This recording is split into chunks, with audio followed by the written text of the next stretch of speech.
Well, welcome back to the LTA British Tour return to elite competition. It's been a fabulous week so far at the National Tennis Centre. Some really great quality tennis on display. And for the girls on centre court right now, the winner will be facing the prospects of playing two matches today as both quarter-final and semi-final action gets underway. Now this girl, Marnie Banks, is one to watch, the 17-year-old who took out the top seed at last week's British Tour event, and she'll be looking for another upset against the number 4 seed here, Emily Arbuthnot. I'm Abigail Johnson here to guide you through this one alongside Anna Smith, who I believe had a good look at Emily Arbuthnot's match yesterday. I did. I commentated on it yesterday. I think it was one of her first matches back this year, so it was tricky for her to get her footing, but I think she'll be so happy to get that first match under her belt and looking to really improve on that today. Absolutely. Well, still a bit of a breeze here. It's been something the players have been having to think about and deal with on the outside courts this week. Another factor to consider.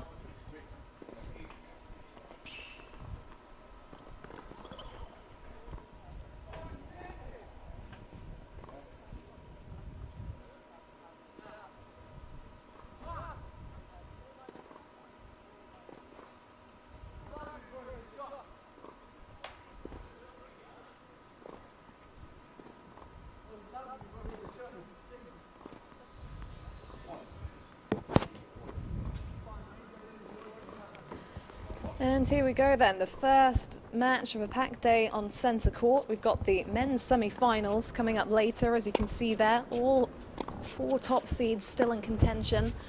Cameron Norrie, the top seed, will face Aidan McHugh, who's at number 3, and Paul Jubb, the number 2 seed, will take on the number 4 seed, Anton Matusovic. And then, yet to be confirmed, the final match on centre court, but one of these 2 players will be taking part. So interested to see how they get going on an earlier start today, 10 a.m. Anna, do you prefer a morning match or an afternoon match? Definitely not morning. I'm not really a morning person, so for me the earlier start time was never great, but the perks of playing doubles, you always seem to play later on in the day. But these girls will be so used to it, so the hour early start will not be a problem for them. Yeah, I'm sure they'll have got an earlier night because you want to get a practice in as well ahead of actually playing your match.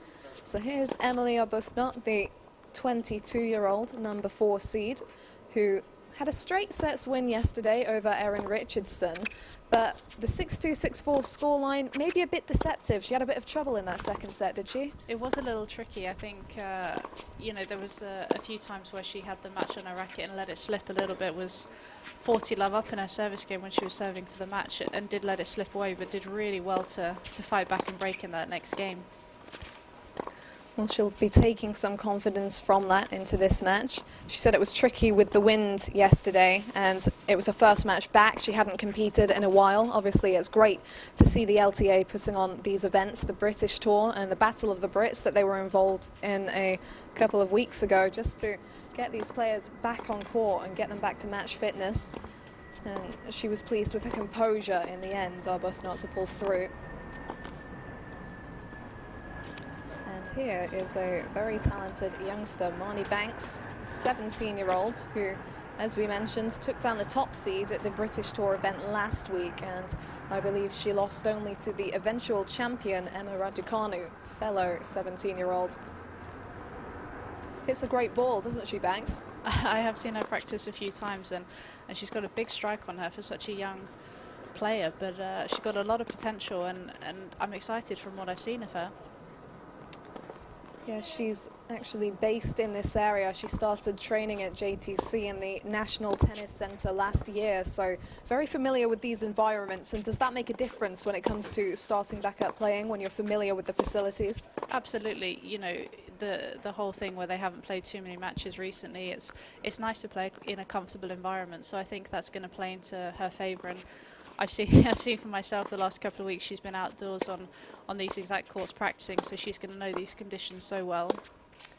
Well, in a few minutes' time we'll see whether that gives her a boost and whether she can steamroll into this into this first match of the day. Emily McGuinness in the chair for this clash, and boy, the chair umpires have had it tough calling all the lines because no lines judges here to minimise the people present in this time where we have to be so careful.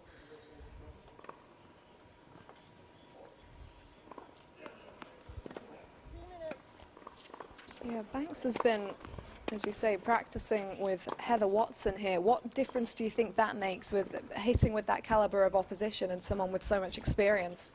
I think it can only be beneficial. I mean, obviously the higher level of play you practice with, the more comfortable you feel at that level. So obviously, you know, she's had a lot of great practice under the belt already, so she's going to come in there feeling confident.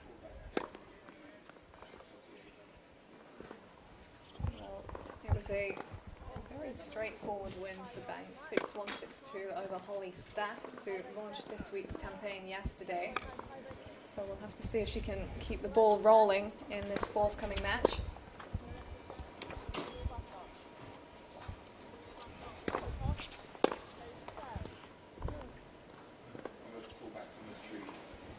So Arbuthnot has chosen to serve to open this encounter, and keeping the match on her racket to begin with, not wanting to give Banks a chance to get a good start and a confidence-boosting hold under her belt. Probably a good strategy. I always think it's interesting the way people decide whether they want to serve or receive. Personally, for me, I always liked receiving. I almost felt as if I kind of had a free hit in that first game, and there wasn't any pressure on me having to hold my serve and immediately going a breakdown. But you know, she feels obviously confident in her serve and wants to stamp her authority early on.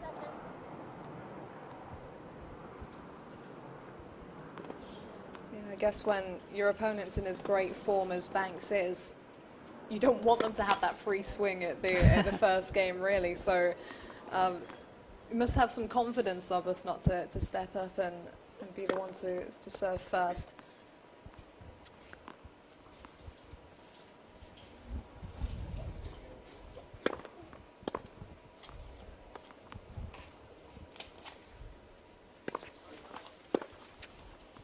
And the winner of this clash could end up facing the top seed, Miyazaki, in the semi-finals. She's playing Alicia Dudeny later on.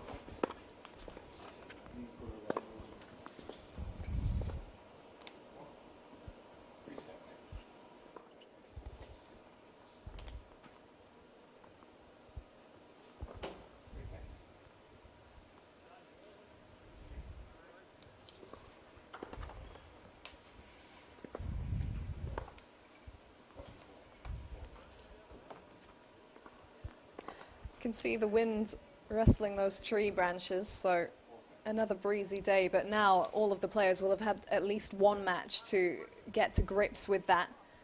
All the players in the women's draw were outside yesterday as opposed to the day before when the rain took us inside briefly.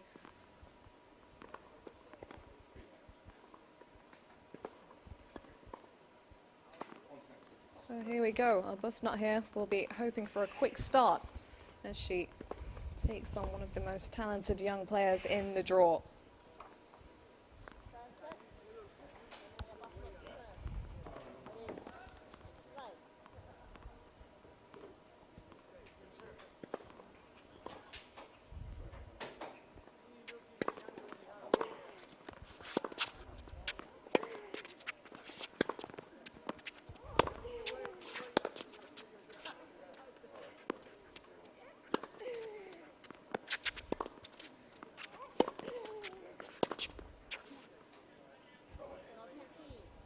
Great depth of shot from Banks straight off the bat. You could see her pushing Arbuthnot behind the baseline there. You can see, I think that's going to be a very clear pattern of the match. Marnie's going to try and stay on that front foot, and Emily's going to be quite happy sort of standing a few feet behind the baseline trying to absorb that pace. So it'll be interesting to see if that continues like I think it might.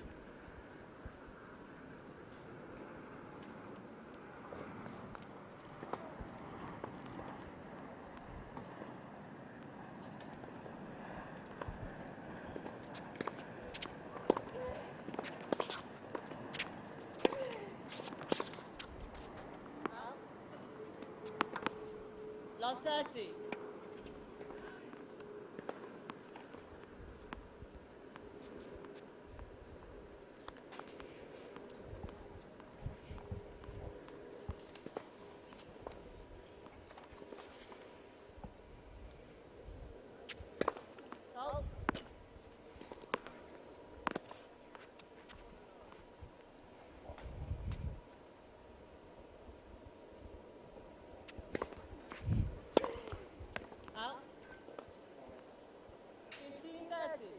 I think already the number 4 seed will be heaving a sigh of relief there, because the way Banks went about that first point, I think really put some pressure on Arbuthnot to go for more on the serve. We've seen her put 2-second serves in play there, and Banks gave her a bit of a gift with that return.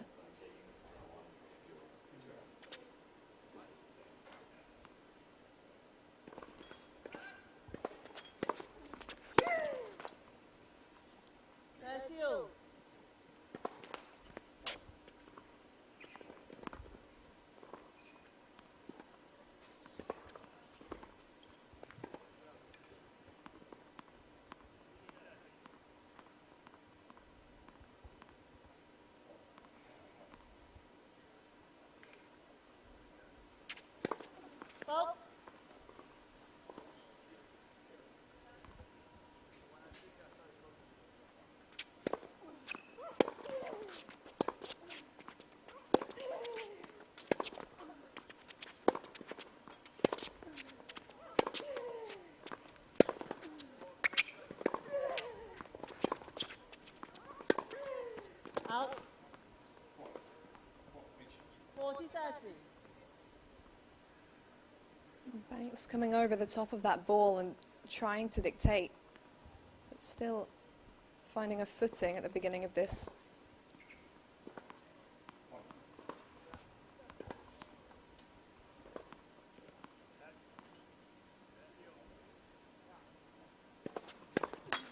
Next, first serve.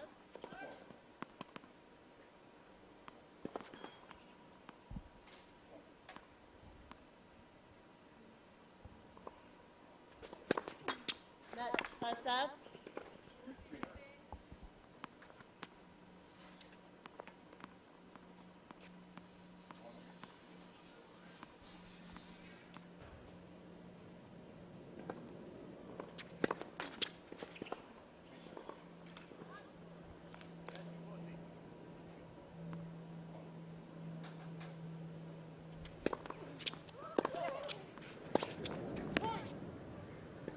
Juice. The 2 lets and a fault. Banks had a lot of time to prepare for that return. And again, you can see that she is really trying to be the one who dictates these points out there, and as soon as she gets on that front foot, Emily's struggling a little bit, so it's going to be interesting to see what she can do to counteract that.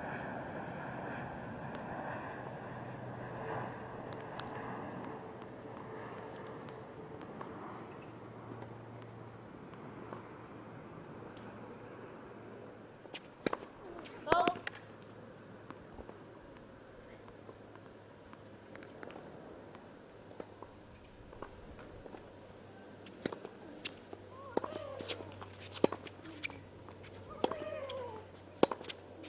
Out. Advantage Banks. Bit of a giveaway there on a key point. Again, I think it's just the pressure that Marnie puts on the ball when she really steps in and hits that backhand, but I don't think this is going to be a necessarily successful tactic from Emily if she stands so far behind the baseline and just tries to absorb that pace. I think she's going to have to get Marnie moving a little bit more.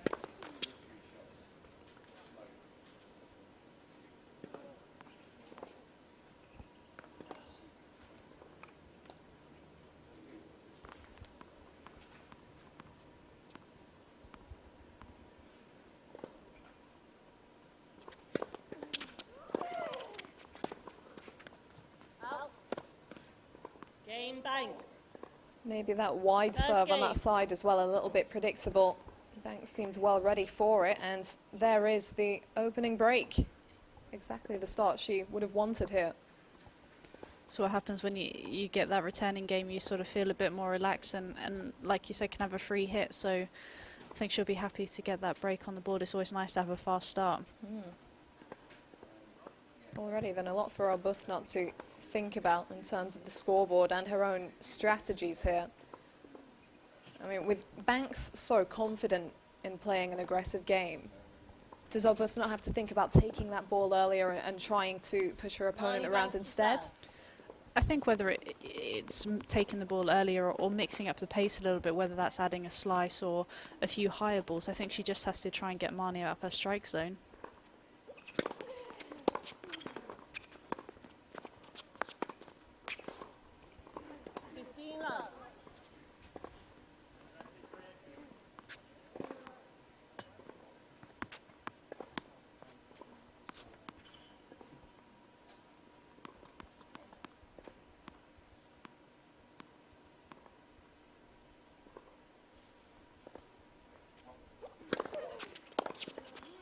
30 love.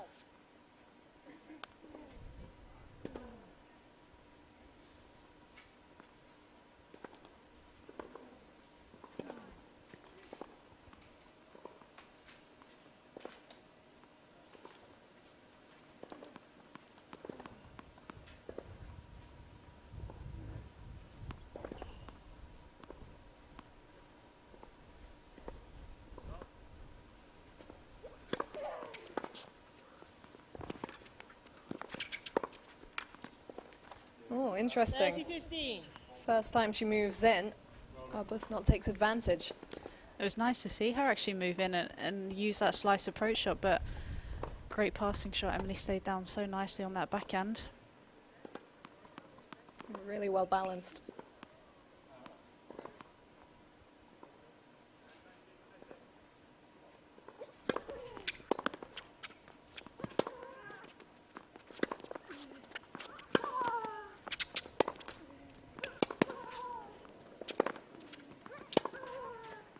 Out. Well, this is 30 a all. pretty decent response in the last couple of points from the number 4 seed. Nice to see her being a little bit more aggressive in that point and using her forehand really well.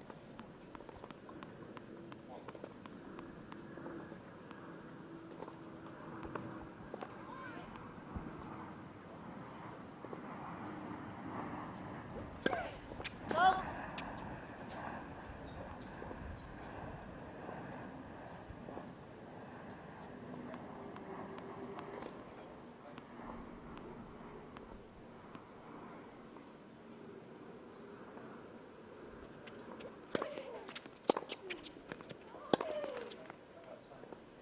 Thirty 40.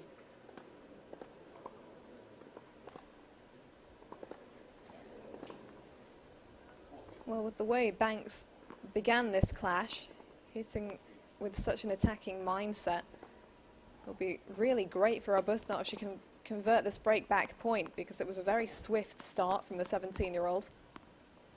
See how she handles this moment.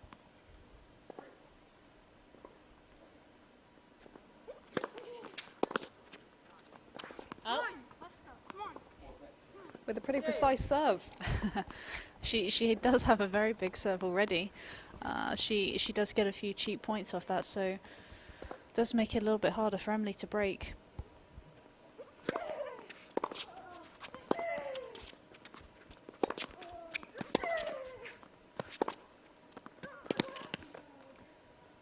Great depth on the return from Arbuthnot, and then she didn't let up on the gas, drove that follow-up forehand deep. Good control. That's going to have to be a tactic of hers, try and use that forehand a little bit more. She hits it so heavy. So she just needs to make sure that she stands a little bit closer to that baseline and really gets Marnie moving. Names the forehand as her favourite shot. Can see why after that point.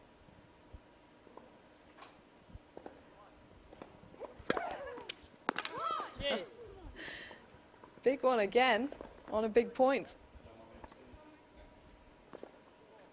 As she moves up in the game, a weapon like that is going to be so helpful to be able to rain down such a bomb when you're down on the scoreboard. Absolutely. I think in the women's game nowadays, you have to have weapons. You can't just be someone who makes a lot of balls. So to have such a weapon at such a young age is huge advantage. Fault.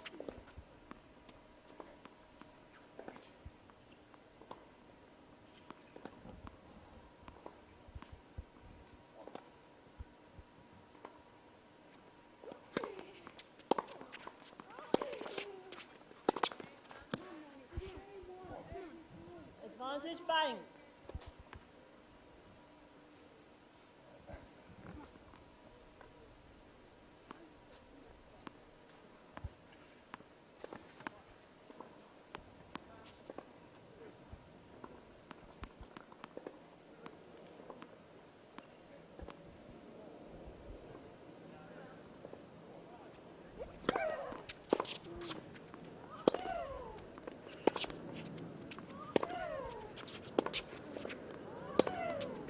Out. Juice. She's not hit many unforced errors so far, but they seem to be coming more off the backhand wing. Is that going to be a tactic for Arbuthnot to target that side? Potentially, but I think what she did was go for the right shot, just executed a little bit poorly, just didn't give herself margins, but could be a potential play for Emily.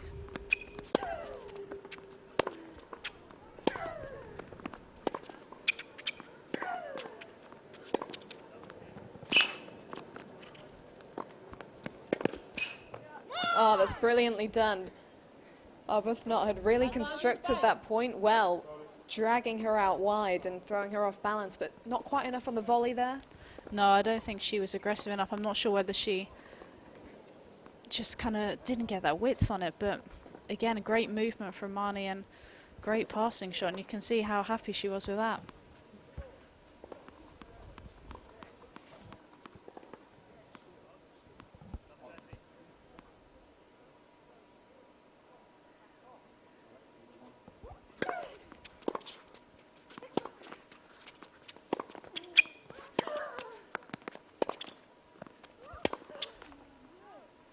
Cheers.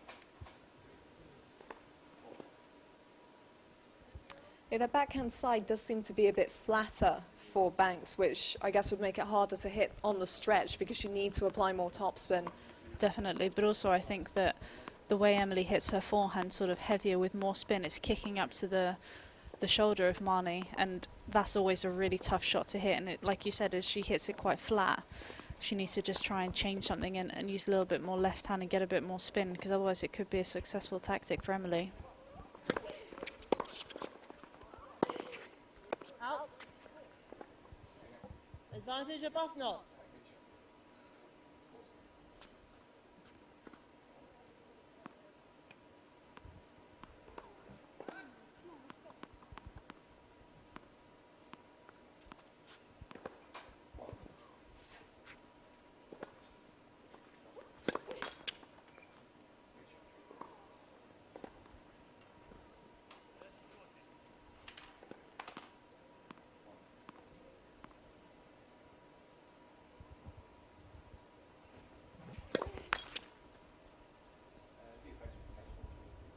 Game Arbuthnot. Well, a little bit surprising to 1 game all. see her let the break back slip in that fashion. A little bit, but I think it probably was a little bit of pressure put on her by Emily, and you know, sometimes it does tell with a double fault if you're feeling like your opponent's going to attack a little bit more. So, you know, it was impressive the way Emily managed to turn that game around and get back onto level terms. Well, good stuff from the number 4 seed. Let's see if she can continue the momentum here.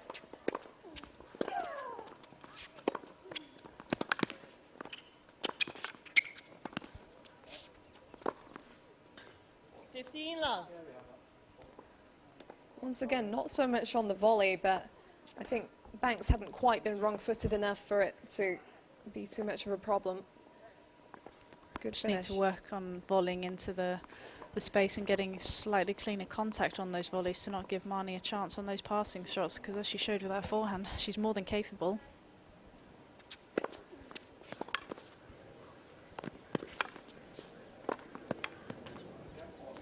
Love.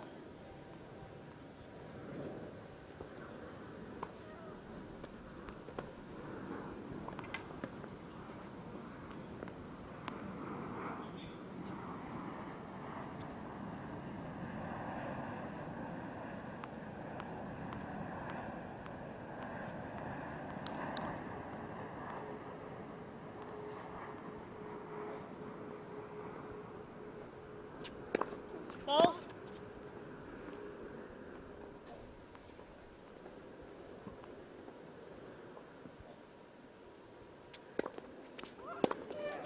Out.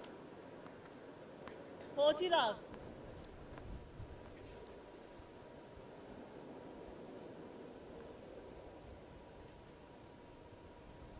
Well, if she can get this at love, this would be a great boost, and like you say, apply more pressure to Banks, who's now coming from behind on the scoreboard.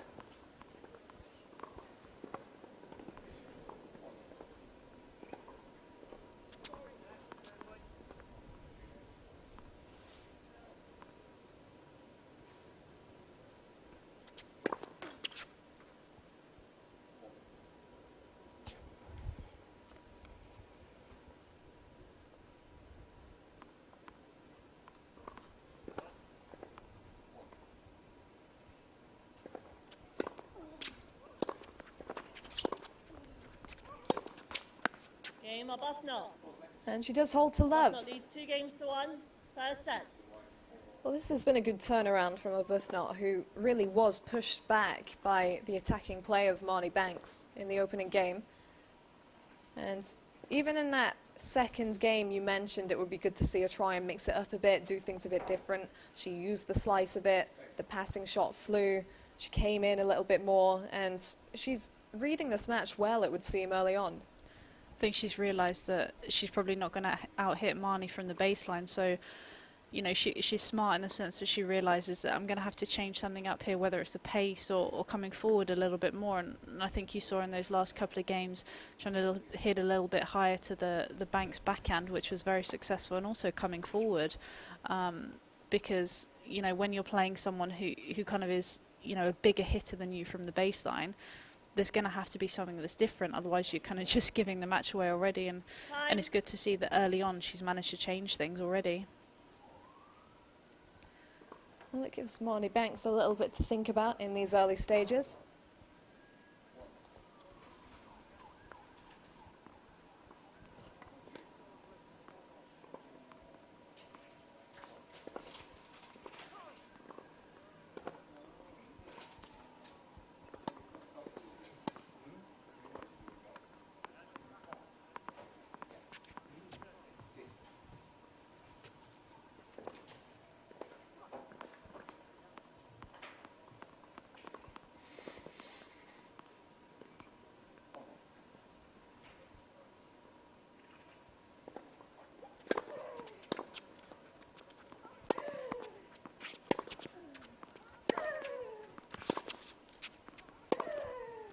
Out.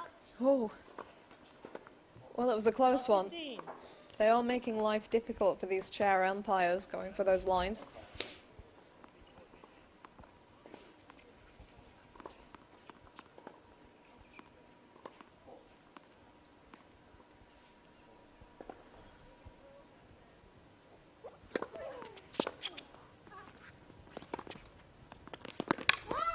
And she's getting closer and closer to those sidelines, feeling the pressure maybe a bit from Arbuthnot to go for more. I think so, maybe just a touch. It also did look like the wind caught it. You could sort of see it swinging more to the sidelines. So I think she got a little helping hand there from the elements.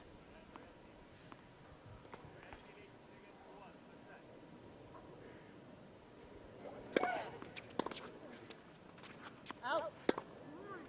30-15. I mean, you have to make so many split-second decisions in tennis. So when you're in the middle of a rally, are you calculating the wind as a factor? Are you taking that into consideration? It is something that you do consider, but it's also something that you've played in the conditions so many times you do already know. So she will know that from a certain side of the court the wind is going in a certain direction, and that she's going to have to give herself a little bit more margin. But you know, it definitely is a factor that they do consider. Next. Second serve.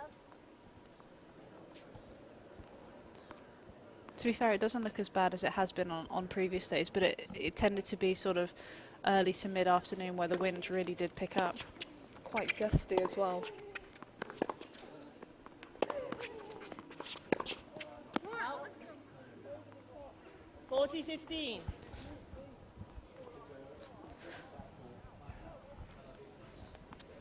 I think I heard Arbuthnot tell herself over the top in that one. I think she kind of pushed it as opposed to coming over the top of the ball to keep it in play. Fault.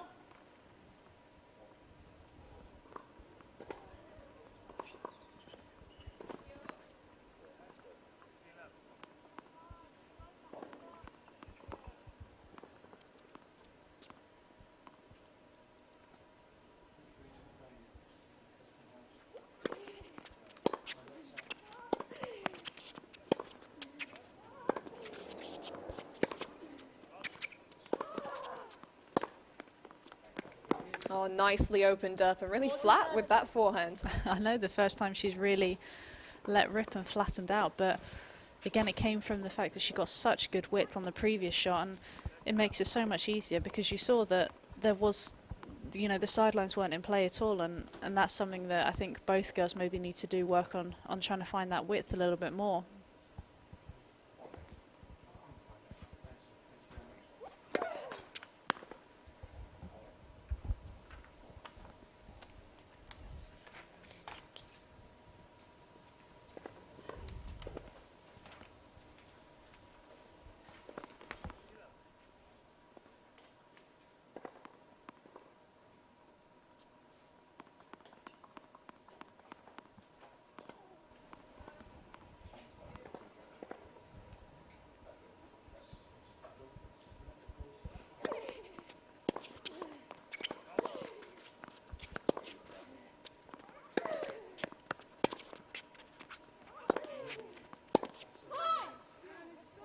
Game Banks.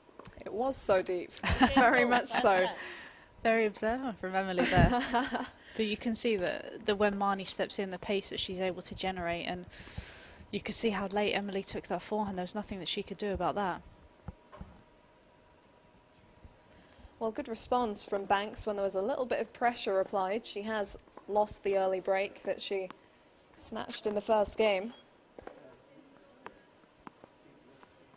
It's interesting, I was down court side during Emily's match against Erin Richardson yesterday while yourself and Rob were commentating.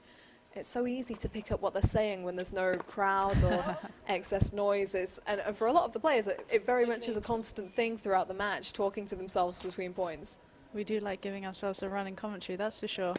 And thankfully, sometimes you can't hear us. But no, it's definitely been interesting to know what the players are thinking and saying to themselves throughout this match. Love 15. Again, Emily giving herself a little running commentary there. Do you think that's more helpful or negative because your opponent can read the negative emotions? I think it very much depends on what you're saying. Obviously, if you're saying negative things to yourself, it can be detrimental. But, I mean, obviously, you know, Marnie can't hear what Emily will be saying through those points, but she can see the body language and be able to judge it. I mean, because it can go in one of two directions, right? Either you relieve some stress or your opponent reads that there's an opening and an opportunity and that they're applying some pressure.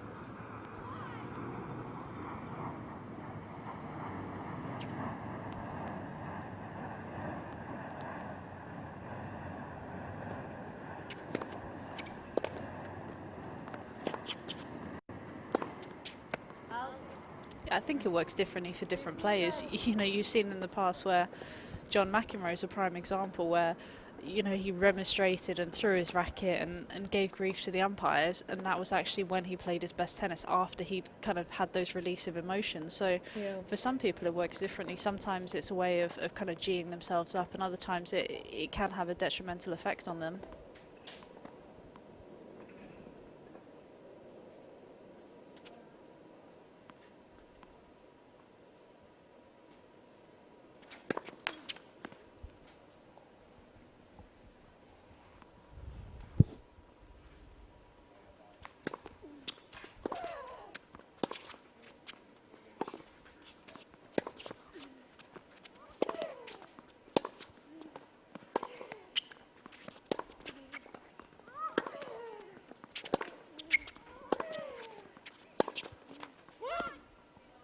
Outlasts her opponent there. She gave herself a lot more margin on those shots, Banks. But you can see that when Marnie sort of leans on, whether it be the forehand or the backhand, and it comes through quickly, Emily's struggling a little bit because she prefers to hit with a little bit more topspin, and when the ball's so low to the ground, she does struggle to get under that ball.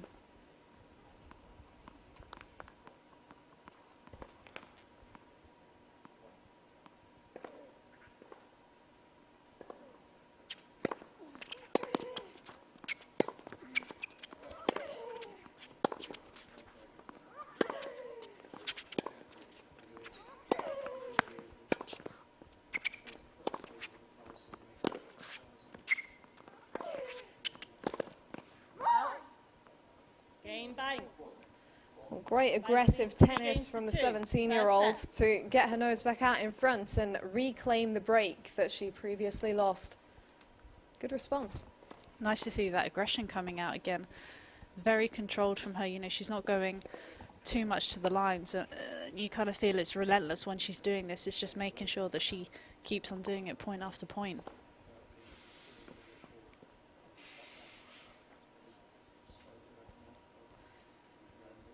Well, it was a great start to the year, actually, for Banks. She played her first WTA Premier event in Adelaide pre-Australian Open, and she took Daria Kasatkina, former top 10 player, to 3 sets. Do you think she'll have taken a lot of confidence from a performance like that? Absolutely. You know, you always want to have a benchmark as to where your game is in comparison to the very top girls. So for her to be able to see that she's already so close and it's just fine margins, it's going to be a massive confidence boost for her. Time.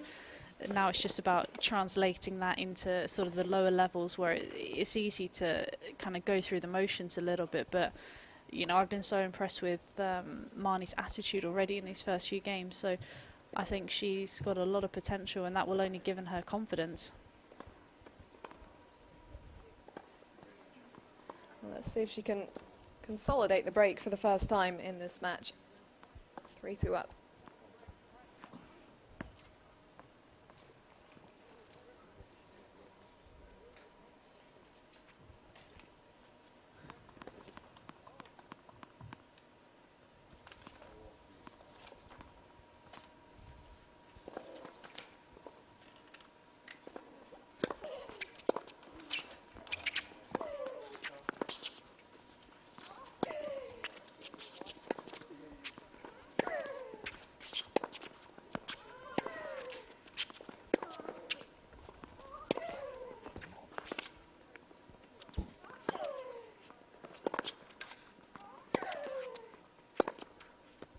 Out. 15 love.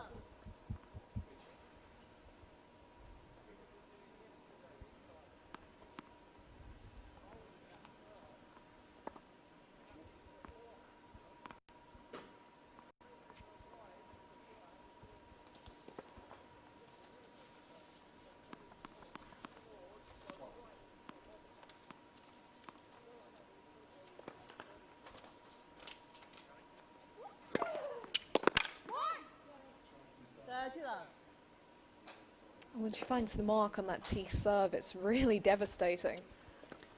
Managed to get it close to that line, and also got a little bit of spin on it, taking it even further away from Emily. But she's got good targets on those serves, and it really is a weapon.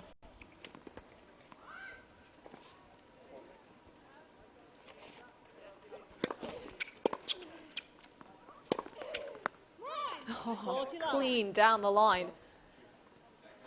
And we've seen a couple of errors on the 1-2 punch so far, but no mistake on that one. Just has been finding her range clearly. Didn't give herself too many margins there, but cleaned that line, didn't she?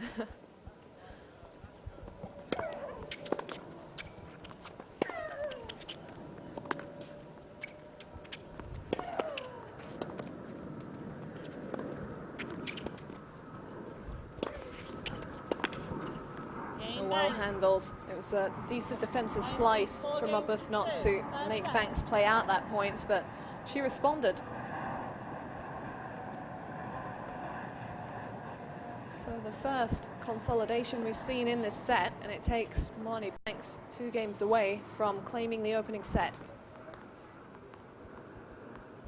How crucial is this next game for Arbuthnot? Yeah, definitely. Obviously, the momentum is firmly with Banks at the moment. You know, she's finding her footing, finding her range. So Emily's going to have to do something to try and stop that momentum.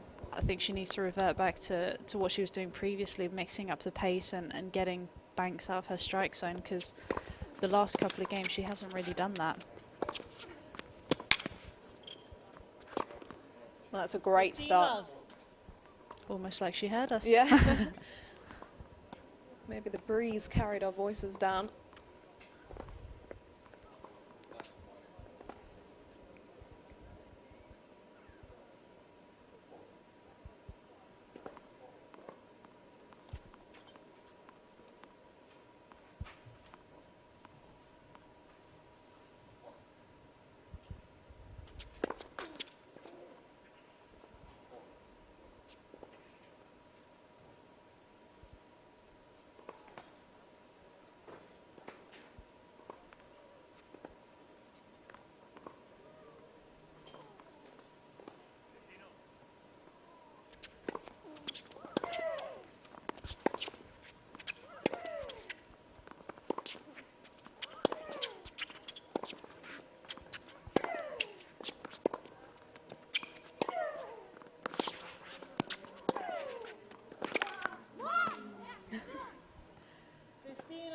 Great cross-court backhand, the slickness of it being used to great effect.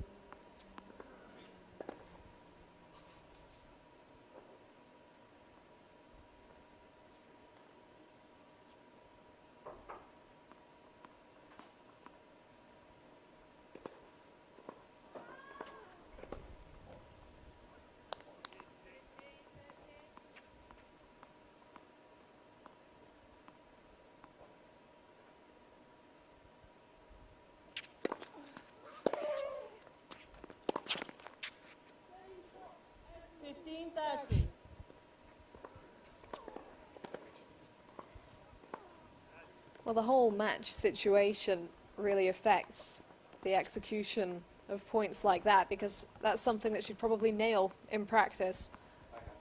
Of course, she was nailing it earlier in the match as well, but the scoreboard pressure and the way that Marnie's hitting the ball at the moment, it is causing her to make those cheap errors.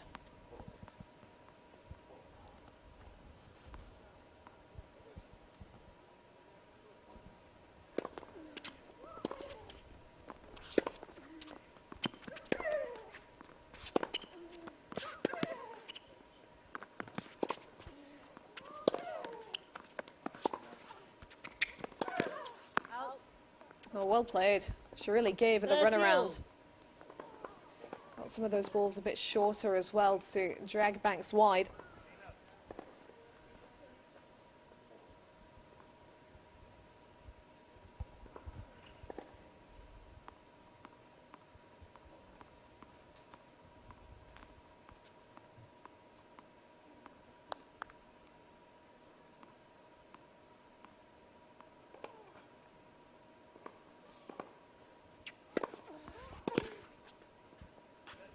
Out. 40-30.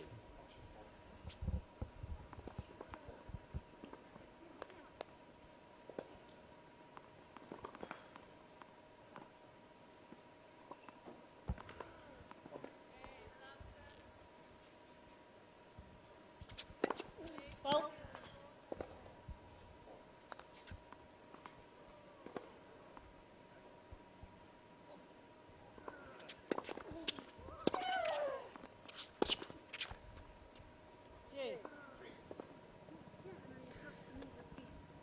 Well, it was a big serve to get Arbuthnot to gain points, but dropped in another second serve there, and Banks was well lined up to take advantage. She's not going to let her get off easily with those second serves, is she?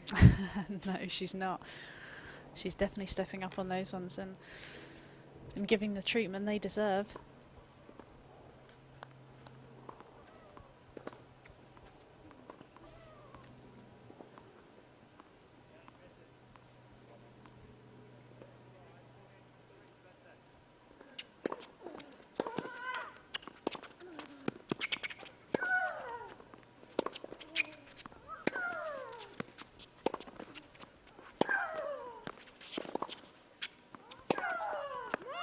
Wow. Now that's intensity. From sort of the first return, the way she managed to get it back so deep behind the baseline, to the way she just constructed that point and just absolutely ripped that forehand down the line. You can see what it meant to her. Another break point here.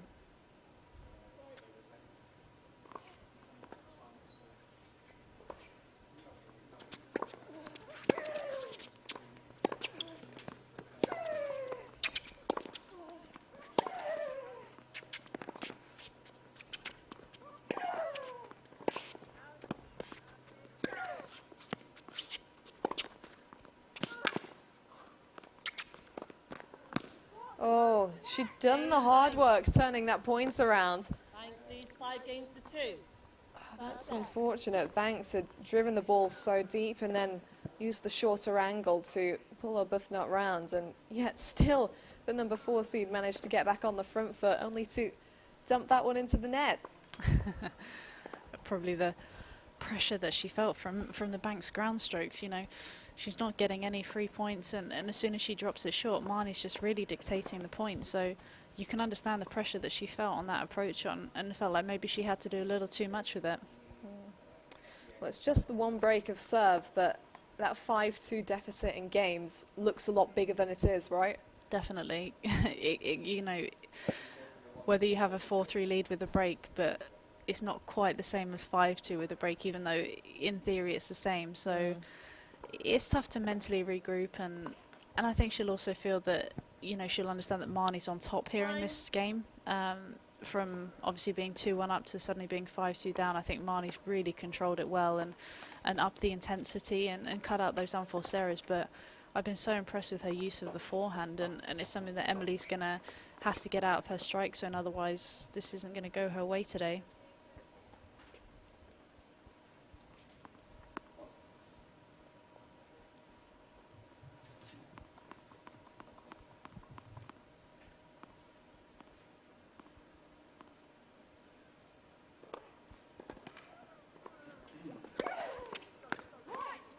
Love.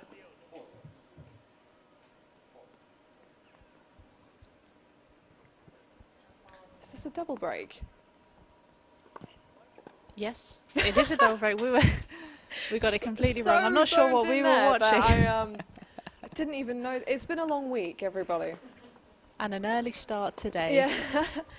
Yeah, I can't say early starts are my favourite. That would be a lie. Probably should have got Rob on this first match. He might have been a little bit better than us.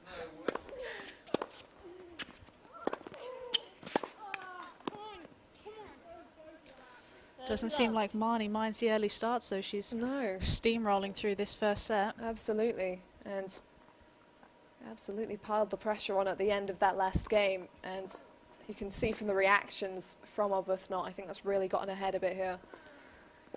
She really does look like she is out of ideas as to what she's going to do to get Marnie out of her comfort zone, because there's not much that's working at the moment. Oh.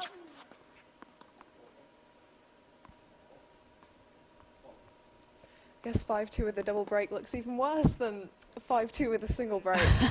There's a lot to come back from here. We were trying to help Emily out a little bit, but I don't think it's worked.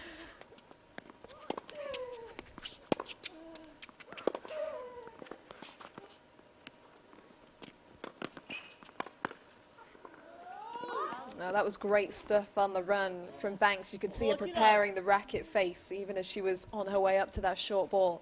Brilliant court coverage as well. It was a decent drop shot by Arbuthnot, but when you move as well as Marnie does, you know, nothing's too hard to get to, and she finished it so well. Triple set point then.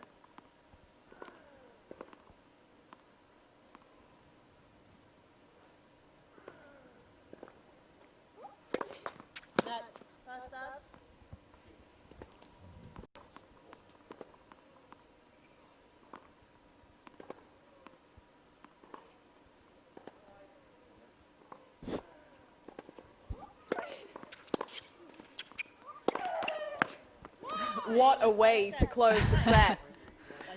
An emphatic statement from Marnie Banks as the number 7, well, the 17-year-old, not seeded here. In fact, I believe she was even a wildcard entry into the draw this week.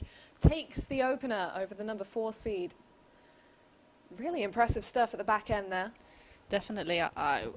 You know, obviously I've kind of seen her practice, so I know what she's capable of. But to be able to translate that into the match, especially, you know, reading off those 5 games in a row, it's just so impressed with that use of the forehand. Just look at that commitment and just ripping those forehands, and there's nothing that Arbuthnot can do at the moment. Great to see that confidence, and it almost seems, maybe this is even the case, that Banks has come out here expecting herself to win this match and even treating herself as the favourite to come through. And I don't see why she shouldn't either. You know, she's got a level of play that's extremely high when she does that, and she knows what she can bring to a court. And I'm not sure whether Emily's game matches up overly well to Marnie's, in the sense that she's kind of hitting it more into Marnie's strike zone, and she's really not being able to do any damage. You know, she doesn't have that much pace on her ground stroke, so Marnie's sort of loving life out there. We're coping well with everything, her opponent, the elements, and the situation. Being in the quarters, and the winner of this, as we Time. mentioned, is facing the prospect of playing another match later today. Is that on her mind, do you think, at this point? Does she want to get this done as quickly as possible to save energy for later, or is she staying in the moment right now? I would hope that she's staying in the moment. I think, you know, being a 17-year-old having to play another match later is nothing that she's going to be too worried about. So I think the most important thing for her is trying to stay in the moment and just keep that momentum going. It looks almost like she's playing very instinctively. She's not having to think about it too much. So if she can just do this for as long as she possibly can, I think the whole match taking care of itself pretty quickly will, you know, not even be an issue for her.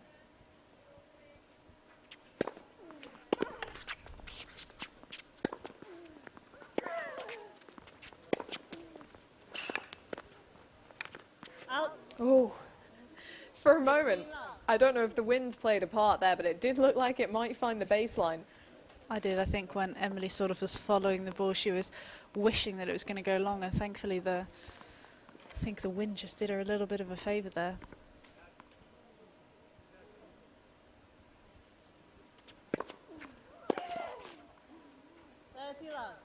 It's so important for Arbuthnot to get an emphatic start to this set after the way the last one really ran out of control. She won 2 straight games to rebound from going down an early break, and it was one-way traffic from there, really.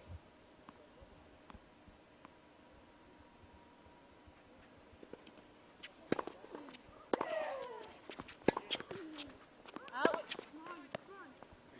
30-15.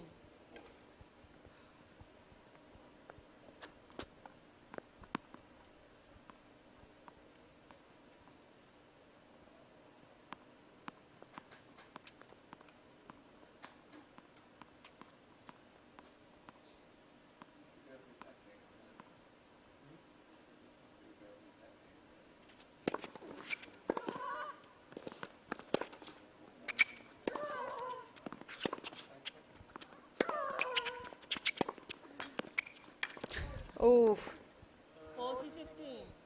apologises, but yeah, she'll take that. She's definitely not sorry, I can assure you of that.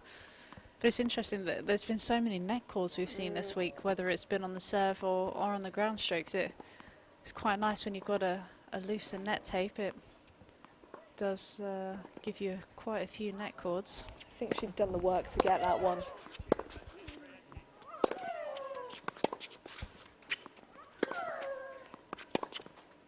Out. 40-30. So close to that forehand, I believe she said. I'm not sure whether that was totally the issue there, but... Well, we should give her a headset. She can join the commentary team. It seems like she'd make a valuable asset right now. Or we should maybe just hand over the commentary to her.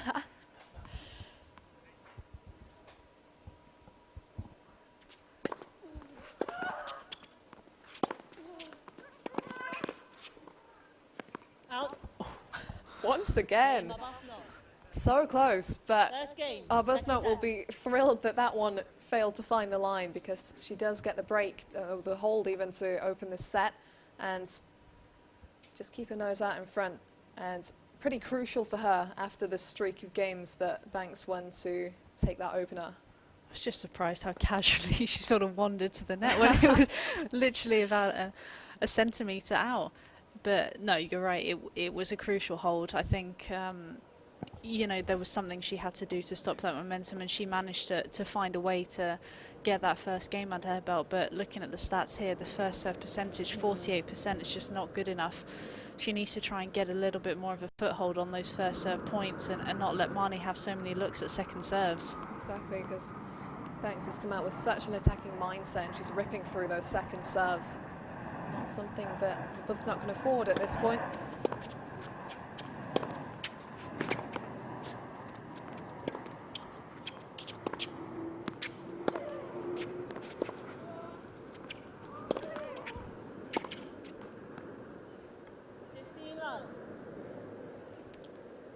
Well, she's unhappy, but it's the sheer pressure of seeing Banks moving up the court, wasn't it, that potentially had its hand in that error. Looked a little bit like Marnie sort of came in on a bluff there, that the backhand wasn't cleanly struck and was kind of down the middle of the court. But again, you know, when you're not used to having an opponent coming forward, you do feel that extra pressure, and Marnie is just dominating everything out here. So she probably does feel like she has to do something extra when, you know, she just had to make Marnie play a volley. Nicely done.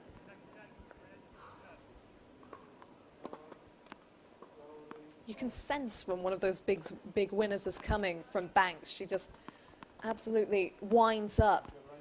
You can feel the energy building and then the massive reaction afterwards. She looked utterly confident of that one coming through. First serve.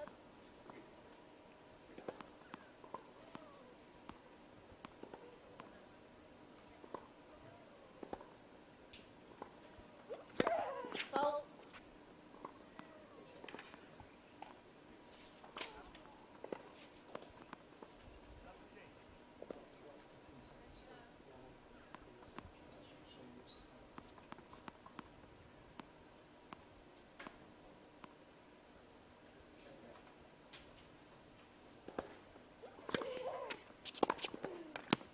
Oh, wow.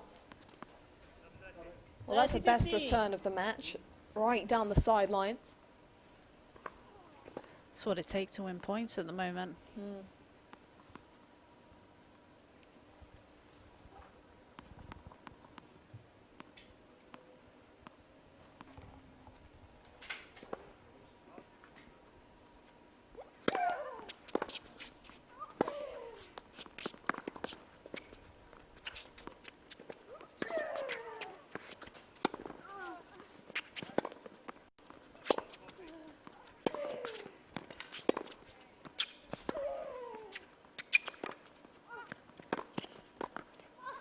Out. Oh, 40-15. I think she was more annoyed at the slice, but no, she's annoyed at that volley. But great defence from Marnie Banks.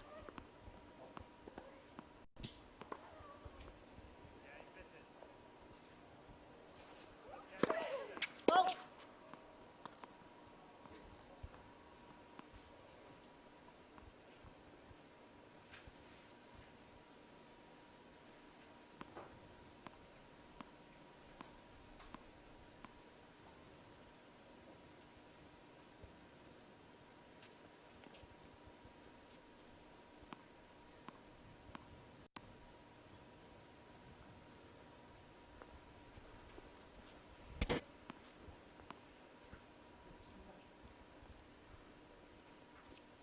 you can see the breeze picking up. I think it might be troubling her toss.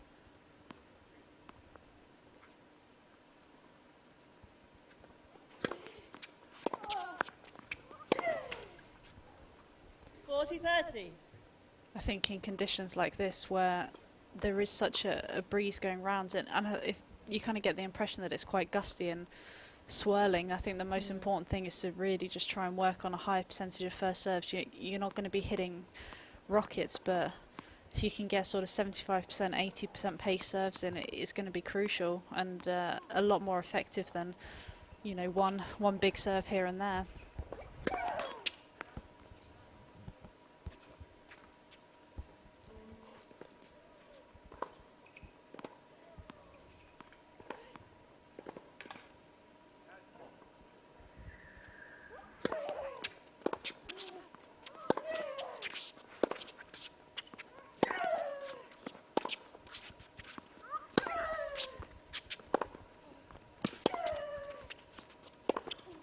Out.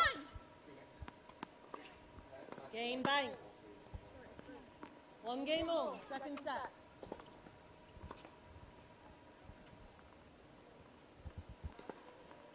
Going back a couple of points to yet another long rally in which Arbuthnot worked her way onto the front foot and then missed the final volley. With her position on the scoreboard, that kind of thing is going to be a lot more difficult to shake off than if she were in Banks' position. It's probably something that she would move on from pretty easily. But I think she also has to realise that that is almost what she needs to be doing, because obviously, as we've seen here, the baseline rallies that she's playing, she's not winning a high percentage of them. So when she's doing something differently, yes, okay, given she missed a sort of fairly routine volley, but again, as you see here, she's 15 having love. more success when she's coming forward and trying to do more, because obviously when she's just making balls, I just don't think that's going to be something that Marnie's going to struggle with. But you kind of have to realise that, okay, yeah, it's disappointing to miss that volley, but it's the right tactic, and if you keep persevering, it is going to pay off in the long run.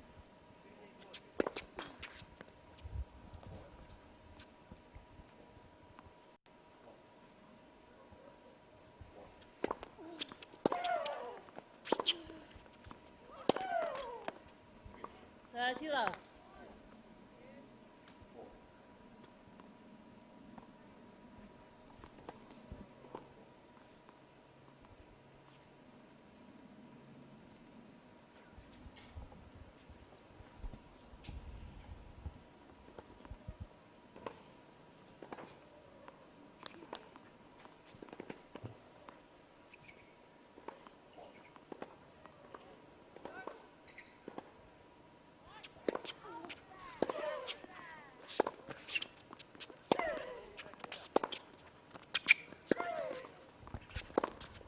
Out. 30-15. When she's figured out that that's what's working, you could see her with the depth on that forehand looking for another way forward to the net. She was moving in. I'd almost be happy with that miss, because I think she's doing the right thing, but it's whether she's understanding that that's the right thing, and realising that, yeah, okay, I maybe missed it by a couple of inches, but that's what I need to keep doing, and eventually you will find your rhythm. It's tough to turn from a defensive mindset into an attacking. You just sort of have to persevere with it. So I like more what I'm seeing from her these last sort of couple of games. Out. 40-15.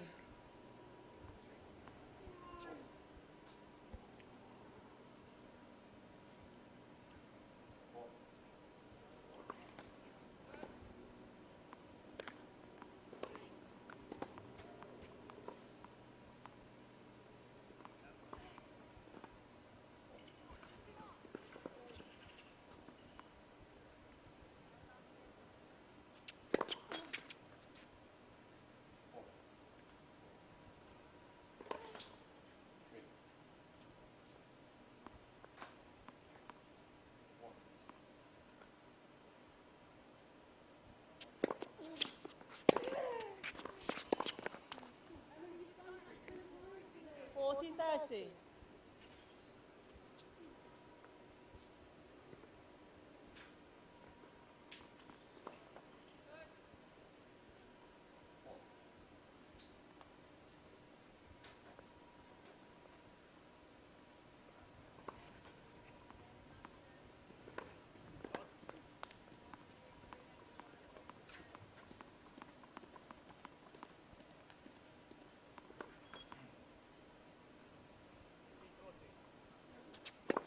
Well,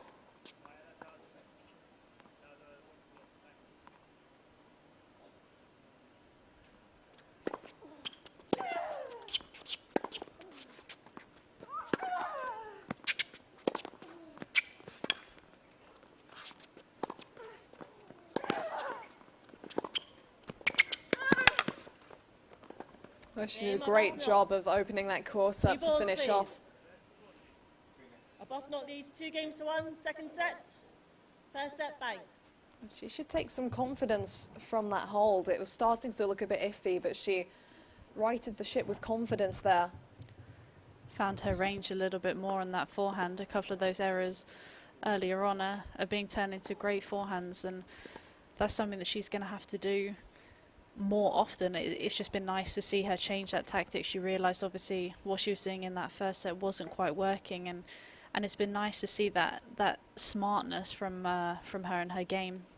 So I really want to see that continue. Well, Arbuthnot's actually been at Stanford University studying economics, and as part of a highly successful GB student team who have won 8 major international medals in the last 4 years. University tennis, a key part of the LTA performance pathway.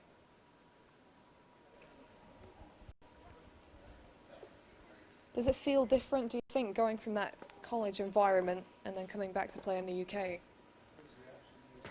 Probably not too much. I think the amount of tennis that they play over there, and kind of, I suppose in the sense that the team environment is obviously a lot different, but the fact that she'll have got so many matches, and she's obviously been so successful over there as well, will stand her in good stead for when she does come back and play in these tournaments. But you know, obviously she hasn't played too many matches this year, but she knows what she's doing on that match court, and in these last 3 games it has been showing back to doing the right thing.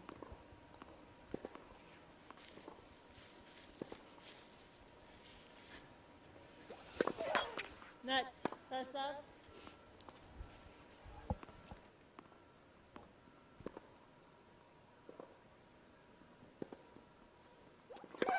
Ball.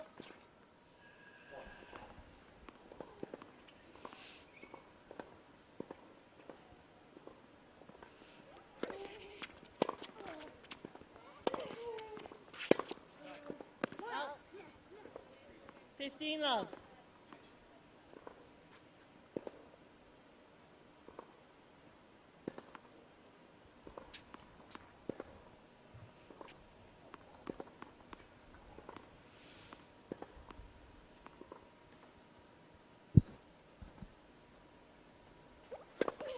Ball.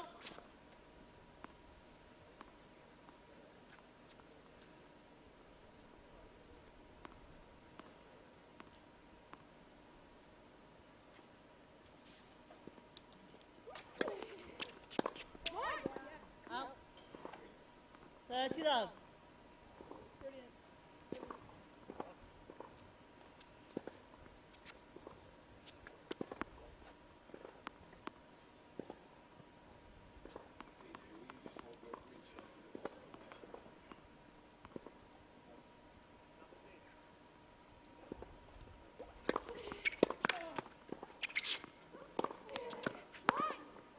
Love. Really imposing herself with that shot. That 1-2 punch is coming out again. That's been so effective. Haven't seen that for a couple of games.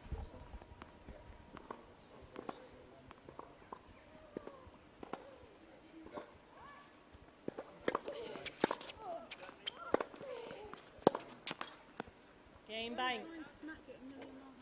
2 games all. This is just a different level of intensity for Arbuthnot to what she was facing in the last match. Absolutely, it's just a whole new level. I think you could hear what Emily was saying, that she was trying to smack it a million miles an hour. Again, I don't think that's quite the tactic, but you're right that the pressure is completely different to what she's facing here, and that just relentlessness of the ball striking.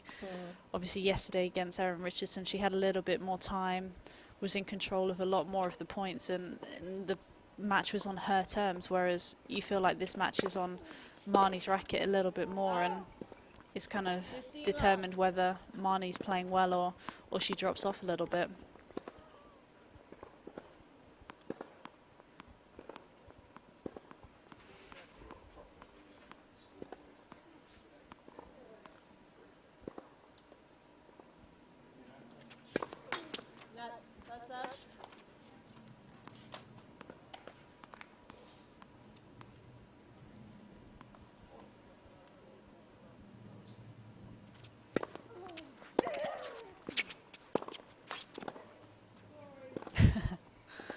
So many leg cords going on.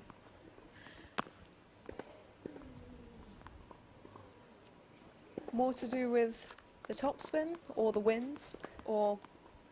I would probably say just more the looseness of the net tape. When you have a very tight net tape, the ball tends to not go back over the net, or kind of have those dead net cords rather. But when it's nice and loose like this, you reap the benefits. Wait, please.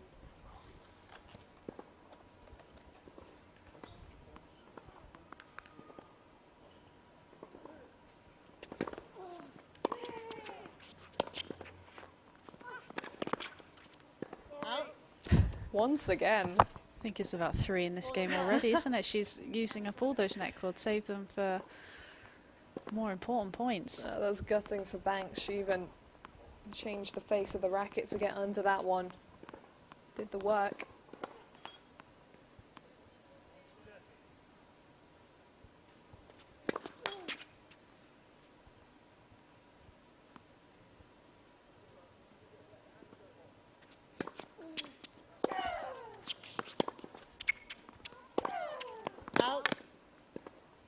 Arbuthnot. Well, Arbuthnot and the net take the game. 3 games to 2. Second set. A little bit of drama. It's not fair. She's playing sort of 2 against 1.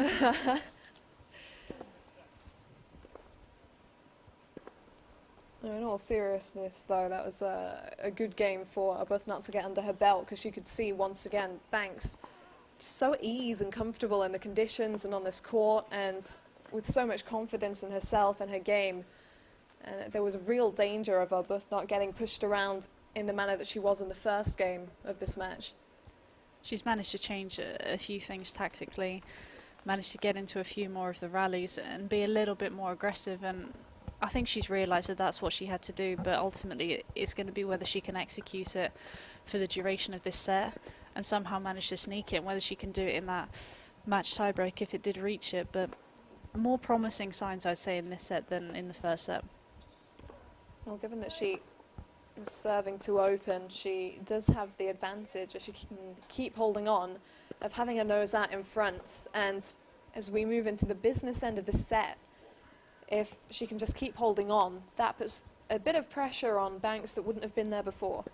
Always having your nose in front, even if it's on serve, it's a huge thing, and just one of those sort of mental things that can really help, because she obviously knows that if she does get the break here, it's 4-2, guess the hold is 5-2, and all of a sudden the whole complexion of this second set and the match changes. So I really would love to see her come out with a lot of intensity and really looking to dominate this game if at all possible.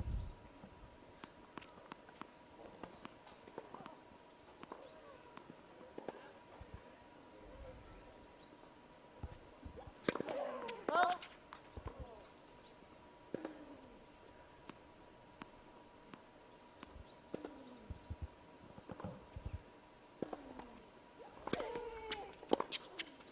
Out. 15 love.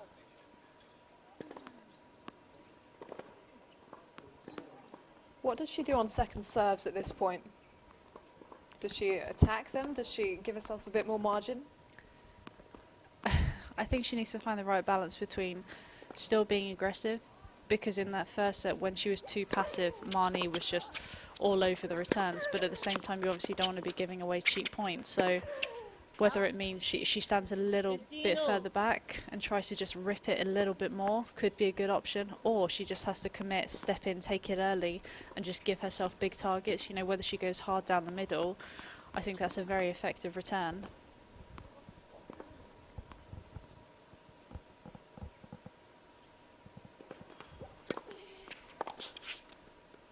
Out. 30-15. She's just popping up on a couple of these returns like she did on that backhand and on that forehand, not staying over it.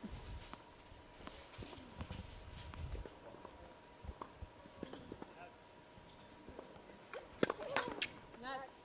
First serve. I guess that's the case when you're getting ahead of yourself. I mean, the essential thing in tennis is to stay in the moment and focus on the present. But if you're thinking ahead to the next shot or the next point, that's when you're going to pull out of your shot a little bit early. I know the amount of time my coaches in the past have said just focus on that shot, because I've been so worried about recovering and getting back into the point that you kind of don't hit the best shot that you possibly can, and it ends up being detrimental anyway. So it is really important to have full commitment to every single shot and then worry about what comes next, because invariably you're going to hit a better shot if you commit, and you'll probably make it easier for yourself on the next point. Wait, please.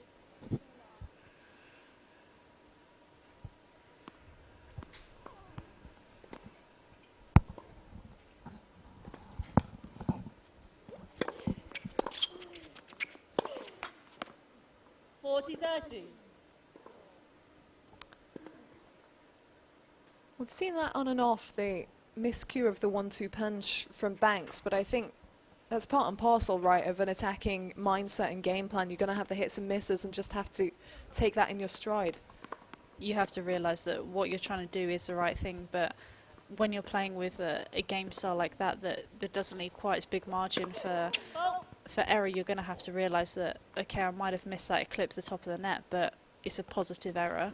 I think what we saw yesterday when we watching Paul Jubb and Alistair Gray as well was the level of commitment. And you know, they might have missed a couple of shots here and there, but that didn't matter. They knew what they were doing was the right thing, and their commitment level was 100%. And as long as you realise that, I think you're still doing well. Out. Oh, first ding of the racket. I mean, Juice. you can understand she was in a decent position in that rally and possibly didn't need to go for that much.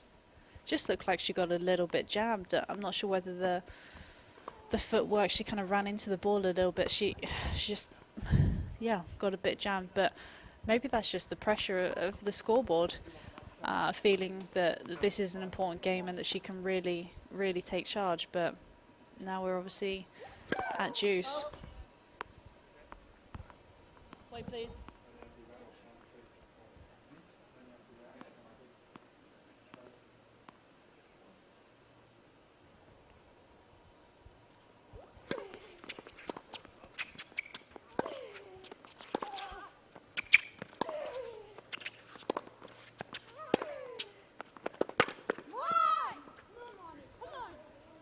Advantage Banks.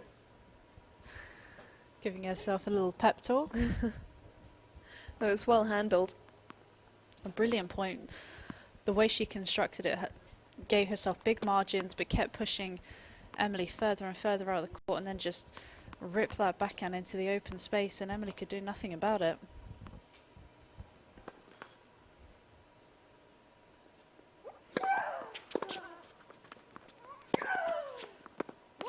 Oh, for a moment, it just dropped at the back end of the shot.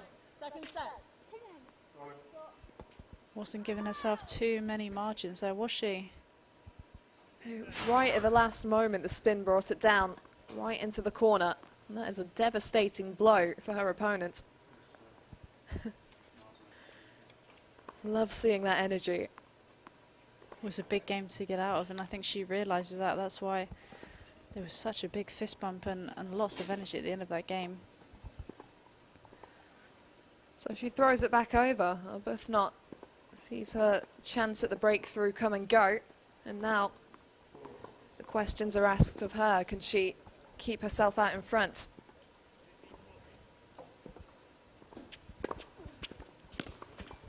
Love. That's a great start. Marnie again not happy with the call, pointing and remonstrating with the umpire that there was a mark that was wide, but do believe that was the first ace from Emily we've seen all match so far.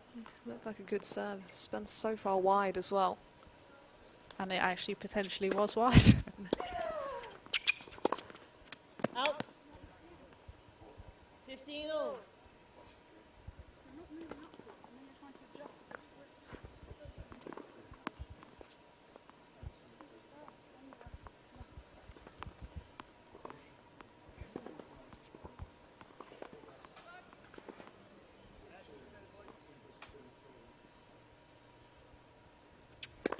Fault.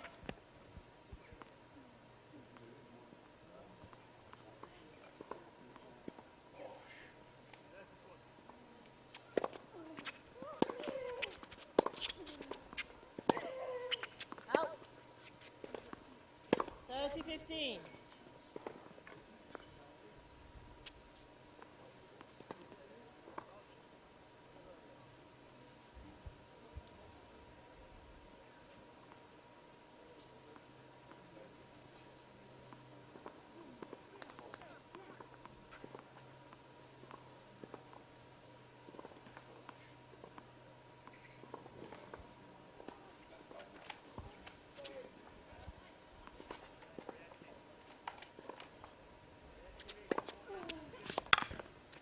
Four's 15. No questioning on that mark, on that serve. Right down the tee. I think this is her best service game in terms of, you know, unreturnable first serves, really finding those targets, and Marnie can't do anything about it.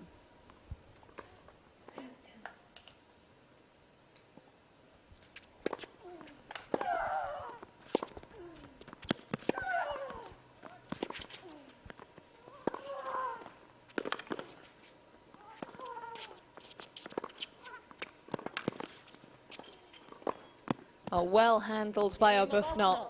The return came deep to her feet, Games to 3, second set. but she handled First it set without a right. flinch. Impressive stuff there. Extremely impressive in the way that she was able to turn that point around. Looked like she was really in defence, and Marnie was on top, but managed to get on that front foot on that forehand and finish nicely with the smash. Well, now it gets interesting. 7 games into this set, we're approaching the business end. And Arbuthnot, while she's been pushed around at times, has worked through her options and is still finding ways to hold on to the lead. So this adds a different dynamic to the match, and Banks now under the first real bit of pressure maybe that we've seen for her.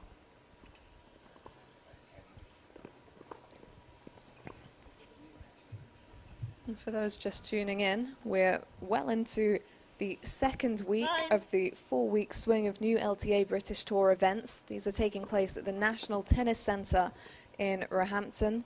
All events are for both women and men and offer equal prize money in each tournament level. And the winner of this match will be back on centre court later on today to contest their semi-final. But as yet, not quite clear who that player will be. Marnie Banks, the 17-year-old, has put out a really good showing here, but the number 4 seed, Emily Arbuthnot, not going down easy.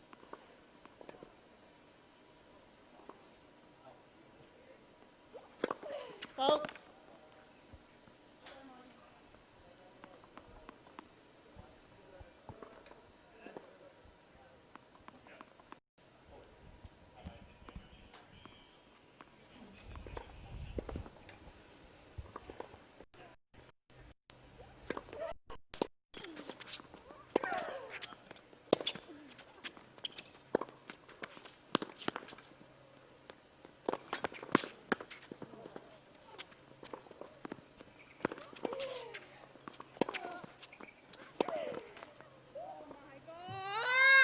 Last 15. Well, I think she's pretty unimpressed with herself there. I think so too. I think everyone heard how disappointed she was, but another point where we saw Emily's defensive skills on show there, and that's kind of what's been getting her back into this match, the way she's been able to turn these points around.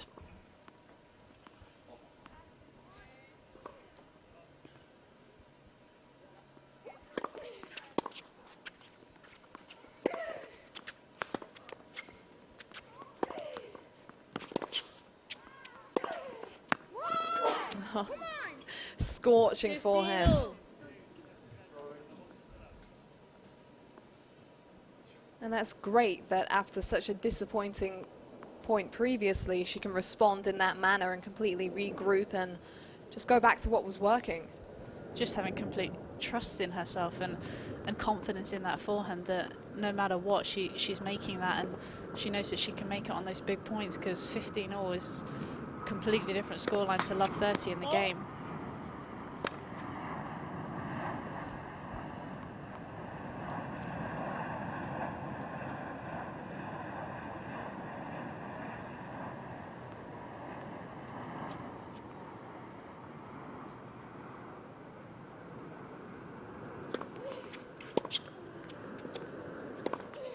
Out. 15-30.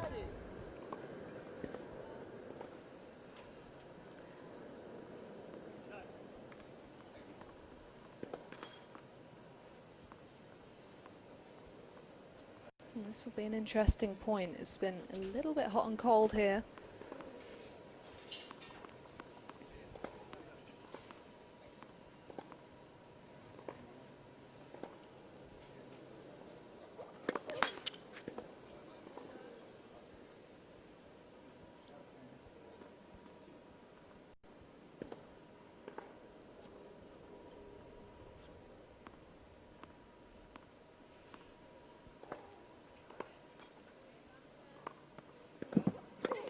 Fault.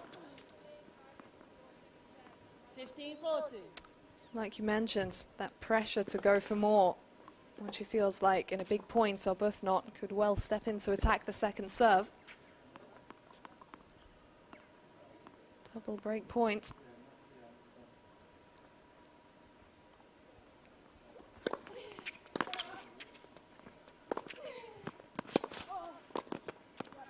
Oh, well handled. 30-40.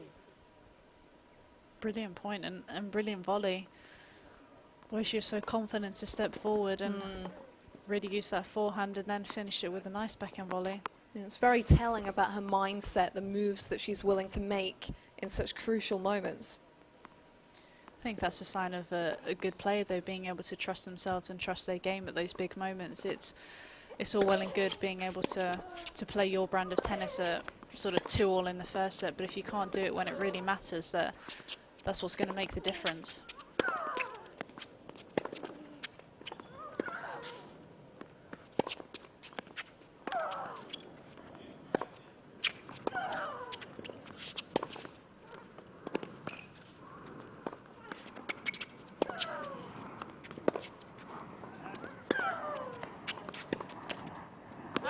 Oh, Banks living dangerously in that point. Juice. It was the forehand when Arbuthnot was in the mid-court that got her back into things. She put the ball just behind the number 4 seed and forced her back. Very close there. Impressive defence from Marnie. You really did think that Emily had that point within her grasp, but the way she was able to turn that point around and that slice forehand was crucial. You thought Emily was going to come forward, but it got Marnie back in the point.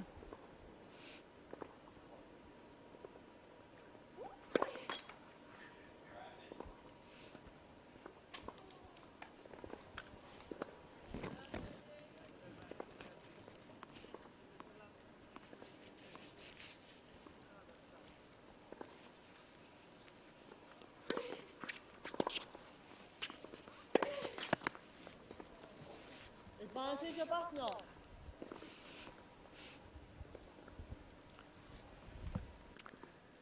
As we said, there are going to be hits and misses when you go for the attacking game style, but it's not the best place to throw in a miss.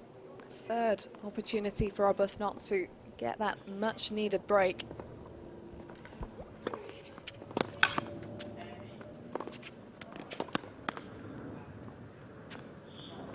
But every time she's needed to, Marnie Banks has regrouped and stepped straight back up to the mark.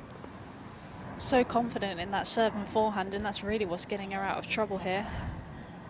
So good rather, to be able to rely on these big weapons, though. You know, when she's feeling a little bit of pressure, to be able to get a first serve like that and use that forehand.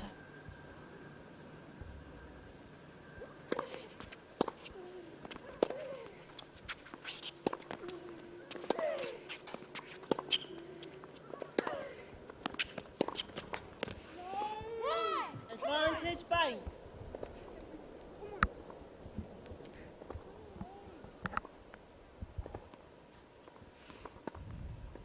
Well, if Banks manages to come through this game, how much of a blow is that going to be for Arbuthnot, who's fought so hard to hang on and stay in front? It could be a big momentum shift, because obviously 5-3 compared to 4-all is a completely different outlook, and the momentum that Arbuthnot had created, you felt like she was getting a foothold in this match and was able to put Marnie under pressure. But if Marnie can somehow get through this game, it's going to be huge. But Juice. back to juice, and I think both players know how important this game is for the outcome of this set.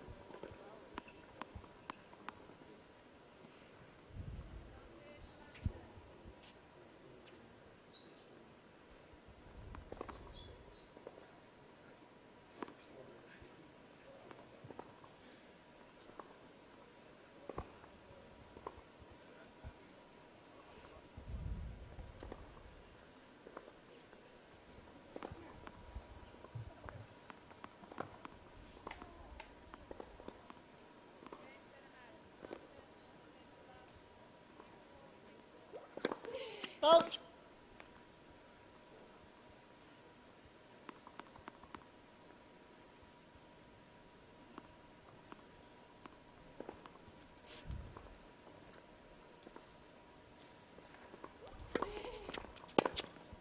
Out. Advantage Banks.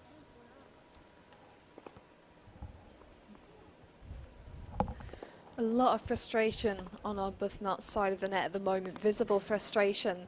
And you just wonder if she should rein that in a bit. She's still in the game. She still has opportunities here. It's a lot easier said than done, I have to say.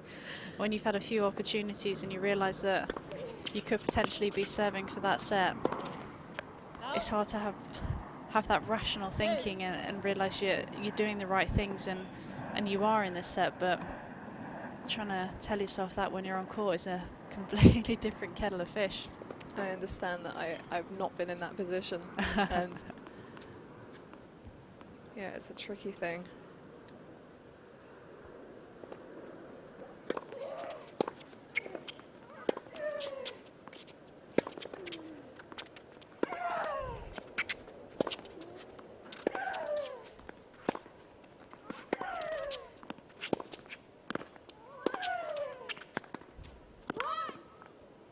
Advantage Banks.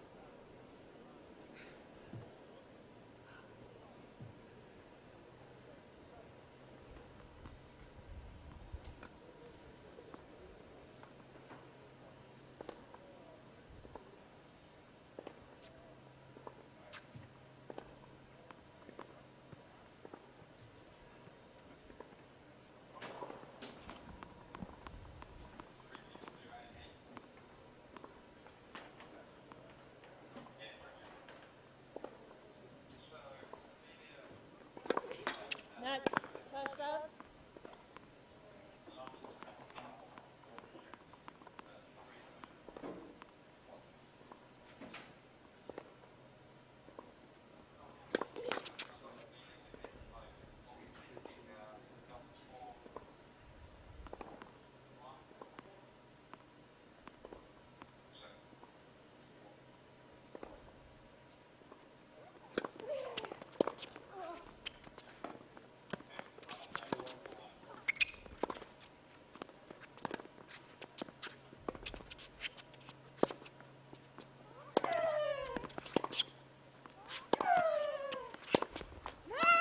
Game Well, Banks. the longest game and potentially the most significant game of the match so far goes the way of Marnie Banks, fends off break points. You can see just how much it meant to her by her reaction at the end. She's managed to get the momentum back in this set, and you really think that she's going to try and step up in this game and get that break. Well, we could see the understandable frustrations for Arbuthnot and so much pressure on her now after failing to get that breakthrough. She is down by a set on the scoreboard, so these are worrying times for the number 4 seed. And a must-win game, you feel. Football. Oh, unusual when we don't have lines judges at the baseline to get a foot fault called. It must have been an extremely clear foot fault for the chair umpire. 15 love. Thankfully didn't put her off though. Yeah, that could have been disastrous.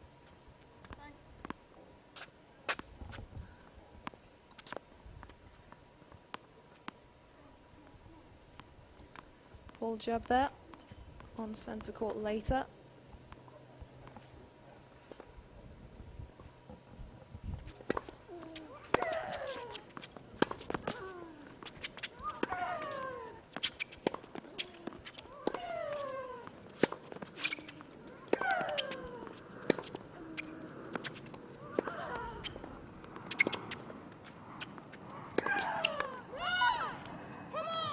Well, that penultimate ground stroke from Banks, I didn't know if that had found the sideline. I think it caught the outermost edge of On that sideline, replay, one of it those looks like it, yeah. 1 millimetre in shots, and then she just unleashed on that last forehand and unleashed a massive roar as well.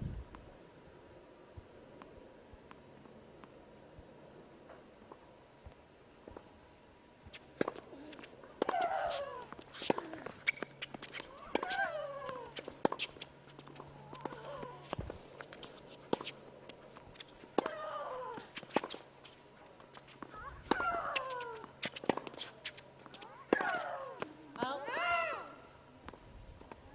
30-15.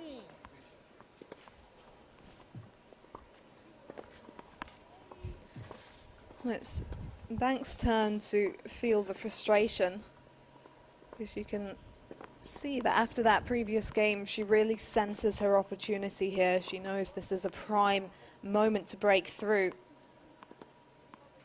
Finish line approaches.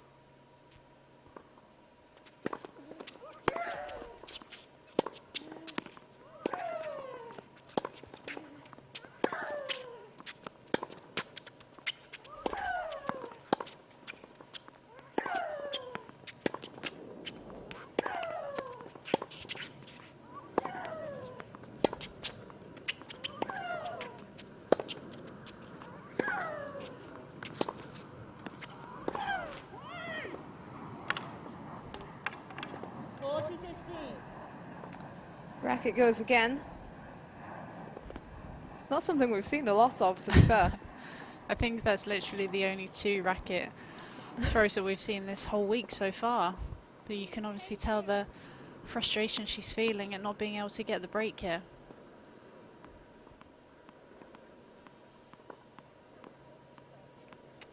Still in this game.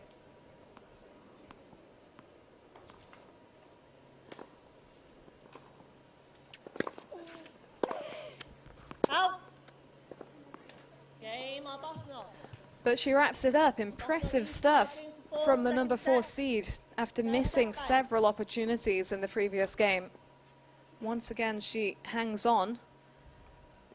And if Marnie Banks was under some pressure before, she certainly is now, serving to stay in the sets.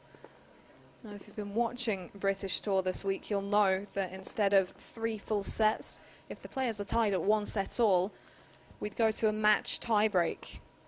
Anna, I'm going to put you on the spot. If this went to a match tiebreak, who would you see coming out on top? Oh, I really dislike when you do this. I think you do it on purpose. Tell you what, if they go to a match tiebreak, I'll ask you again, because Okay. we might not even get there. Okay. But Banks, at this point in the match, this is the most pressure she's faced, right? At 4-5, serving to stay in the set. Absolutely. You can tell the frustration as well. We haven't quite seen that all match, but you do get the sense that she realises this could be the end and she's close to the finish line. So she's letting that frustration get on top of her a little bit, whereas Emily's dealing with those emotions pretty well. I thought she did extremely well to come back in that last game and win it so comfortably after having those break points, because you sometimes kind of get that, you know, disappointment and you struggle to perform in that next game. But she was brilliant, and pressure's now back on Marnie.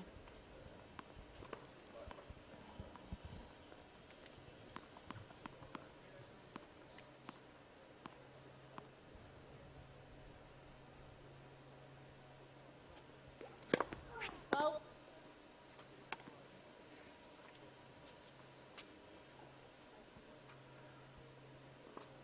I'm not sure whether she hurt herself there. She took some time in between the first and the second serve.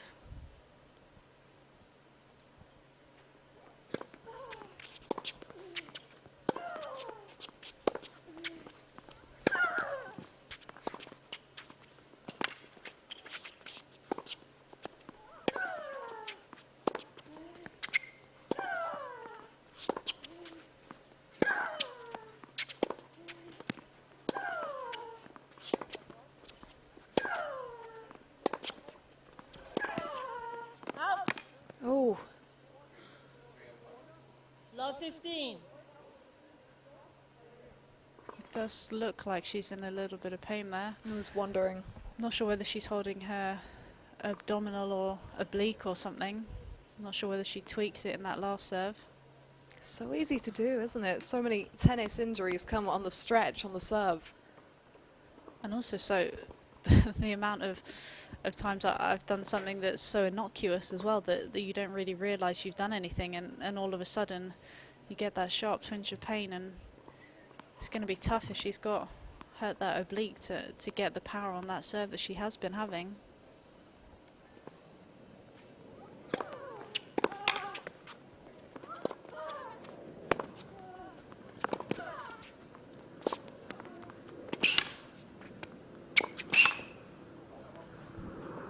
She's down. Love 30.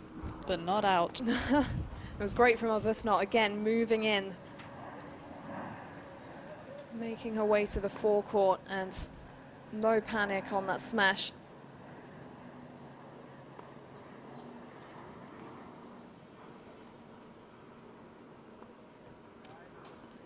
Well, this is big. Love 30, 2 points away from leveling this up.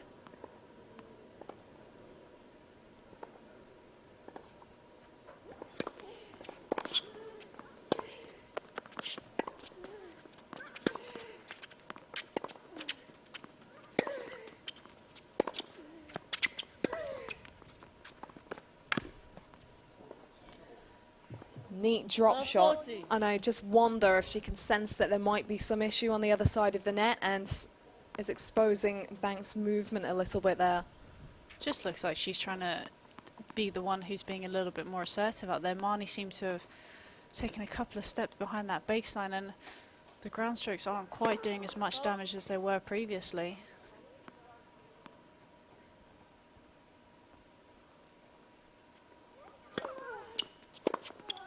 Out. 15-40. 2 more chances to take us to a match tiebreak.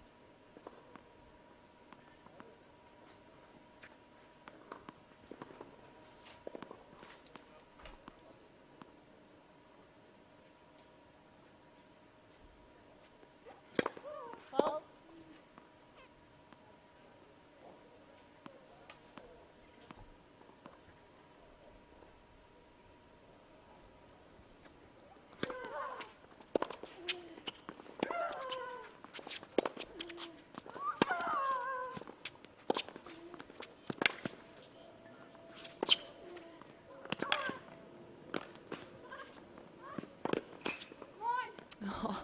She just had to swing at that one on the run, full stretch. And I thought Arbuthnot had done well to control that low volley to get it back over, but no chance on that last one. I think she'll be a little bit frustrated that she hasn't managed to finish that point. There are a couple of times where Marnie was pulled out wide on that slice backhand, and you felt that maybe it was a chance for Emily to come forward a couple of shots before she actually did and have an easier volley to knock off, but Marnie did incredibly well there. 2 saved, 1 to go. Fault.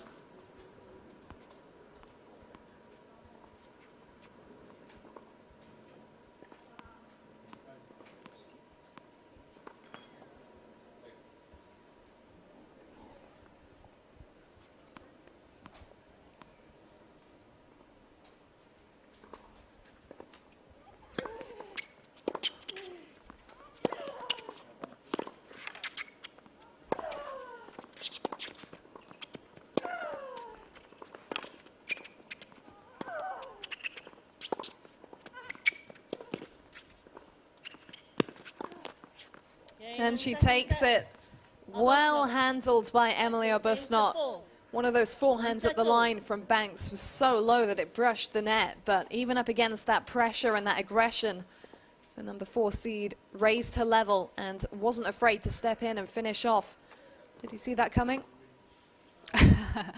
I have to say I didn't after that first set, but I'm not sure whether Marnie's in a little bit of pain or if she's just disappointed that she lost that second set. But I thought Emily did incredibly well just to turn it round and realise that something needed to change. Change those tactics, was a little bit more solid from the baseline and looked to step up when she needed to. And that was the deciding factor. And now we've got one of these fantastic 10-point match tiebreak shootouts. This infamous predicting time. Yes, well, you know what we said. Now is the time. Make your call. Who's coming through? I really don't like this. Okay, I would probably go for Emily, purely because I'm not sure if Marnie is 100% fit.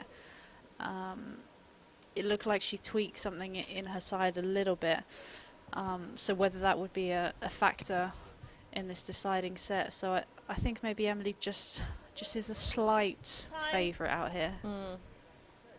Who would you have picked if I hadn't said Emily? Well, I was going along similar lines, but I'm not ready to call Elizabeth not quite yet, just because of the level we've seen from Banks all the way through. I think that if we knew for certain that she was physically fit right now, I'd be taking Banks. I think she has raised her level most of the time when she's needed to.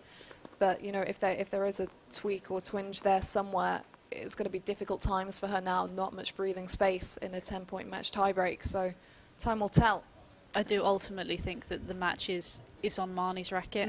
I think she's shown that she can outpower Emily and hit her off the court. It's just whether she's able to string enough of those points together and play a consistent enough tiebreak. You just get the impression that Emily is the solid one out there, and sometimes that can favour that player in the match tiebreak.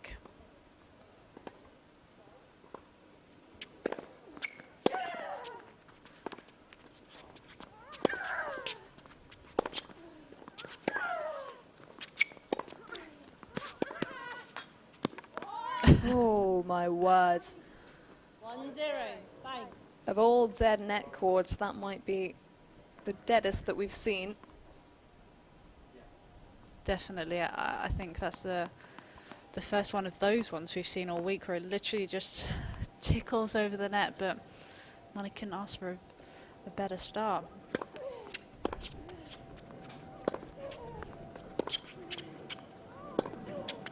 Out. 1-1.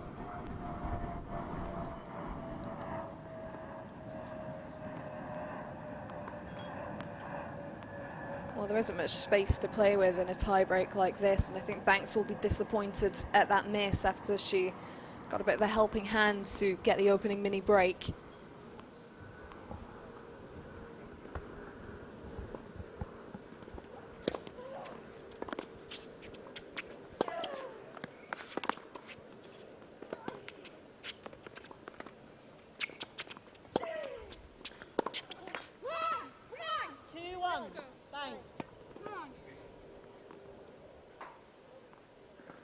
Well, the belief hasn't wavered on Banks' side of the net. That intensity still very much present. You get the impression that she's raised that intensity even more. She realises how important it is to get off to a good start in this tiebreak. Just create that pressure.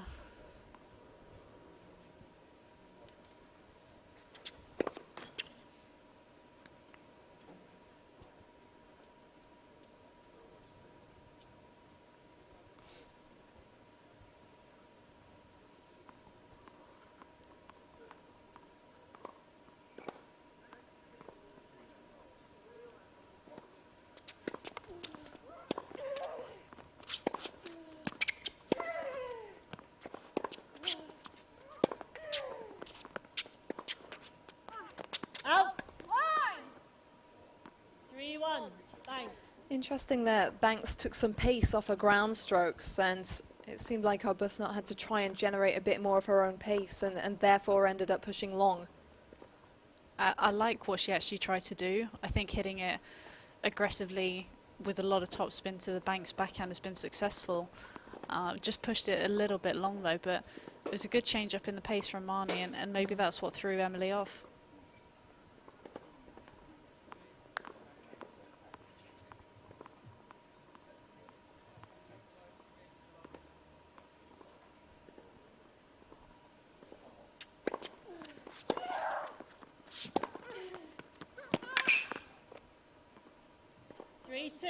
Banks. Once again, that's what has worked so successfully for her, moving in and just hitting side to side with poise and stretching Banks out until she forces the error.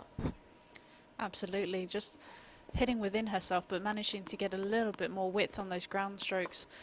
I think that's been an important factor because Marnie covers the middle of the court so well, but if you can break those tram lines, it makes it a little bit tougher for your opponent.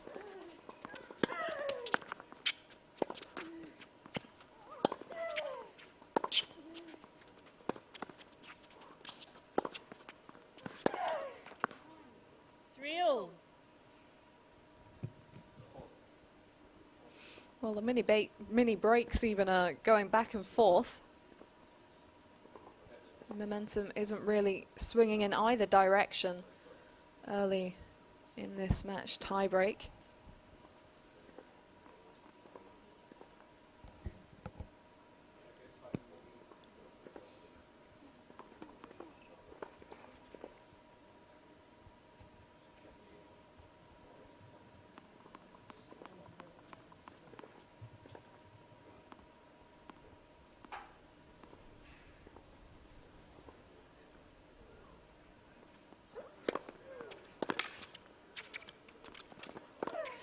Out.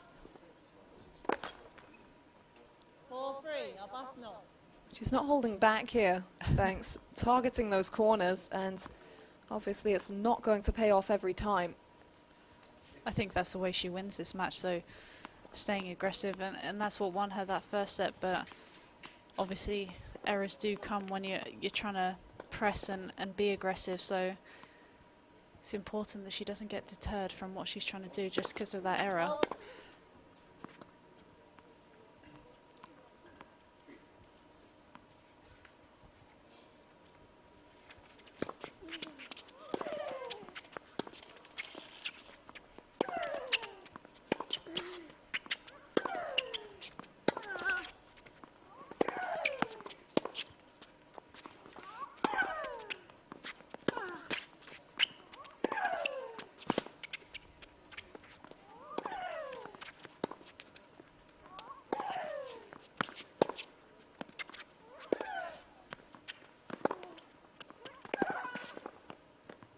Oh, that's really great stuff from Arbuthnot. 5-3, Arbuthnot. Just putting all those balls back in play, making Banks play the points out, and then she's getting good at seizing her moment to move in and picking the right second to do that. Frustration for the 17-year-old. Important for Mani to realise, though, that even though it's 5-3, there's still a lot of time to turn this tiebreak around, and if she can get this next point, it is back on serve.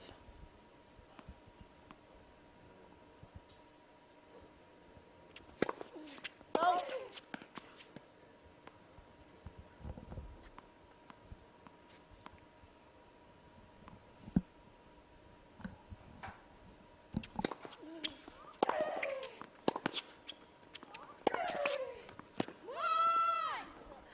Well, that was much 5-4, needed. Arbuthnot. And once again, committing to the slim margin. This time it pays off. Again, holding her stomach a little bit there. I'm not sure whether that took it out of her a little bit on that forehand, but playing through the pain impressively here if she is.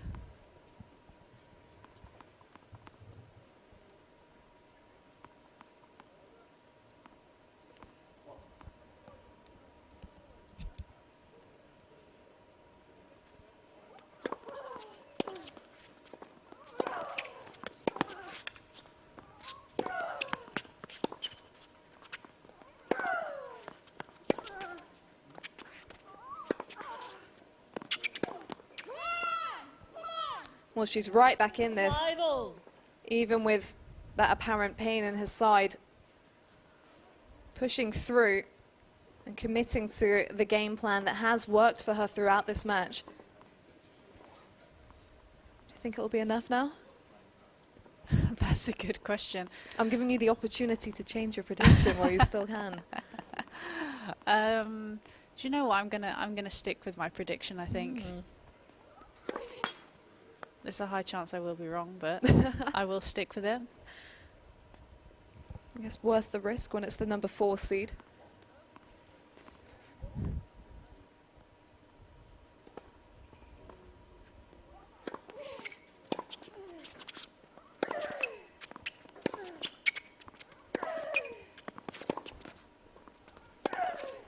Out. Once again, a bit too much lift on that forehand. Arbuthnot. As Arbuthnot time and again asks the questions.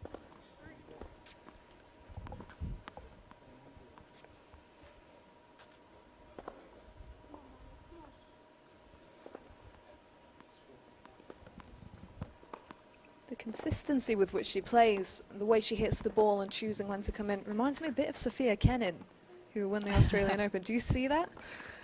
I'm not quite sure if I see that, but I think she'll take the comparison.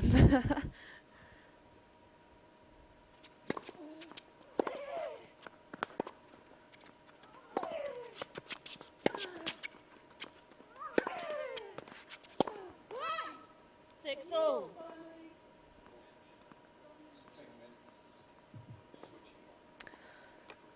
Well, as we head to the second changeover, still difficult to see where this is heading, but you just sense that intensity from Banks is not going to drop at all right the way to the end of this tiebreak.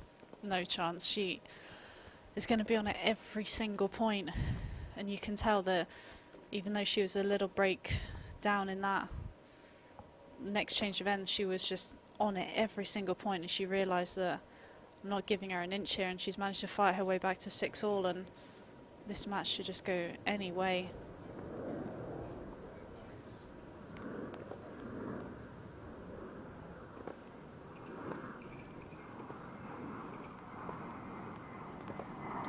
Cameron Norrie, the top seed, will be on centre court after this one, so not too long for him to wait now, whichever way this one goes.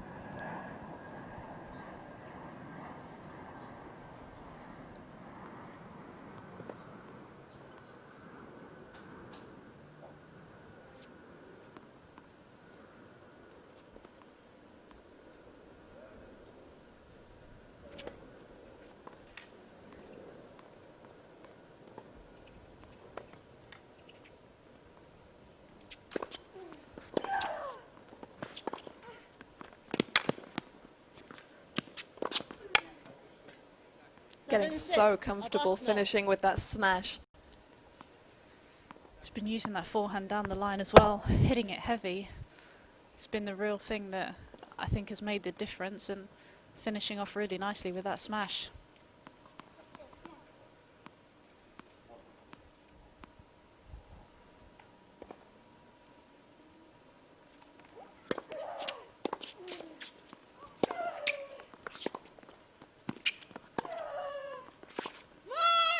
Oh, that was really important. Going so far down the wire here. And the 8-6 lead would just have given Arbuthnot a little bit of freedom to maybe swing a bit more.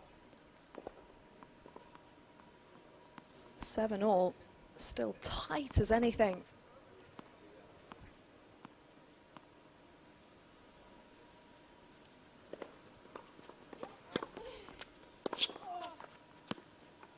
Seven. Thanks. 2 points away. Such a cheap point to give away, though. Got to make them play in that moment. A 7-all in this match tiebreak. You don't want to be hitting that first serve return into the net. Important she bounces back here.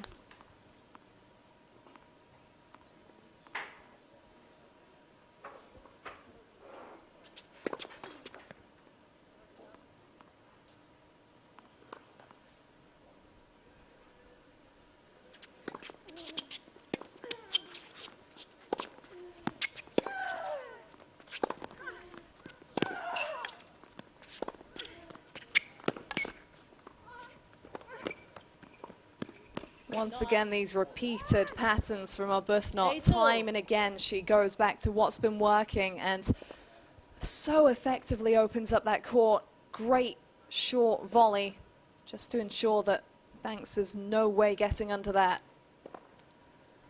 It's just smart play, you know, knowing what's working for you, and the whole opening up into that backhand side and getting Marnie stretched and having to open up that racket face is a big thing that's been working for her. So it'd be interesting to see if she wants to do the same thing again here.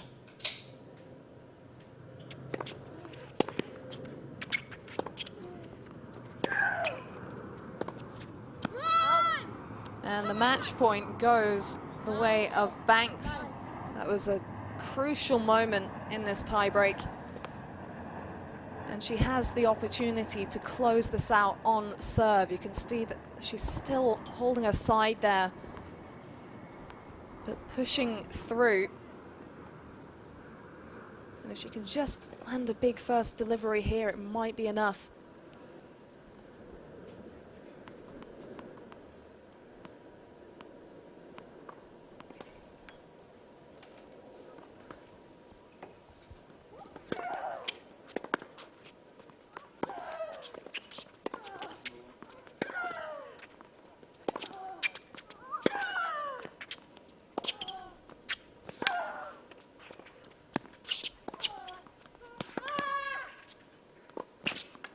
Oh, under such pressure. I mean, it's a similar thing to what she's done time and time again, but it's so different in those conditions. Up against the match point. I think Marnie will be a little bit disappointed there.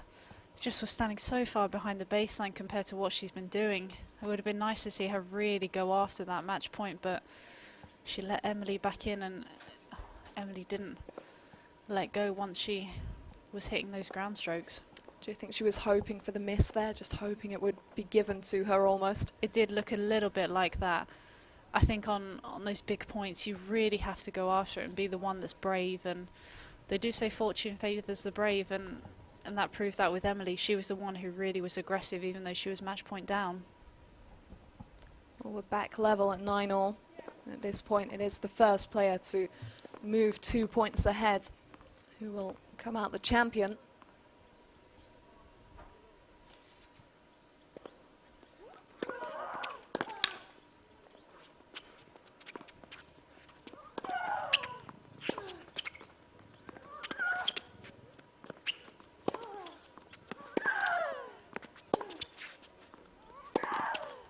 It was a great serve, but the return came back with interest, and all the pace had come off it, so she really had to wind up and generate her own, which wasn't ideal for Banks in that situation.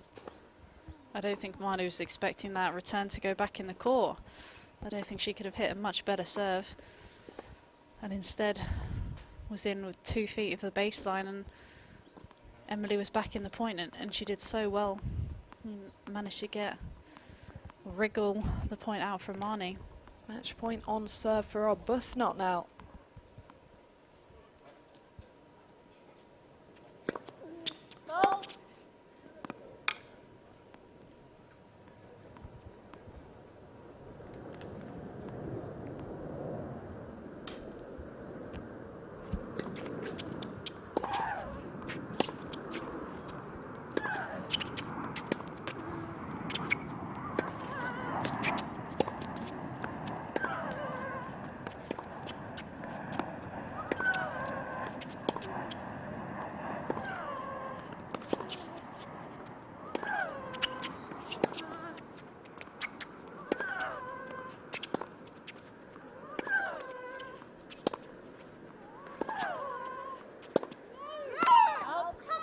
Well, this is unreal, the closeness of this encounter. Ridiculously hard to call. And you felt like Arbuthnot had got herself into a rhythm there. She was so consistent. It really seemed to be going her way until that final shot. I think that's Marnie's really struggling after that last point, but she was not giving an inch. She refused to miss, and you did get the feeling that Emily was just ahead in that point and kind of just gave away control again, and probably went for a very low percentage backhand down the line. And still we continue.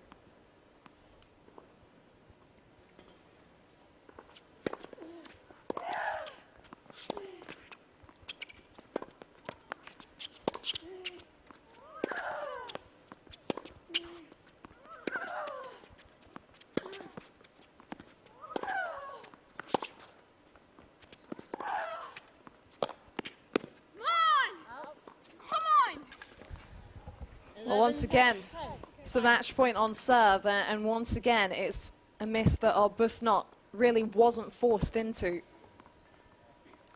Trying to do the right thing, though, on that forehand, looking to come forward, but just pulled off again and just managed to shank that forehand into the back fence. And I think she'll be frustrated because she was trying to do the right thing, but just didn't quite execute it. And like you said, another match point for Marnie Banks on her serve. Will we see another big one?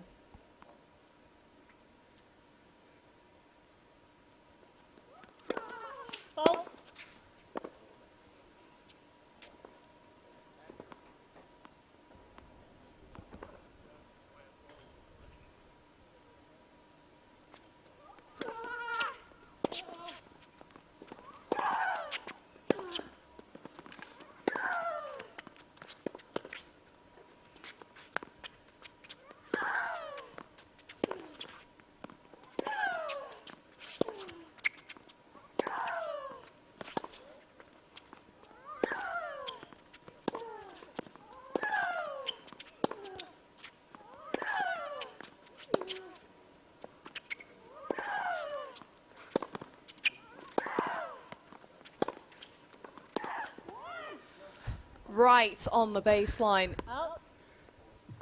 You can't make this stuff up. I thought there's a couple of times early on in that rally, especially when Marnie could have pulled the trigger on those forehands. I think she was just a little bit too passive, and you know, sometimes you've just got to take those chances because that's what's been working so well for her. But again, you got the sense that she was just trying to wait for Emily to miss, and you can't be doing that. Not helping herself as well, whatever this injury is. It's not doing her any favours in the long rallies.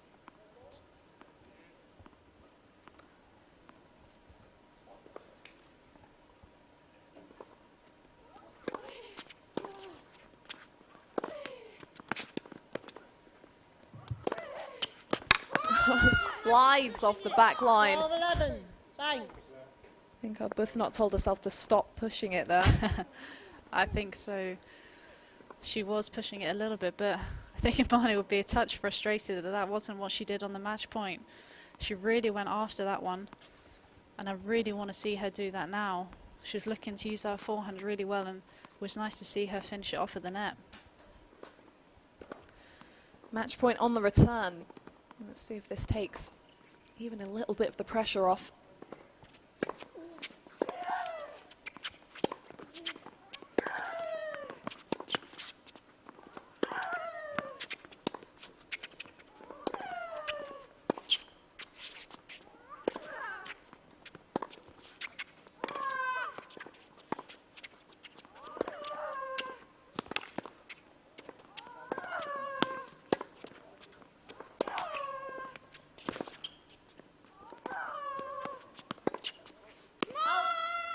Well, there will be some relief for 17-year-old Marnie Banks as she finally seals the upset.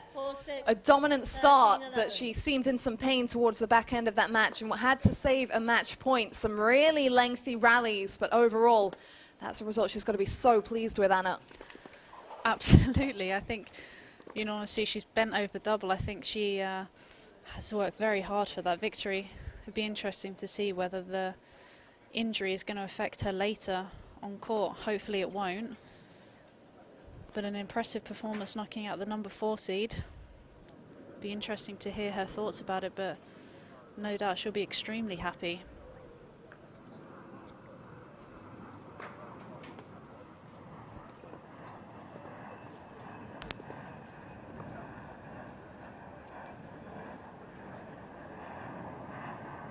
You can see how much it meant to her at the end there, after having a couple of points to win the match earlier. You can almost see the relief. But again, holding that side, you do wonder if that is really going to affect her later. But hopefully she'll be fighting fit. She'll be back on court again, 4th match on today. And I do believe now we can hear, hopefully from her. Abigail will be giving an encore interview. So let's hear her thoughts now. Yeah, no problem.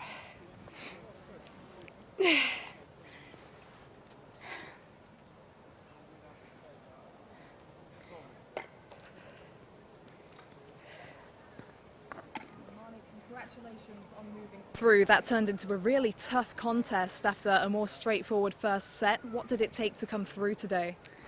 Just a strong mindset, like putting my best effort into every point. She made a lot of balls back, so I just had to stay mentally tough and just play as best as I could with best attitude as possible. You seem to be in a bit of discomfort towards the end of the match. Did you pull something during play? It's like an ongoing injury, it keeps coming and going. Hopefully nothing serious, but I'll do recovery now and try my best to hopefully not have any discomfort in my next match. Well, you seem to be enjoying British Tour. Last week, I believe you took out the top seed and you've just taken out the number 4 seed. What's it been like competing here in a place where you're quite familiar with and have trained here previously? Yeah, just the competing in general has been really good. It's great to be back. Yeah, it's beneficial. Like, I know the courts pretty well as well as I've been training here. But yeah, I'm just enjoying being back. Well, you'll be back out later. You could be taking on the top seed. What are your thoughts on your semi-final match? Again, just to play my best, like try and play my best tennis, strong mindset, and just enjoy it out there. Well, congratulations on coming through this morning. A pleasure to watch. Thank you very much. Thanks. Thanks, Molly. Thank you.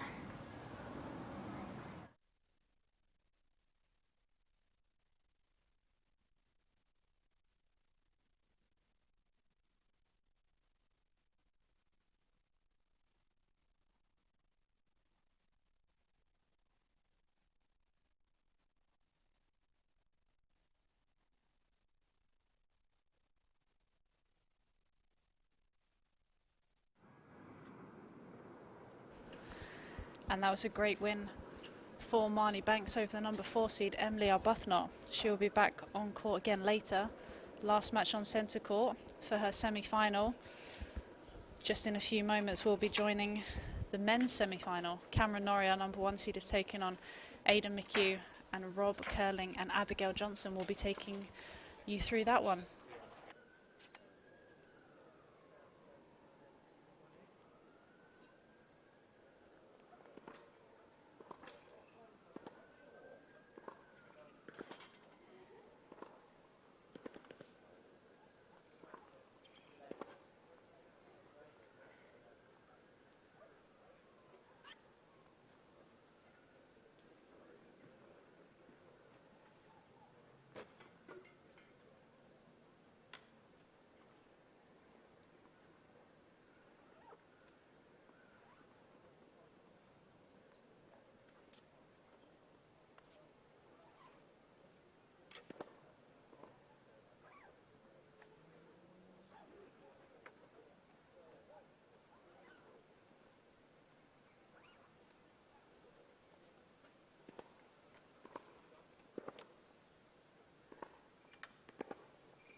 So, welcome back. What a cracking start to our day with that women's singles match in the quarterfinals between Emily Arbuthnot and Marnie Banks. Banks just coming through. We now turn our attention to the men.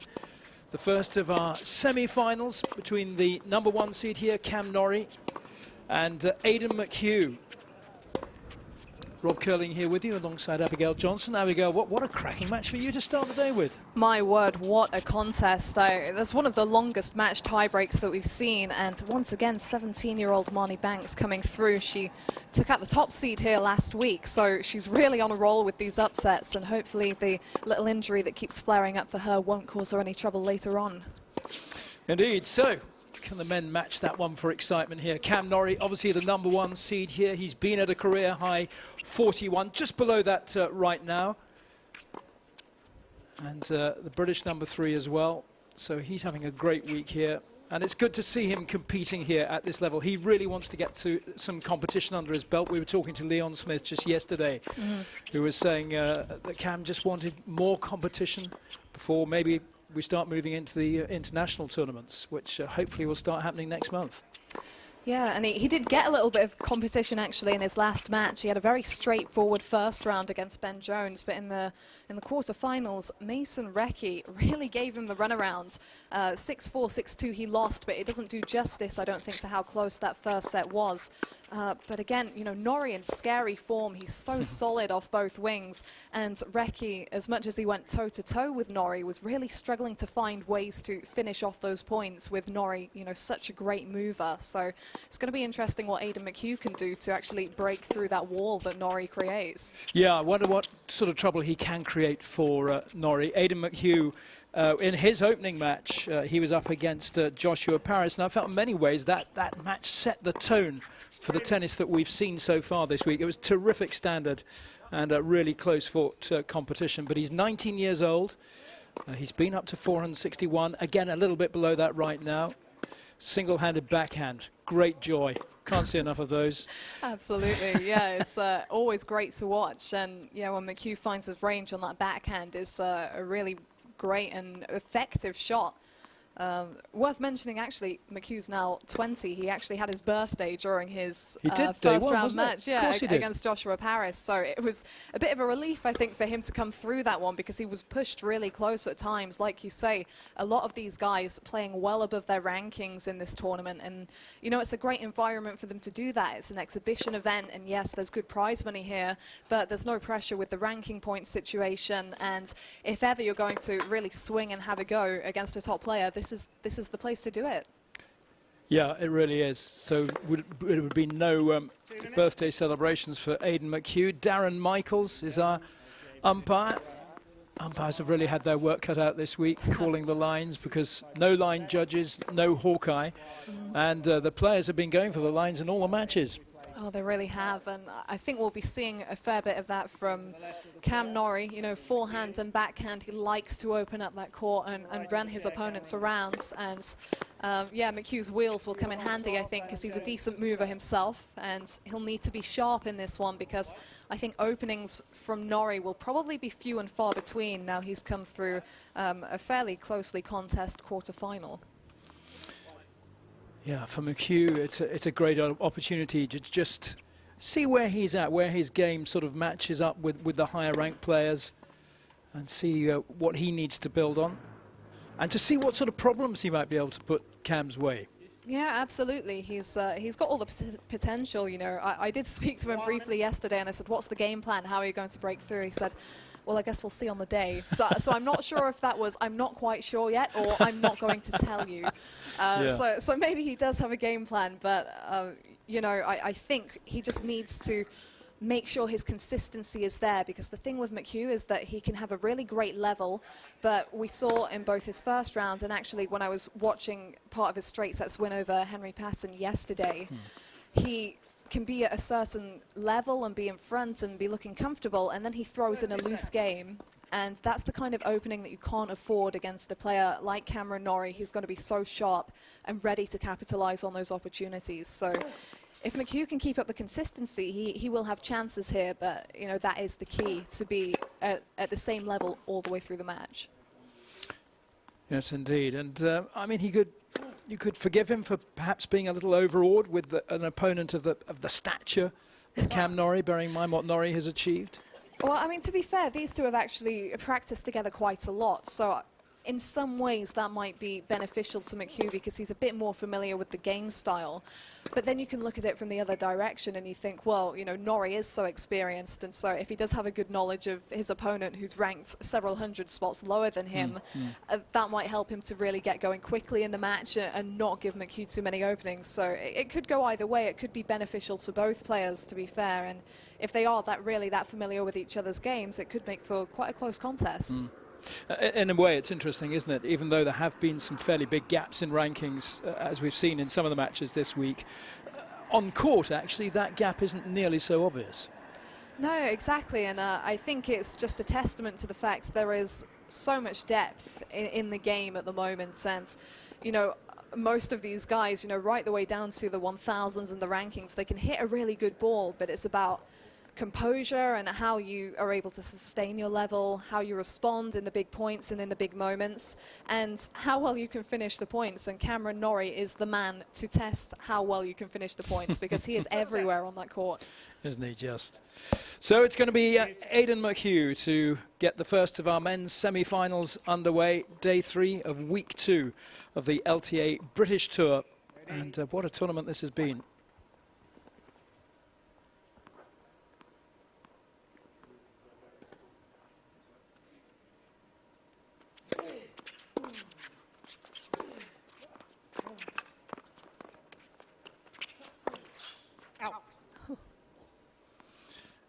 It's a nice reassuring start for McHugh. Yeah, well, I think it's really interesting to see him do that and make that statement in the first point of the match. It probably wouldn't be the best idea to hang back and play baseline rallies with Norrie all day long, because he is, you know, so difficult to get past in that department. He does need to mix this up a bit and think about moving in.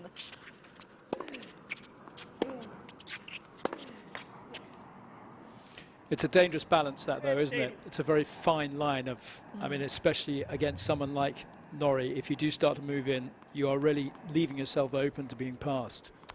Yeah, absolutely, and it's, you know, it's kind of a difficult situation, because you're in trouble at the baseline, but you're in trouble at the forecourt as well, and it's where do you feel most comfortable, and where do you think you're going to have the best opportunities?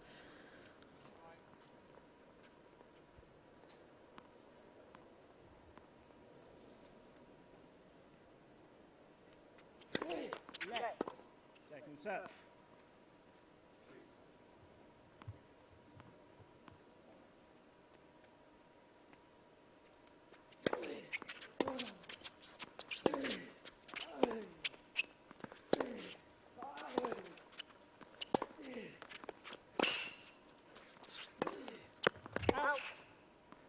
Yeah, the other issue, of course, that Aidan McHugh has got to try and suppress early on is just going for it a little too much, which is going to be the inevitable temptation, just to push it a little bit. Yeah, absolutely, because when you're up against someone of Norrie's stature and his accomplishments, you know that he's in the top 100 for a reason, and you've got to give it your best to hang with and to go toe-to-toe with him. It is difficult to keep that in check sometimes.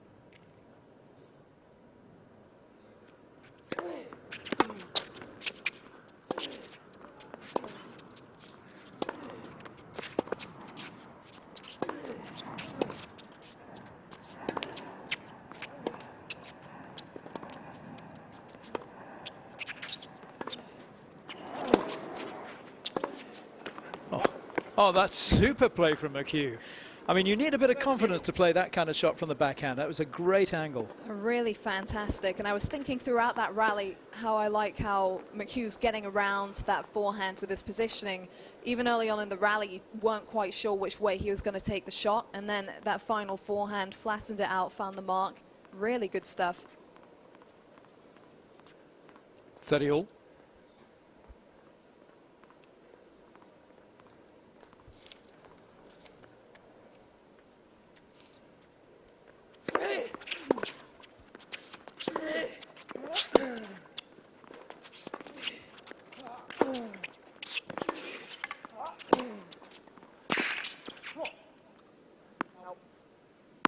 Took a bit of a slip there, and the right hand court couldn't quite get back in time to be on balance to play that shot. Really being made to move around the court by Cam Norrie, who has a break point here.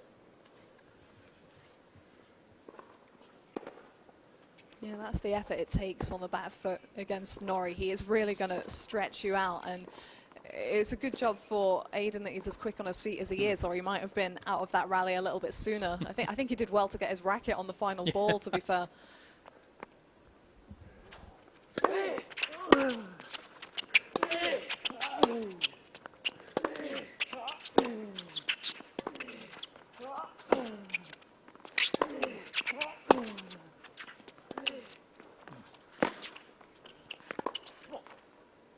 Too close to his feet, that one. It was a little. Norrie gets the break, but good signs, I think, early on from McHugh. If he can settle into that game, he mixed up that backhand beautifully there with the slice backhand and then the drive backhand, using a bit of a weapon there. If he can just settle into the game, we could have a match here. Yeah, absolutely. He is a player that can mix things up, you know, that one-handed backhand and the slice. And, you know, he's not afraid to play from different areas of the court. And I think what you could see there, that was quite a fast-paced first game, and I think you could see the familiarity of the two of them with each other's games. You know, McHugh wasn't overawed. He was hitting the ball really nicely. And I think he needs to be careful that, you know, the game doesn't move too fast for him and that he doesn't get carried with that. He needs to use that slice to, you know, change up the rhythm and make sure that he's in some control out here.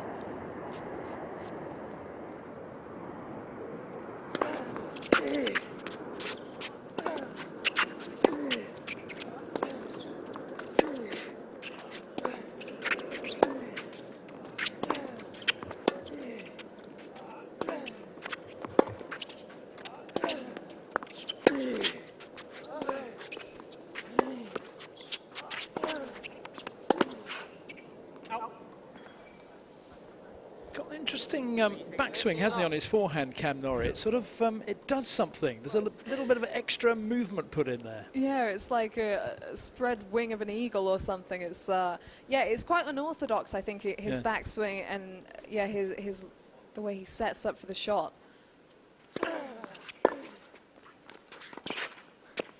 Oh, that's beautifully played by Norrie.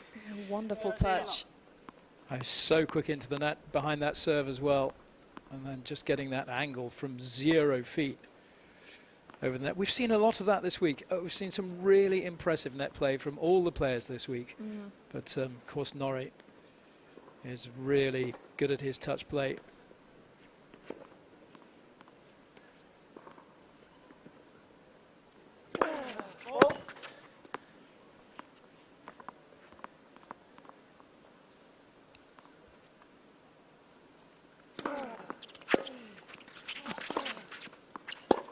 Oh, it was such a good return from McHugh. I mean, he really got hold of that, created the angle, but couldn't finish it off. It was the right move, you know, to give himself a bit more time as well with the way he sliced that return back into play.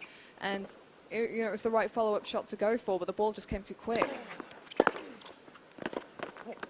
Very nice. 40-15. And again, it's that slice return. The way it comes down, it dips over the net. Absolutely, yeah. And he's obviously picked up that Cameron Norrie's in the mood to serve and volley. And if he's going to be moving in, you want to keep that return low to get him below the height of the net and make life difficult.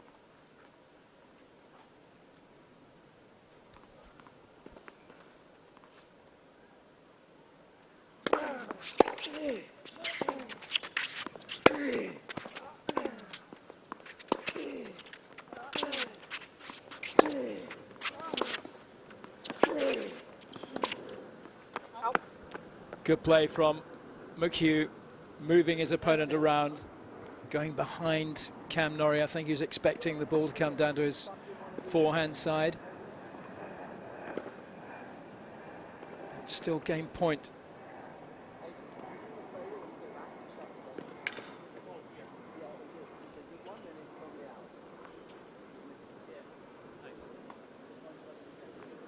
Not quite getting what that conversation was. Yeah, I'm not sure.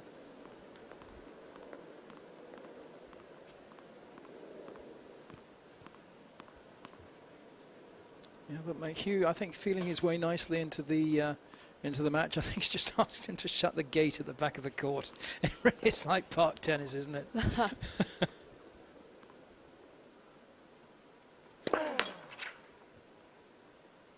Did you leave it open when you ran off after your interview, Abigail? I think, you know, when you said that, I was wondering. I'm thinking back. I'm pretty sure I closed it. But it would be very much a me thing to do.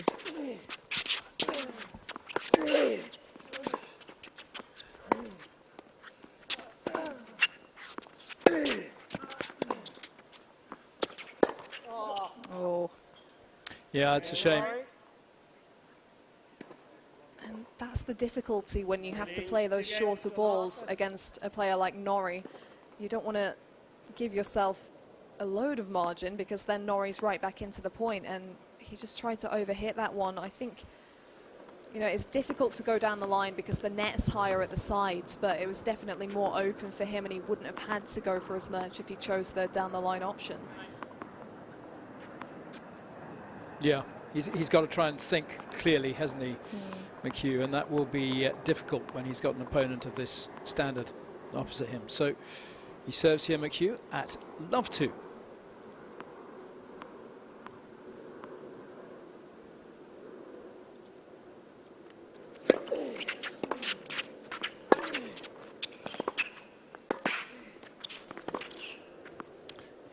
That volley didn't really have anything on it, did it? No, I mean, it's a nice idea to change it up, but you know, Norrie is of such a caliber that if that volley doesn't have enough on it, he's going to be right there to capitalise. He's already looking well in the groove. He's clearly warmed up to the conditions here, and that pass was kept so controlled and so low.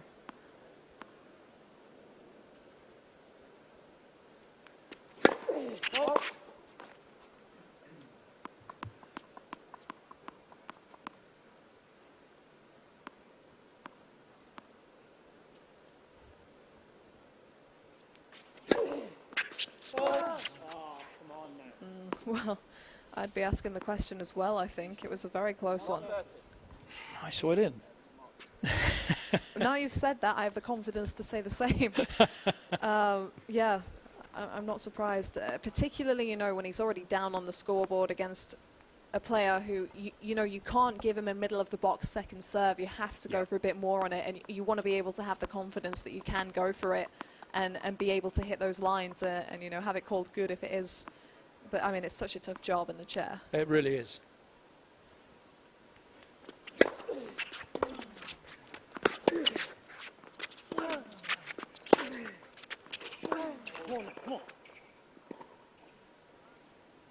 Well, that will help settle him just a little bit in this service game to get onto the scoreboard. Just try and close that gap on Norrie. He doesn't want to let Norrie get away too soon in this match, otherwise that's going to mess him up in the head even more. Yeah, exactly. I think he'll be disappointed not to have got to deuce in the previous game because he was starting to make some inroads and find what was working for him. Needs to move on from that quickly.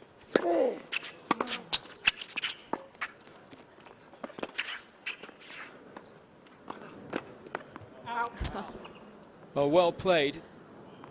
He was perhaps a little fortunate that Norrie wasn't able to make that final shot.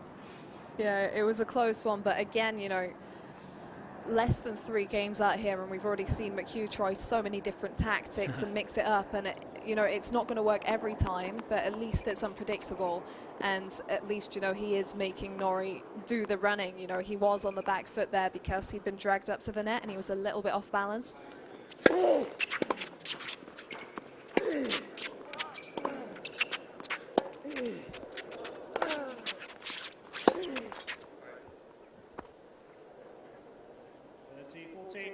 Yeah, he doesn't need that.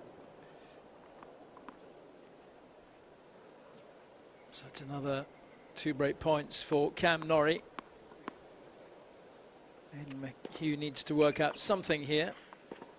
I think he has to start with, you know, getting that first serve in, and you know, there's no rally beyond the serve, and he's got to remind himself that, like, this game is still on his racket if he can get some big first deliveries.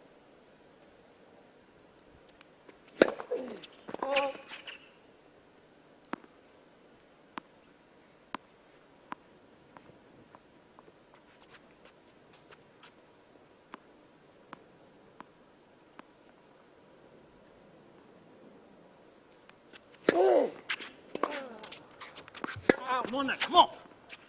Well, that's an interesting second serve. Forcing the error from Cam Norrie.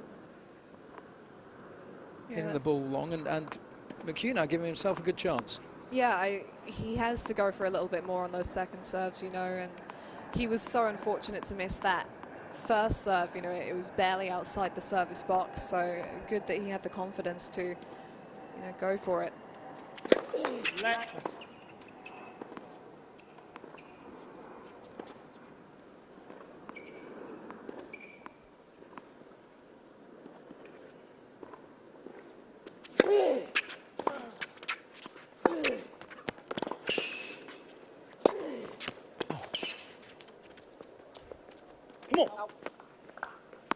Well, well played, McHugh.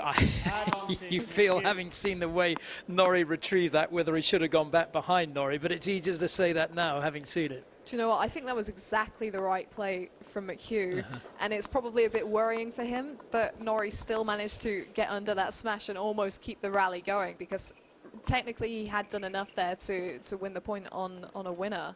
Just Norrie's coverage is so fast and so good. Yeah, come on now, come on.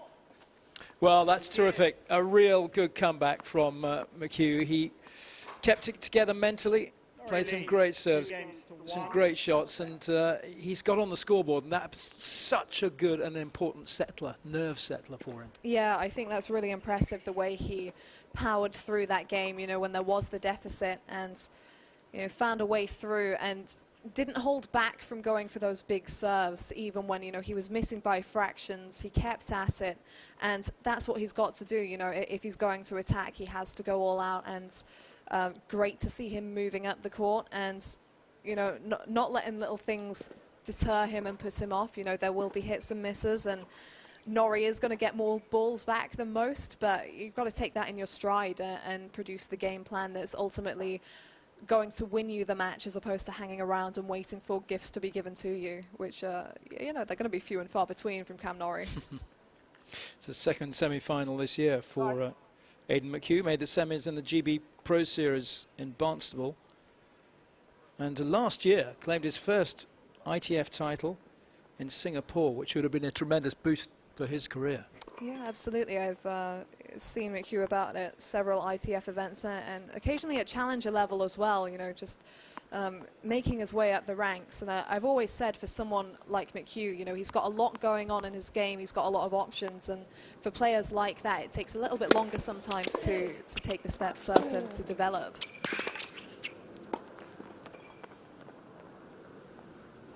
15 left. So casually done.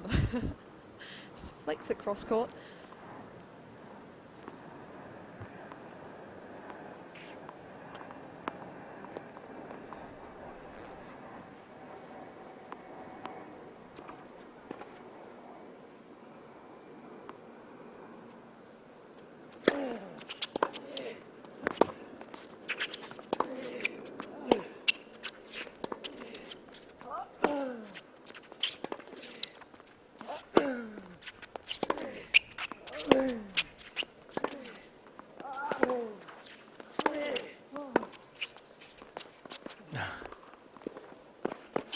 No, the timing of that shot was possibly wrong, because he created such a great angle from the baseline, McHugh. But it's then fathoming how you make the most of that and win the point. But I think by the time he came into the net, we knew he was going to be passed. Yeah, it was good anticipation from Norrie. I think, you know, you've got to save those drop shots for when he's a little bit further behind the baseline. Pretty much as McHugh hit that shot, Norrie was already on his way up, and he had time to play with. So, yeah, potentially not the right moment for that. Left.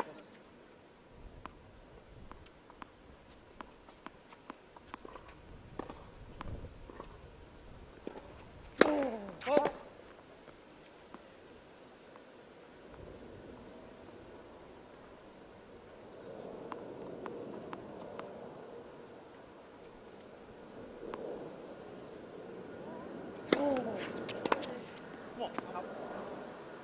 That's a loose and unnecessary gift from McHugh to his opponent.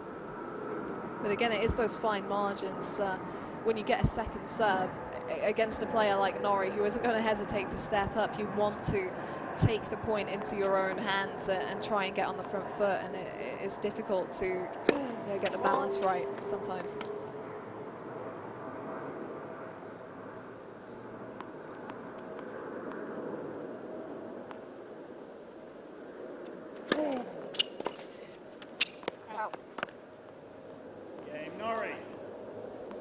So Norrie holds for a 3-1 lead. It's still only one break of serve. So if McHugh can just hold it together and get those first serves in today, in this game, and just give himself a bit more of a chance here, and just keep Norrie within sight on the scoreboard. Yeah, I think, you know, in a way, it's early days, but he's got to try and put the scoreboard out of his mind. He is down a break, and, you know, it's on his service game now, so he needs to stay in the moment and focus on what he can do and what he has done well so far. Out.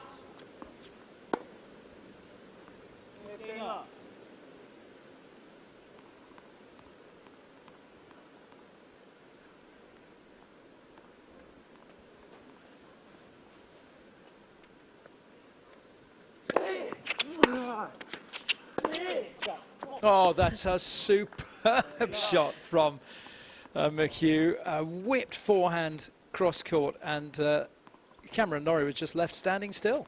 Yeah, he accelerated through that and took it at just the right moments. Such a good connection. Full rotation, that's, yeah, so good.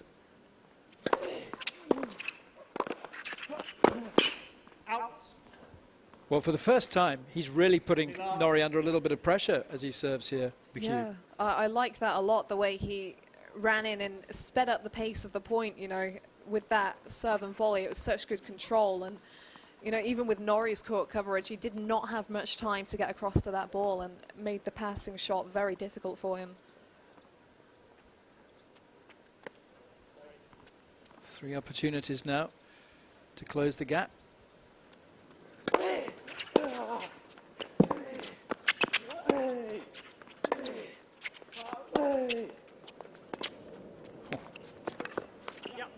Well played, Aidan McHugh. That's a really impressive love service game to take it to 3-2. But how impressive was that? Oh, super impressive, and it's great to see, you know, that not at all is he overawed by this situation. And I think this is, you know, like we mentioned before, these guys have hit together and know each other fairly well, and you know, just having that familiarity with the way that Norrie's balls come back across, because me and Anna were talking yesterday about, you know, the difference off both wings. Heavy topspin on the forehand, but a flatter backhand, and it's quite unorthodox, and it can take a while to get used to. But obviously, given that McHugh has experience with that before, he's got straight into this match, and already in the first few games has rattled through a lot of options to see what's working, and really found his range in that previous game. Very impressive. A little bit of coaching going on. Yeah, it's nice. I've seen actually quite a few of the players will come off court, and whether they've won or lost, go straight to their coaches and talk through what worked, what didn't work, and that communication is key, you know, to get that outside perspective and to talk things through from the way you saw it on the court as well. Yeah, Emily Arbuthnot in the back of shot there. Played a super game. She's unlucky not to come through. Oh, that'll be a killer, yeah. Yeah. So back to this men's semi-final. Cam Norrie is getting a little taste of his own medicine here from Aidan McHugh.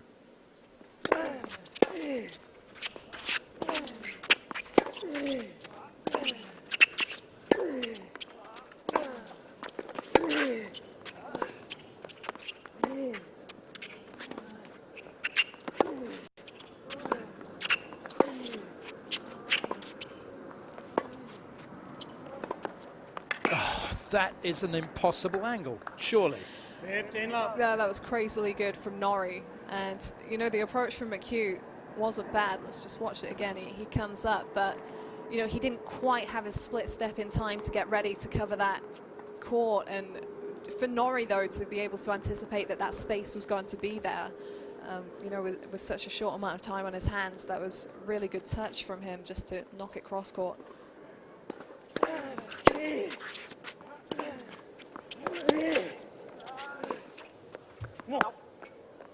He just guides it up the line, doesn't he, 15-0. Norrie? But just long on that backhand.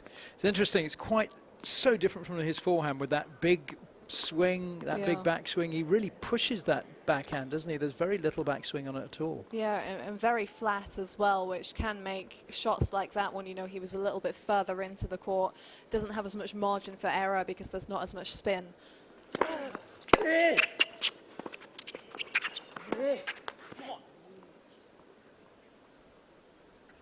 It wasn't a particularly deep serve from Norrie. I wondered if perhaps McHugh could have just done a little bit more with that return.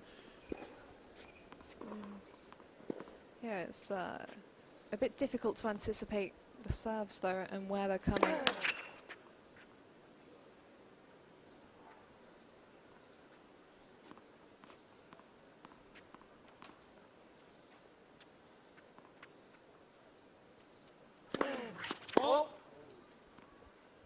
Well, that'll be a first double 30-0. from Cam Norrie.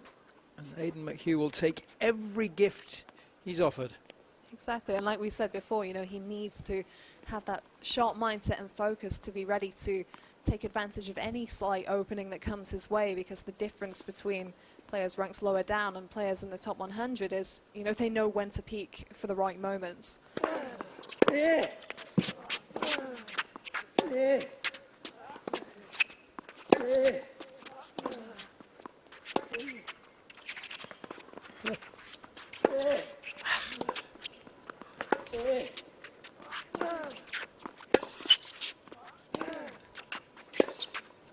Out. Yeah, he's had a tendency to do that on that wing, hasn't he? McHugh just push it a little bit wide. I just sensed maybe a couple of shots earlier he could have played it the other direction and perhaps made Norrie work a little harder. Yeah, Am I being unkind? I don't know. I think there was a little bit of justice there because one of McHugh's slice backhands, I don't know if it actually found the line. It looked fractionally wide, so I was surprised that none of them flinched at that. 40-30.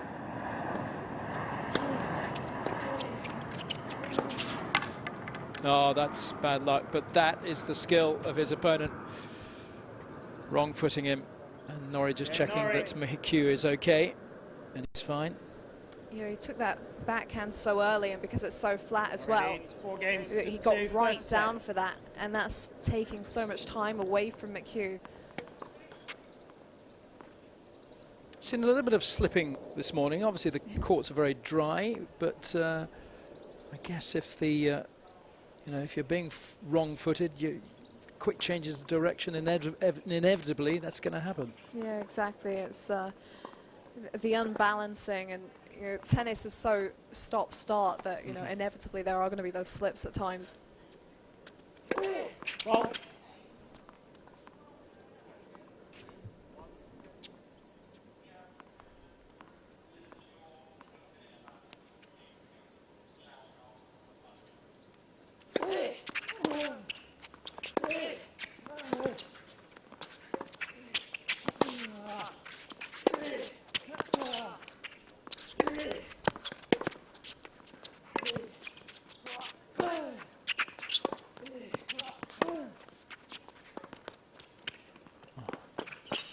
Oh, I thought beautifully played, but Norrie too good for him. That is unfortunate because that really bounced off that net cord, and you know, I hope it doesn't put McHugh off going for those kind of points. It hasn't so far. But once again, you know, it is the difficulty against Norrie of how do I finish the point. It's all very well being able to go toe-to-toe with him and even run him around, but what's it going to take, you know, to actually hit the winning shot or force the error? That was very close. I think it is a little bit unfortunate that that one, you know, managed to bounce over, but, you know, credit to Norrie for getting up there.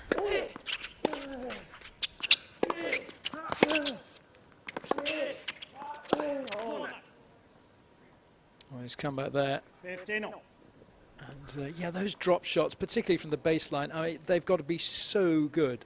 They've got to be so perfectly executed that if it's just a little bit floaty, a little bit long, it sits up for your opponent, and someone like Norrie is going to punish it. Yeah, it's a difficult shot to hit, particularly in the breeze. You know, these are gusty conditions where, you know, the wind is just springing up from time to time.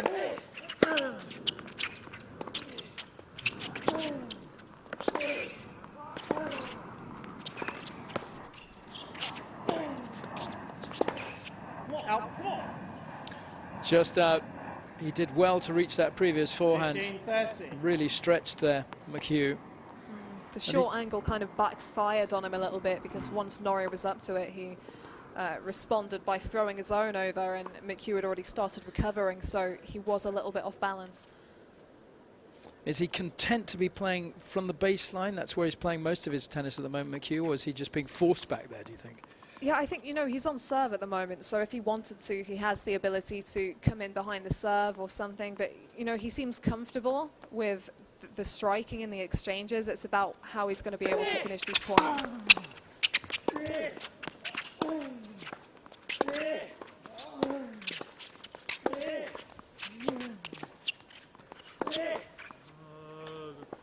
Good to see there. Once it was a little bit shorter, he was prepared to move in behind that drive forehand. And it's all about judging the right moments. You know, he kind of had to move in there. It was shorter and, you know, got over the top for the drive winner.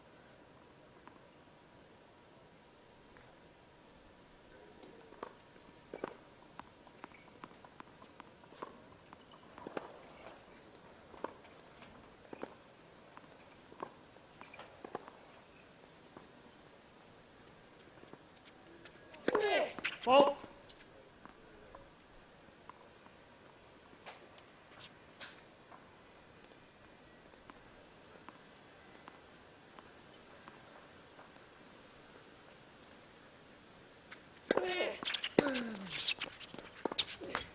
Oh, that's a shame. He could have really done with a point here instead 30-40. of giving Norrie another break point opportunity. Yeah, you know, 30-all when you're down on the scoreboard on your serve, it's a difficult moment. There's a little bit more tightness, and who knows, maybe that's not a slice that he would have missed at another point in the match. Needs a big first serve here.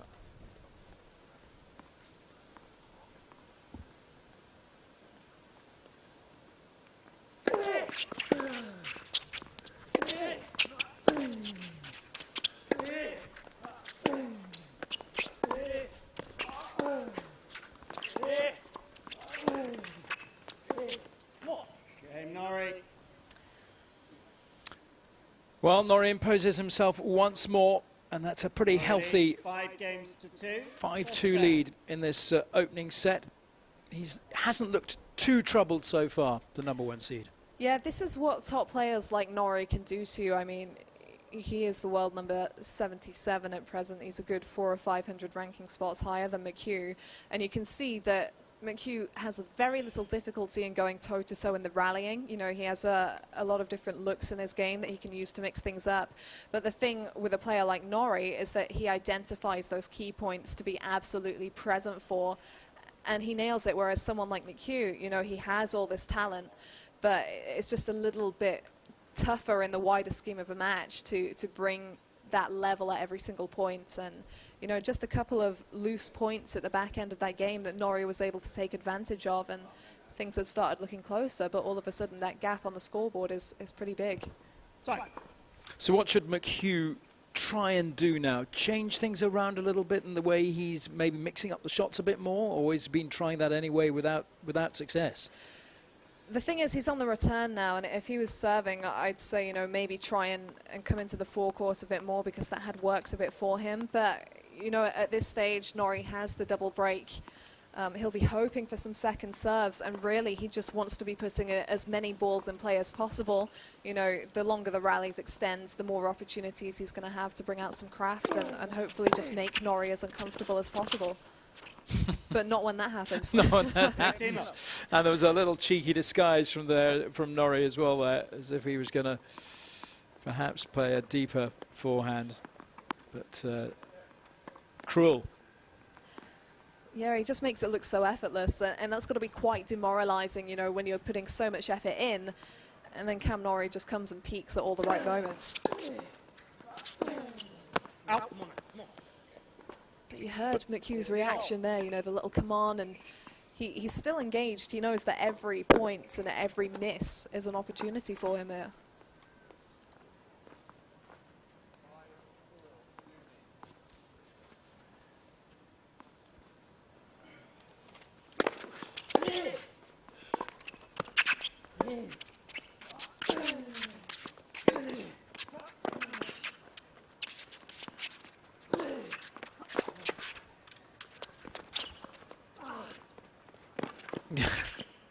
That time it worked, but only just. And 15-30. I wondered if he should have played something special a little bit earlier on in the rally when he had Norrie on the run. But let's not take it away from him. He's won the point just. Yeah, I mean, Norrie was a fair bit distance behind the baseline at that point, so you know, it was a good time to bring it out, and it's good to see, you know, that times it hasn't been as successful hasn't prevented him from going for it again. I'm liking the commitment that we're seeing out here, even if, you know, it's not going his way 100% of the time.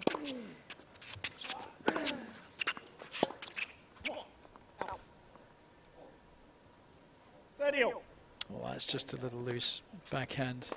He's under so much pressure here, McHugh.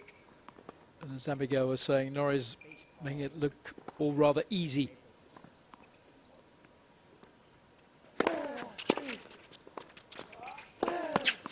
Oh, he anticipated that perfectly, but again, Norrie equal to it, puts away the volley to give him set point. Yeah, exactly. You have to guess, especially, you know, with the pace that Norrie's able to generate. He had no option, and that was a really good guess. You don't often see them going in the right way and being in just the right place, but, you know, it did jam him up a bit, and there was too much height on that backhand. So Norrie serving for the opening set. Ball.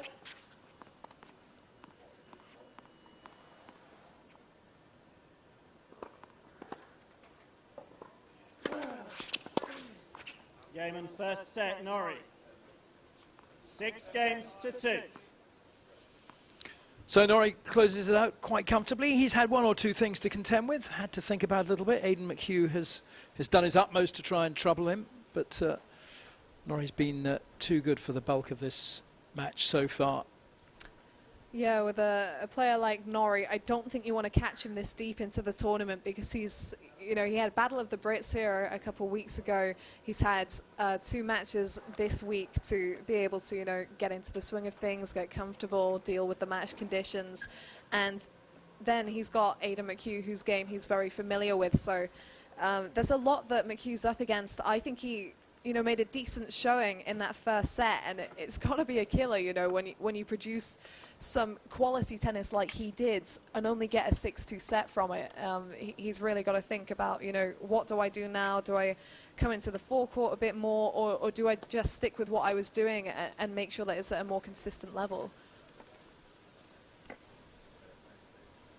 Yeah, and Norrie is now such a great competitor, hasn't he? He's come through from that, you know, the US university system where he was the #1 player and really made his mark as soon as he came back to this country. Was in the Davis Cup, won that epic match on his debut. I mean, he's been fairly astonishing since he's come back. Yeah, I remember that in 2018 because he'd been kind of outside of the British tennis scene and over in the States. You know, not really. Nobody really knew him, and then he came and produced such quality tennis straight off the bat. He was also a fairly unique case for GB, where he quite enjoys playing on a clay court, which we don't see, so that was quite exciting. And we've seen that he has a game style that can transfer well across all surfaces, and that's why he is where he's ranked in the world right now. He's a great asset to British tennis, that's for sure. And we're seeing a lot of hope, I think, for the future of British tennis this week at this tournament. So the standards have been really high. So, McHugh serving. Start of the second set.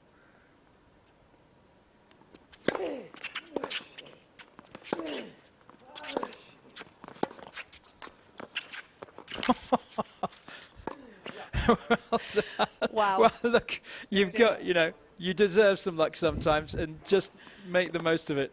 Exactly. I had Norrie in all sorts of knots. The thing is, you know, if that slice had gone cleanly over, it was going to drop low anyway, so it was going to be an uncomfortable shot for Norrie. I think he did well to get that pickup, but really, you know, not much changed in terms of the way that rally would have played out, I don't think.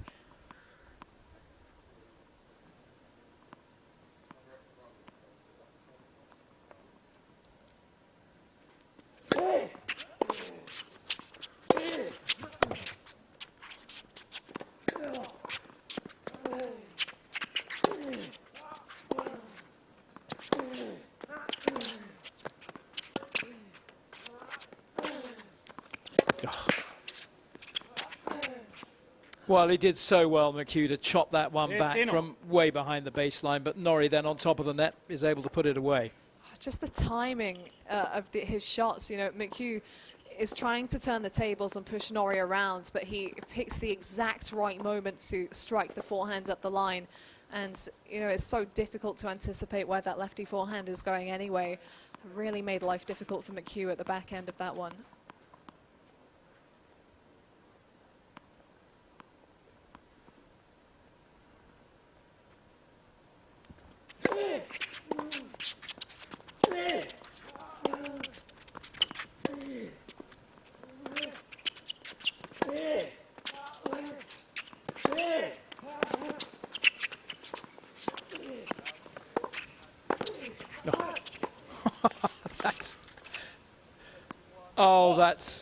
Was that in? 15-30. That's epically cruel. He did so well at the net. It was like a target there being just battered. Yeah, it was a good couple of inches in, wasn't it, from Norrie? Yeah. Scrambling for that one. That's cruel. It really is, you know, that such good reflexes from McHugh. That ball was coming back at him so fast, and I do wonder if he left that one thinking, you know, with the way the wind was traveling as well, that would be carried long. But, you know, great pickup from Norrie. He didn't need that.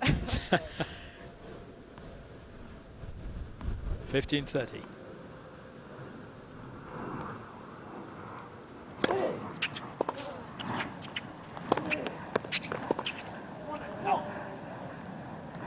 But once again, you know, it didn't work for him last time, but he still comes forward because it's the right thing to do out here, and he can read that. He can, you know, at this point in the match, he's not going to win it from the baseline unless Norrie's level drops, so he does have to mix it up.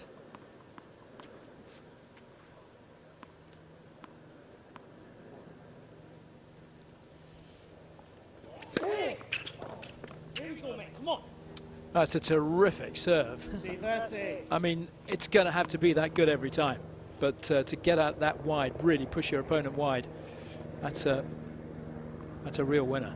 Yeah, that kick serve out wide is so effective and gives him a little bit of breathing space to close out what would be a really important game for him at the beginning of the second set.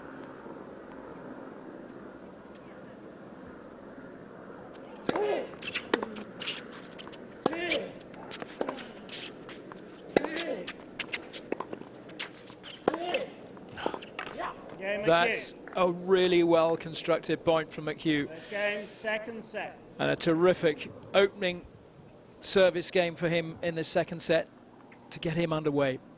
Yeah, great attitudes from McHugh. You know, it could really be easy for him to get disappointed after that first set and some of the great tennis he played to not have got more for his work. But instead, you know, he's just come out here really positive, figured out what worked well in the first set, moved in a little bit more, and really got some bite on that first serve, which has helped him out no end. Just having a look through those first set stats, anything stand out for you particularly here, Abigail? You know, McHugh wasn't able to manufacture any break points, and I think the way Norrie was able to look after his serve so well and in such business-like fashion really helped him to sail a bit there when things could have got a bit more difficult. And you see there 2 out of 3 break points converted. It goes back to what I was saying about being able to identify the key points of matches and peak for them most of the time.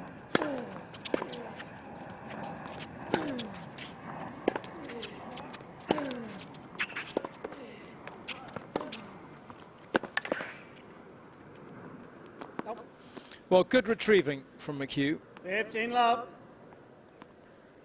Once again from Norrie, he just makes it look so easy moving in and finding those inch-perfect marks. 30 love.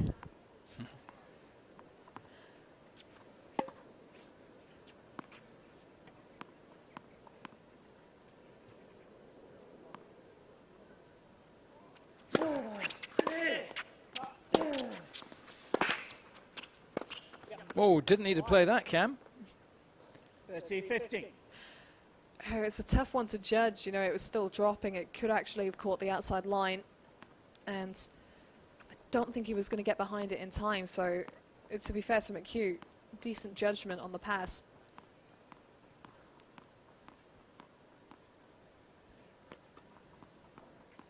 Yes, he's being forced, isn't he, into playing those shots as wide as he possibly can. Anything less, he's going to come back with interest from Cam Norrie. Oh, It's just effortless. And because he's thinking a lot about trying to move in early, when you're thinking about moving forward with that serve, it makes it so much more penetrating as well. He got some great lefty swing out wide on that. Opened up the court. Norrie. And 2 aces in that game. 1 game all, second set. a little unkind, a little unnecessary. Yeah, it could have gone a bit easier, but Yeah. hey, you go for the kill. You do indeed. And as you were saying, Abigail, I think the impressive thing is that so far, Aidan McHugh hasn't let his head drop, and hopefully he can continue in that vein. Keep trying things, you know, those deft little drop shots on the backhand may well produce some magic for him. Yeah, I think he's carried himself really well. Just needs to stay in the moment out here.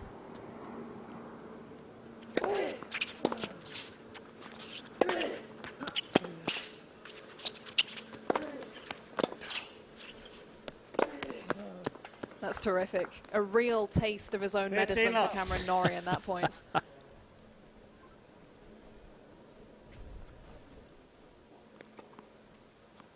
But as Anna likes to say, that's how good it has to be, you know, to stay out in front and to you know, stay on the front foot. And also knowing when to come in.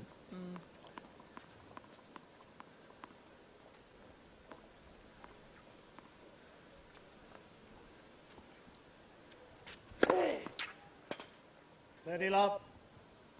He really is giving him a taste of his own medicine, isn't he? Exactly, and like I say, you know, he has to go for those first serves. Can't actually see a mark there from here. Yeah, I don't think he would find a mark outside the line because I'm pretty sure that looked like it hit the edge of the service box.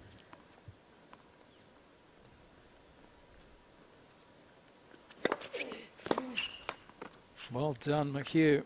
40, love. He's serving really well now and needs to keep that going. Yeah, it's really good to see. I think, you know, he has to look at this match in the light of it's an exhibition match, you know, it's great condition to be up against a player of this caliber. And, you know, I'm down on the scoreboard with nothing to lose against a player that's competing this well, so I might as well go for it. Ball.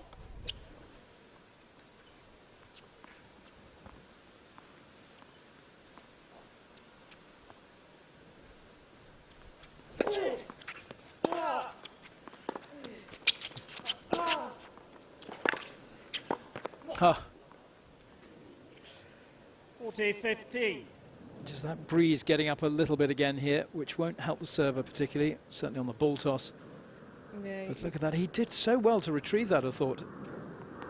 yeah, I mean, you can't underestimate how difficult it is with the wind, but I did think that McHugh could have done more with the follow-up shot after the serve. He got it nice and wide again, but just threw the next shot kind of into the middle of the court, and once again, Norrie smelt blood, was straight up to clobber that one across court.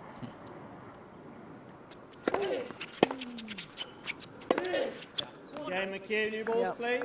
Well, that really was impressive from McHugh.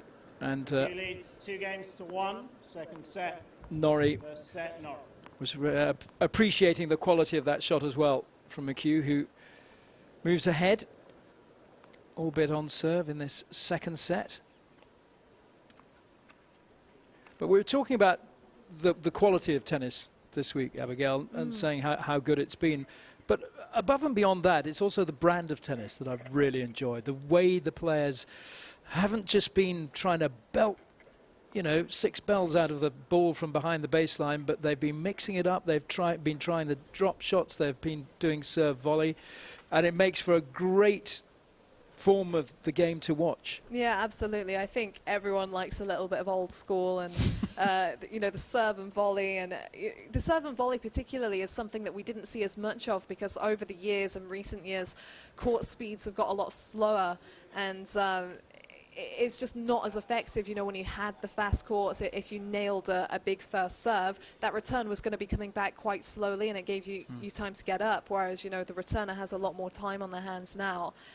And, you know, it's great to see that coming back into the game. And do you think it is coming back, or is it just here? Because, I mean, it intrigues me this, because these courts aren't that quick, and yet the ball does seem to be skidding through quite a lot. I think, you know, the players, they do so much work in the gym now, you know, and work on the court, and the hours that are required are so much different to what they used to be, and they're able to generate so much pace themselves.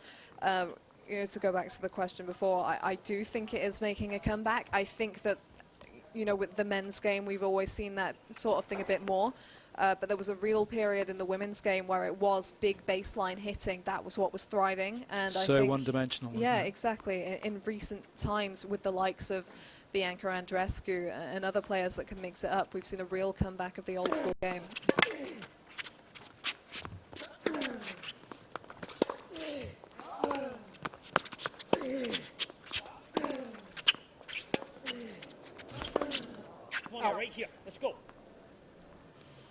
Love 50.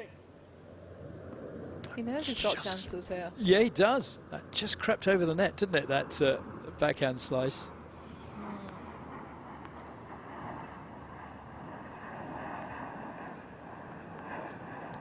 Got our lunchtime rush hour at Heathrow going on again.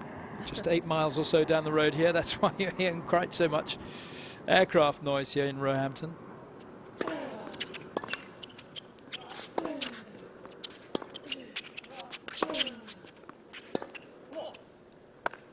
Yeah, frustrating. 15. Didn't need to be like that. Yeah, exactly. Especially after he'd anticipated the wide serve so well. He was on his toes to get right behind that and get himself into the rally. And, you know, goes back to what we were saying. It has to be sustained level, and he can't afford to take his foot off the gas. 30-15. McHugh just having a long, hard look at the line there.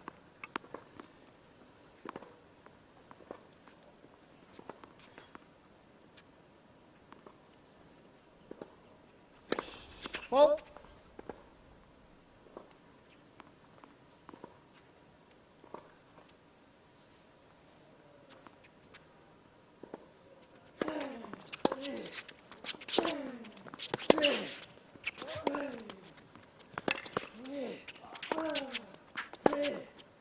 Oh, it's a superb shot.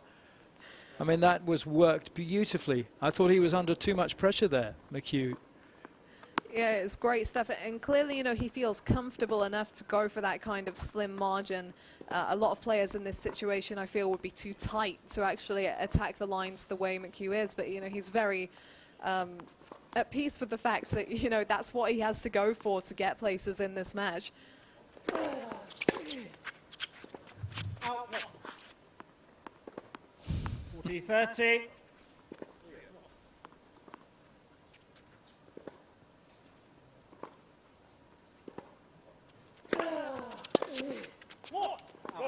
Game, Norrie. Well, he had some chances there, McHugh. 2 games all. But he second is set. making Cam have to think a little more now. Yeah, definitely. I think it was, you know, the big serve and some cheap points off the serve that really steered Norrie to safety there. McHugh's looking more and more comfortable when he gets into a longer rally, which is a great thing against Norrie because those longer rallies are where he's so difficult to be up against. But, you know, if McHugh can get on the front foot early, he's really not, at the moment, not having too much trouble with dictating and finishing off. And he's got some real bite on these forehands. So McHugh serving at 2-all in the second set.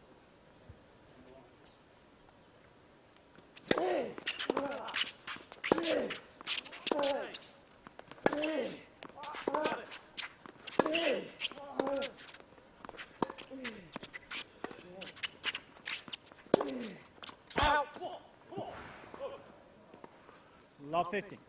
A pleading look to the umpire. Do you really mean out? Are you sure you didn't mean to call it in? You know, they know that they're not going to get a call overturned because the chair has to, you know, stick by what they've said. Sure. But I think just to make them think about it a bit more in future, they like to make their feelings known.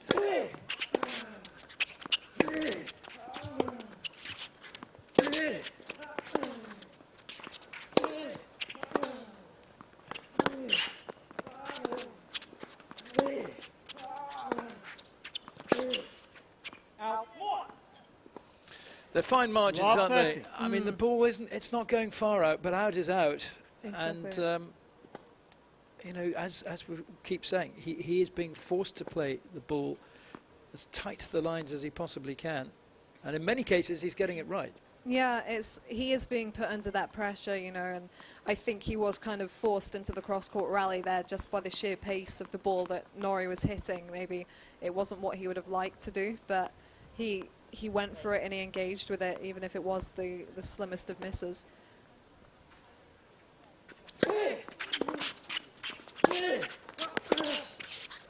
Out. Let's go, let's go.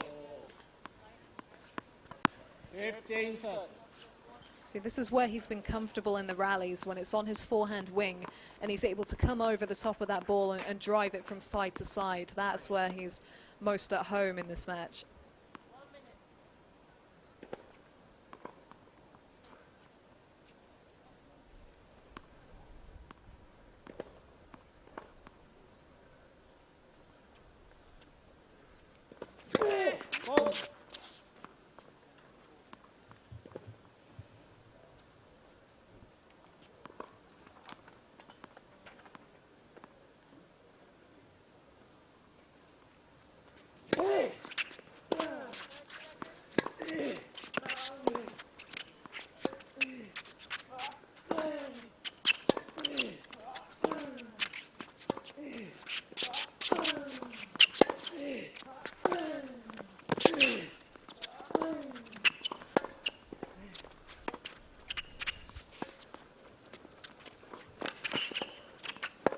Oh, that's such a shame for McHugh. 15-14. He did all the hard work and set it up beautifully. And then a top edge off the racket frame. Yeah, he had worked so hard and crafted so well. It was the depth on Norrie's shot. It was a little too far behind for him to really unleash through the backhand. And I did think, I'm struggling to remember now what happened near the beginning of that rally. It was so long, but there was a moment where I felt that McHugh had missed a Time trick by... violation, warning Mr. McHugh. Okay, he took too long between the serves there, is what's being said, and he's been given a violation for that. I think it's a 25 seconds here, isn't it? Yeah, he was taking a little bit of a long time, maybe just to catch his breath.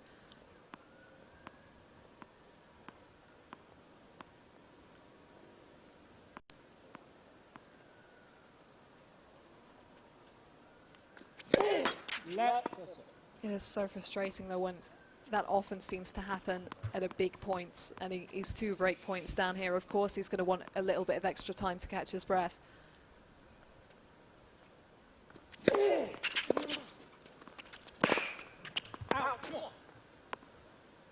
Game Norrie. Well, it was a tough lesson Norrie for leads 3 Aidan games McHugh. to 2 second set. And by 1 set to love. And a break of serve for Cam Norrie. But McHugh been playing some really good points in these last couple of games in this second set. But a few cruel breaks there and the time violation. I mean, that's just really adding insult, isn't it, to injury? I mean, when that kind of thing happens in that situation, particularly at that moment in a match, I guess it's more difficult to put that out of your mind. It can throw your rhythm a bit, blow your concentration a little. But, you know, again, I think McHugh went for the right shot. Maybe he didn't have to go for quite that much early, but he knew that, you know, if he was to let Cam back into the rally, it was going to be really difficult. So he had to have a dominant first shot after the serve. And on that occasion, it was fractionally long. And unfortunately for him, that kind of thing has happened, you know, in some key moments. And the scoreboard at the moment doesn't accurately represent how well McHugh has played for periods of this match. No, I think it's a very fair point. We hear some sirens disappearing into the distance. He needs a little bit of emergency help himself here. Nice Aidan line. McHugh. So Norrie, a break up then already in this second set. And a set to the good. Serving at 3-2.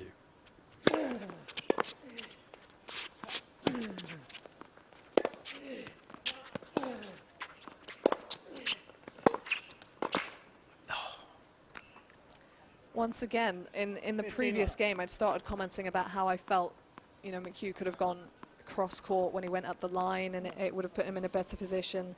There, you know, there was an opening down the line, and, you know, that backhand down the line, if you're not quite in position, difficult to execute, but he sent that approach ball more into the middle of the court and didn't help himself. Have you got legs? 15. Shouting out legs. Yeah, so much of tennis is in the legs. You know, it's the top half of the body that does a lot of rotating, and obviously you've got to use a lot of arm in your racket, but it really is in the legs and getting down and getting in position, and, you know, you've got to be really energized in that department.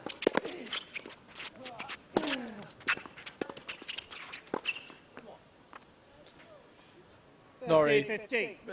that was kind of set up for Norrie, wasn't it? He just pounced on that with ease.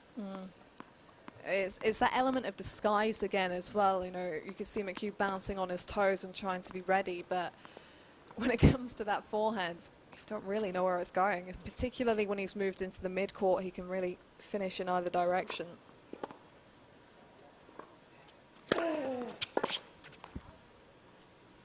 Forty 15.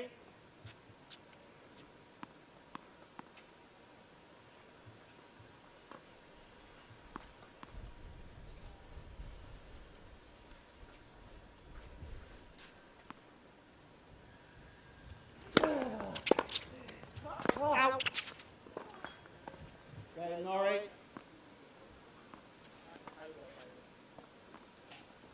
So Norrie moves still further ahead now to 4-2. leads 4 games to 2 second set.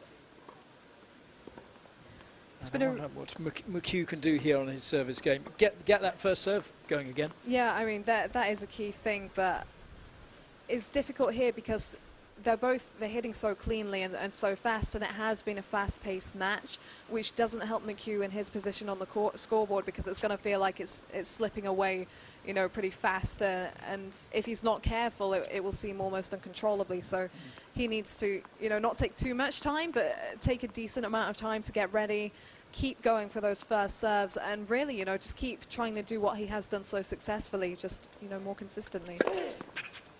Ball. That was a late call. It was, but do you know, I did think that one did look wide. Some of the ones earlier were questionable. I'd have to see a replay on it. I mean, he'd already turned away to. Yeah, he go was for his almost next lined serve. up for the next point.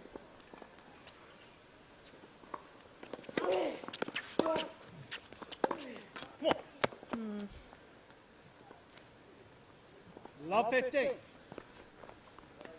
Again, you know, it was the right shot to go for, Yeah. but with his position at the moment, there's that extra pressure, the extra tightness that it's going to make it more difficult to execute.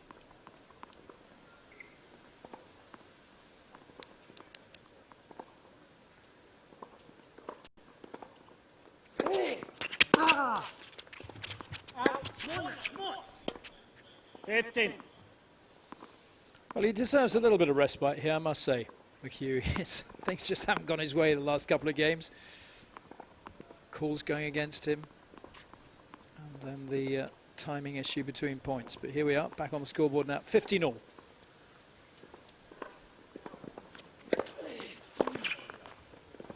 Well done. 30-15. Yeah, we can see him going to that wide serve a lot. It is the serve to go for at the moment. I think even if Norrie anticipates that, it takes him right off the court. And McHugh's enjoyed dictating from side to side and opening that course up. And it's the perfect serve to set up the beginning of the points. Ball.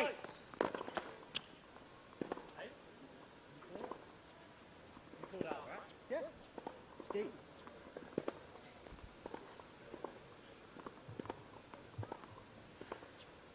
Some questions as to whether that was called out. I thought it was pretty clear.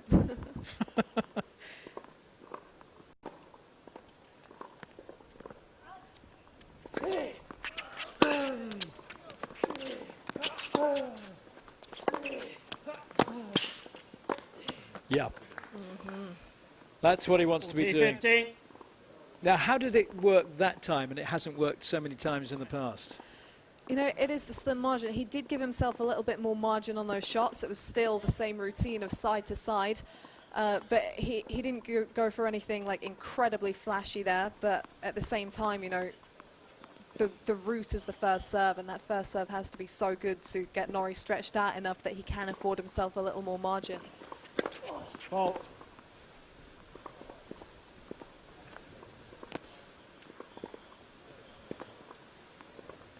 Yeah, it's going to be tough with this wind, especially on your second serve.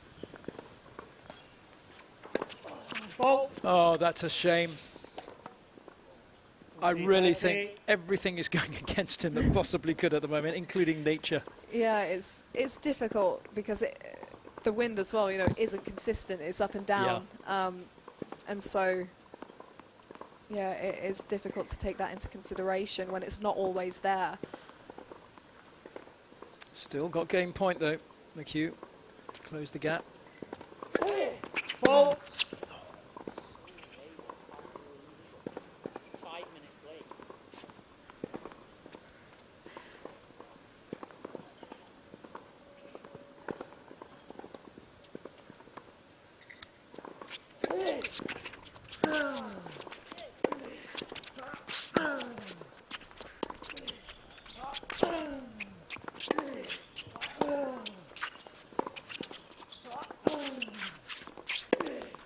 Oh, that's superb from McHugh, because that second serve was incredibly short. And that's exactly what I was thinking. Just yeah. didn't, which you can understand, bearing in mind what happened before because of that tailwind. Leads 4 games to 3 second set. But it By just one wasn't set to punished by Cam Norrie, was it? Yeah, and I found that interesting because McHugh has been going for all of his serves, but he had to work a bit for that. But to see him be able to draw that point into his favour, I do wonder if we might see him play it a little bit safer now with the second serves anyway. First serves he should still be going for. But, you know, he's been able to show throughout this match that he can go toe-to-toe in the rallies and that he can work them into his favour. So, you know, maybe he will give himself a little bit more margin now on that second serve. Yeah, and he'll have the wind against him, which in some ways can make some of the shots easier to control.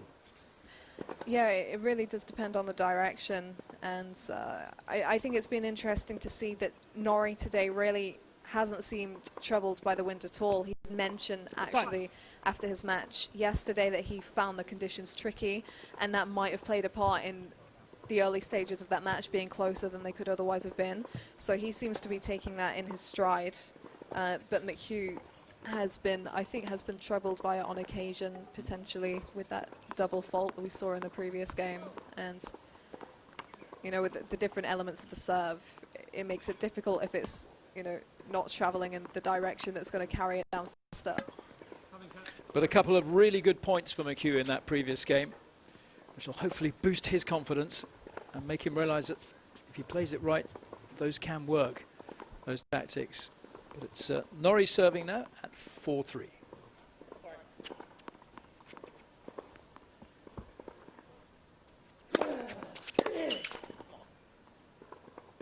15 love.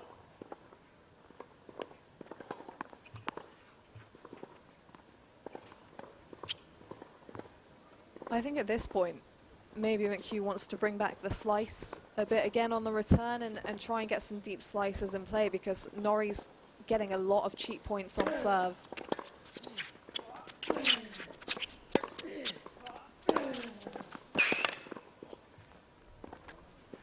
When you say slice on the return, you mean literally on the return of serve? I mean, like what he just did, and then lost the point. The thing is, though, he did get a little bit of a rally there, whereas previously, you know, he's been dumping returns into the net or sending them long, and that doesn't help when it comes to making Norrie feel uncomfortable, you know, at least make him play some balls. And, you know, I thought it was a decent return.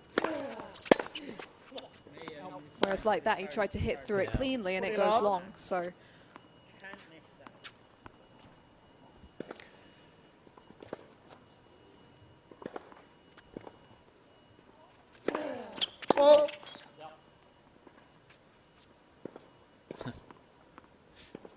McHugh, I think, just confirming the umpire's score was correct.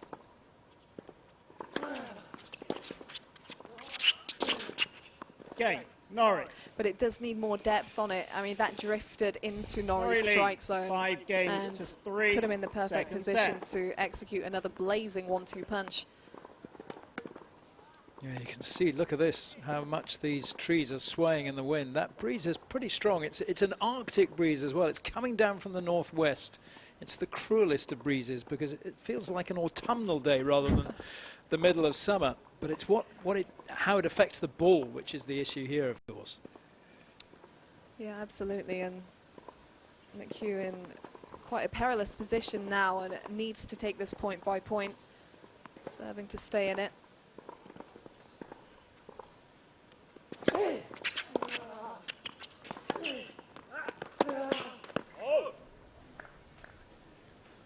That was well played. He looked in control of that point, McHugh.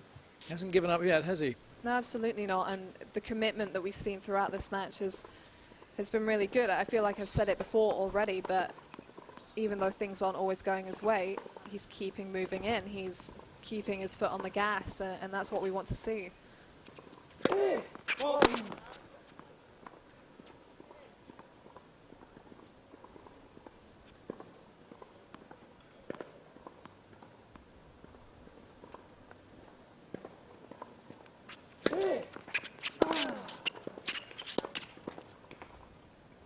That was a bit of a dump, wasn't it?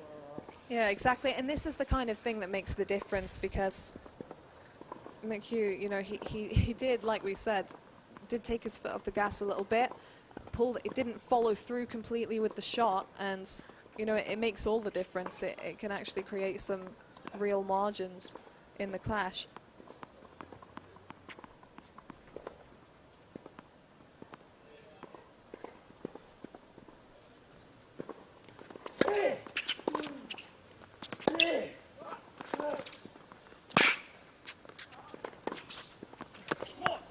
Well, his retrieving was terrific there, McHugh, 15-30. but Norrie just showing his superiority once again and really sensing blood now. Yeah, absolutely. His control in the forecourt is just so good, and the best that McHugh can hope for really is to make him play as many balls as possible. You know, maybe he should change it up a bit, potentially try for a lob if he has enough time, but really, you know, Norrie's looking so comfortable once he gets several strides inside the baseline. It's difficult to know what to do at this point. Apart from stop him getting there in the first place. That's easier said than done. You can hear that breeze in the trees as well. It's more than a breeze. Yeah, I think it's reached its peak for the day now.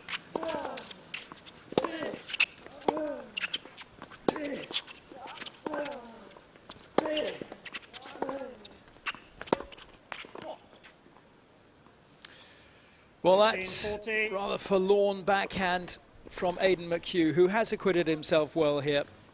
But it's he's up against just such a tough opponent.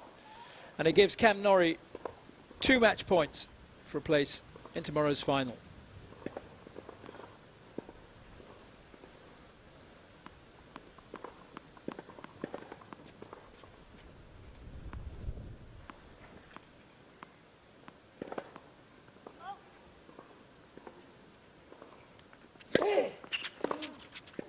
Out. 30-14.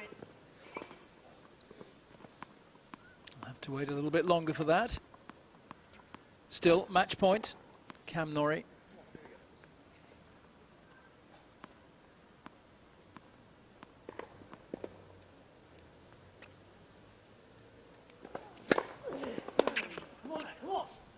Out. Deuce. Norrie getting tight on match point. Well, there was a good first serve from McHugh, and, you know, it's all or nothing at this point. He was moving in behind that and looking to, you know, have that forward momentum.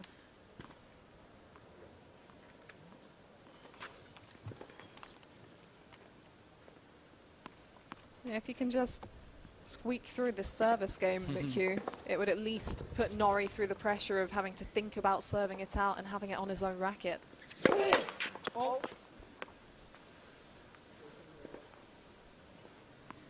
Deuce.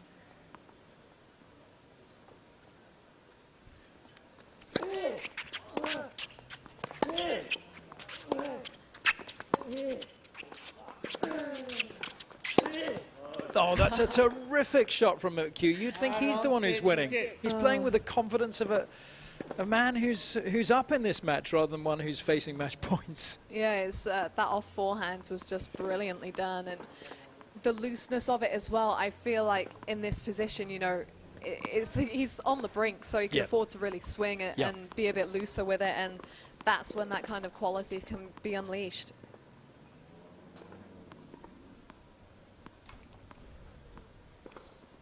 Game point now.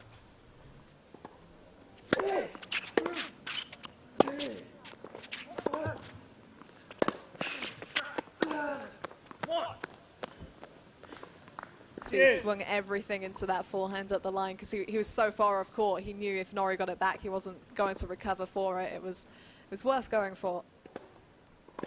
Yeah, hats off to him. He is going for everything here, McHugh. He's not finished yet.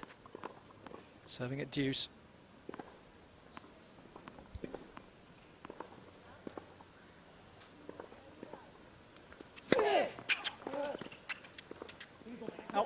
That's a super angle, really making the most of that right-hand court, getting that sliced serve down to Norrie's backhand. So second chance for the game to take this match a little bit further.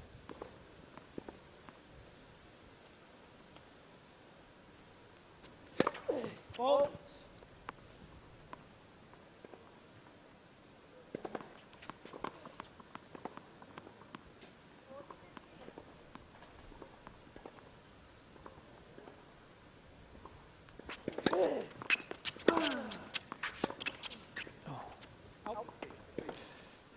Deep second Yes. serve, but just a bit of a loose shot there from McHugh. Yeah, we've seen a couple of loose backhand slices, and I've heard people refer to the backhand slice as a lazy shot, but it's really not. You've got to be focused from the first point to the last of the follow through, and keep it really tightly under control. Otherwise, it's not going to go where you want it to. 4.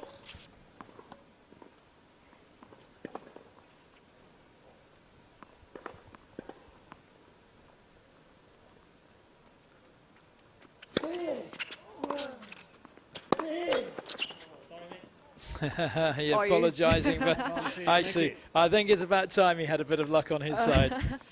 Or he could do with it right now in such a crucial moment. So game point for a third time for McHugh to extend the match.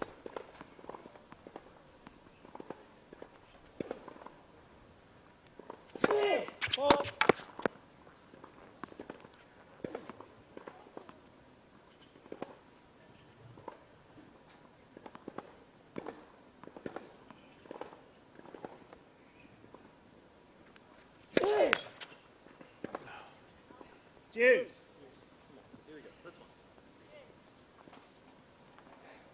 That's such a shame for McHugh. It's a bitter disappointment, isn't it, when you put yourself in that position to take the game and the serve's just not quite clicking in the way he'd like.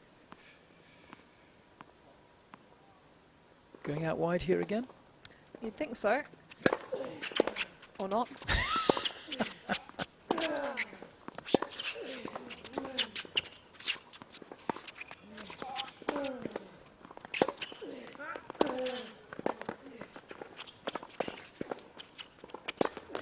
Well played. Yeah, great stuff. That really was a super point from McHugh. I was worried that that slice backhand was a little bit too deep to be effective and that might be pounced on by Norrie, but well done. Beautifully put away. Yeah, really well handled. And, I think at this stage it's probably a good thing that we couldn't anticipate where the serve was going, because that probably means that Norrie couldn't either, and means that he can't get on top of the rally right at the start. So probably a good mix up there from McHugh. Paid off. Yeah, lets us off the hook. Game point for a fourth time.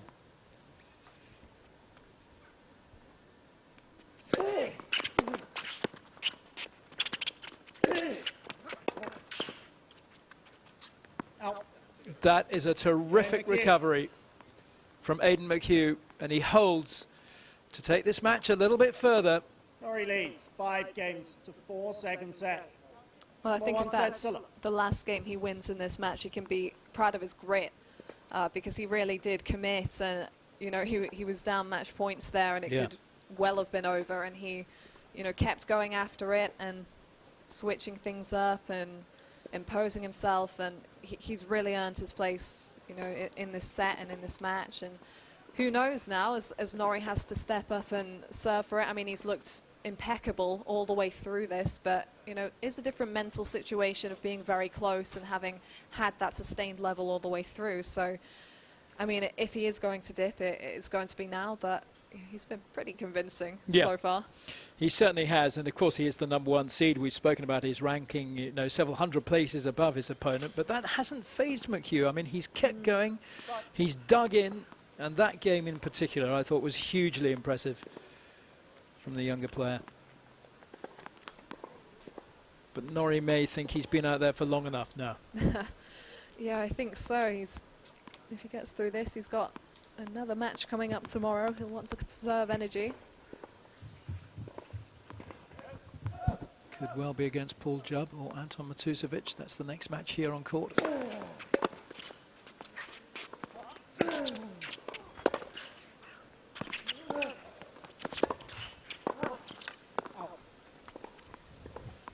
Love 15. Well, McHugh is making Norrie work hard here, and he's finding the lines. And he's really getting into this now, but perhaps a little too late in the day, but he's really playing well. It was a great start to this game, really stretched Norrie out there. Yeah. It's that return again. 15 all. At love 15, he's he's in a position here where if he'd have just sliced that into play, you know, and given himself the chance instead of handing the equaliser straight back. Lots of ifs and buts, isn't it? Yeah. Out. 30-50. Don't see Cam Norrie make huge use of this left-hand court as a left-handed server, putting it wide. He will now, I've said that, of course. I think it depends who he's playing, to be fair, and how well things are going.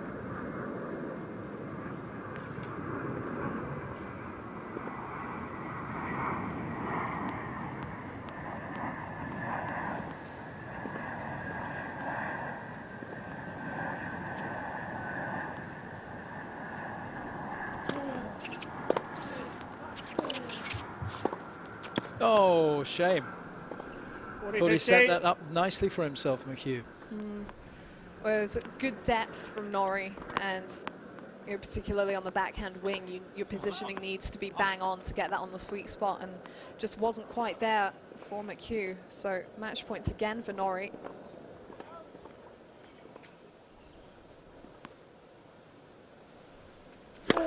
Ball.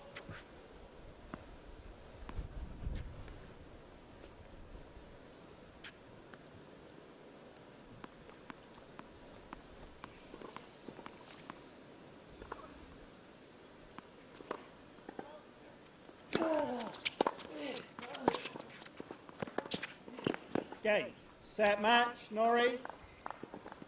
2 sets to love, 6-2, 6-4. Well, he was made to work for it in the end, Cam Norrie, and that was a super match, but a great performance by the #1 seed here, who's through to tomorrow's final, and he'll be pleased with the way things have gone. And Aidan McHugh should also be pleased with the way he acquitted himself. A very, very good performance indeed from him this week. Yeah, absolutely. He made that match incredibly interesting. Lots of variation. And, you know, it was good to see him game after game, time after time, just committing and moving in and giving Norrie a lot to think about. But once again, Cameron Norrie shows why he's ranked in the top 100, why he is the top seed here. And he's got a lot of match play in over the past couple of weeks. Battle of the Brits and then here at the British Tour this week. And you can see how comfortable he's feeling here at the National Tennis Centre in Roehampton. Coped really well with some blustery conditions. It got pretty breezy during that one, and he was able to just take everything in his stride.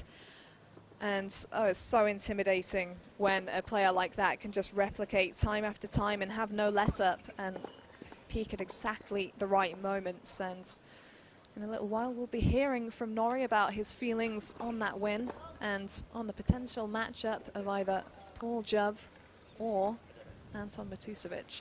Cam, very well played. Made to work quite hard for it in the end by your opponent, Aidan McHugh. Yeah, for sure. He played pretty aggressive and served well, and I managed to get enough returns in the court and get a couple of breaks in the first, and then in the end it was a bit of a battle, but I was serving really, really good, and don't think I faced a break point today, so I was really happy with my level. And yeah, Aidy played some good tennis towards the end there and was fighting hard, so all credit to him. You've played indoors and outdoors so far in this tournament this week. How tough have the conditions been with that wind? Yeah, it's been pretty gusty, but to start the match today it was good. The sun was out, which was nice, and yeah, a little bit towards the end it kind of picked up, and it's been pretty difficult because it's not really been in one direction. It's kind of going like different directions, and the ball's kind of swirling, and you have to be real intense with your feet. But no, it's been all good, and yeah, you're going to have days like that, so it's all good playing matches in that kind of condition. So yeah. Through to the final, all going to plan so far. What do you feel that you personally are getting out of a week like this?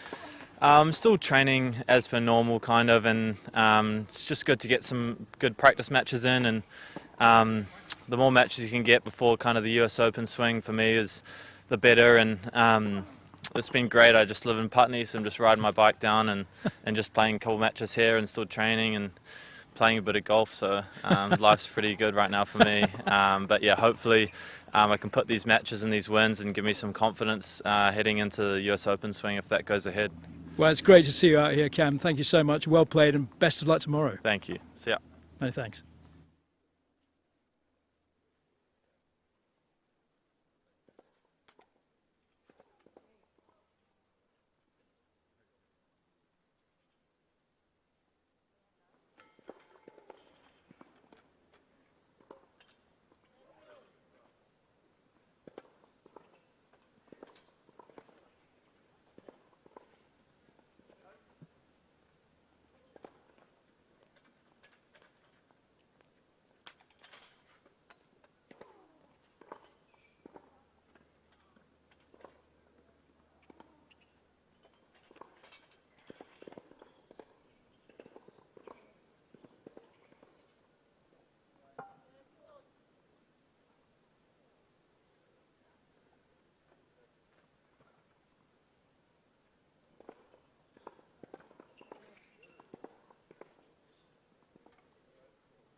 So welcome back for the second men's semi-final here at the LTA National Tennis Centre in Roehampton, southwest London.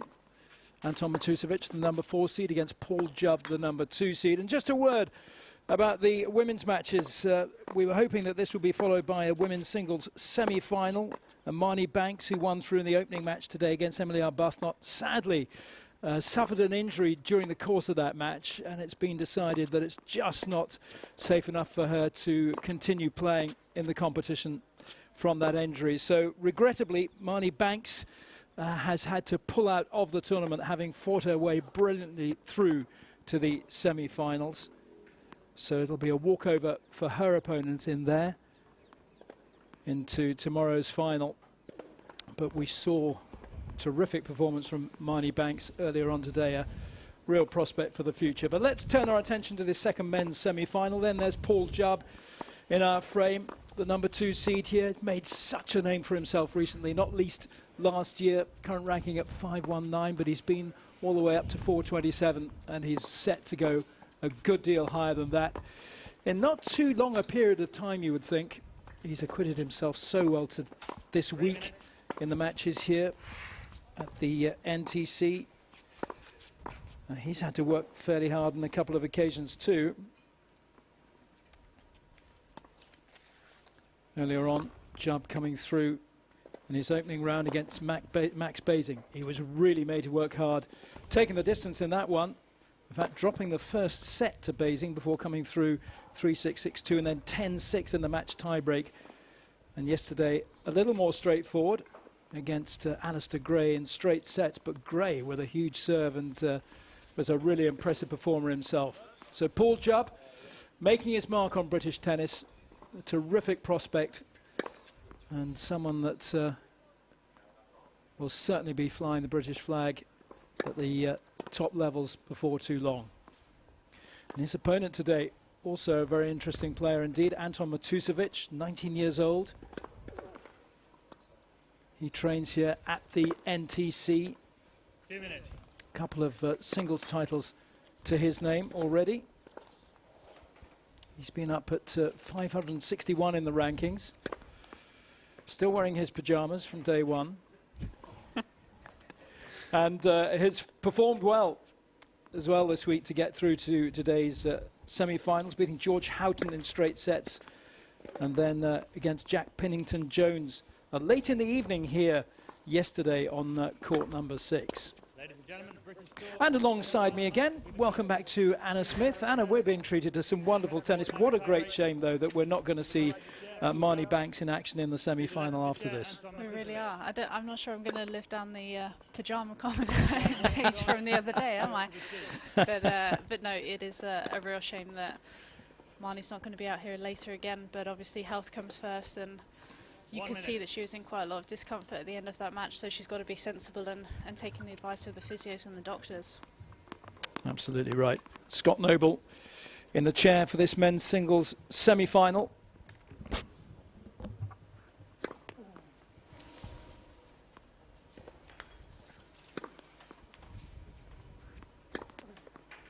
And what have you made of Paul Jubb so far this week, Anna? I've been so impressed with him. I think the match yesterday was a standout for me. Probably the highlight of the tournament so far. I thought the level of play that he showed throughout that whole match and just the intensity and the variety in his game as well. Was happy in the front court as well as he was defending. And I thought such a high level, it'd just be interesting to see whether he can back that up with another performance again today. Yes, what sort of problems will Matusevic put Jubb's way, do you think? What sort of game does this guy play? To be fair, it's actually probably going to be fairly similar to yesterday.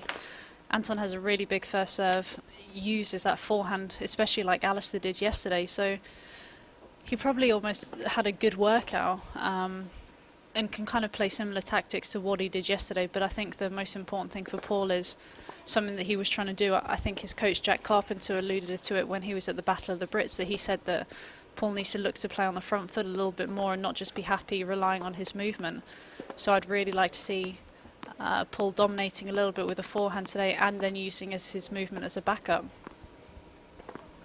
Yes, indeed. At the risk of repeating myself, which I do constantly, the other thing I've been impressed with about Paul Jubb is his mental toughness, and I think that's come partly from a very tough upbringing.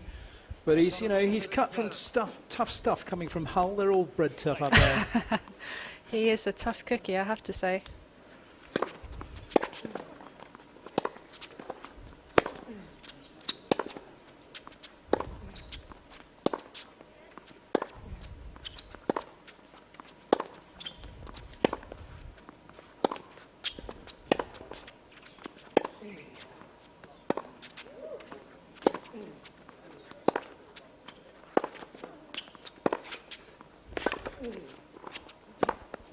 Well, Matusovic getting us underway with some quality rallying. And not afraid to mix up the shots early on either, taking the pace off for one of the earlier balls in that rally. That's a super opening point. I think that's what he's going to have to look to do against Paul today. I think the kind of consistent one pace is what Paul's going to enjoy, trying to throw him out of his comfort zone a little bit.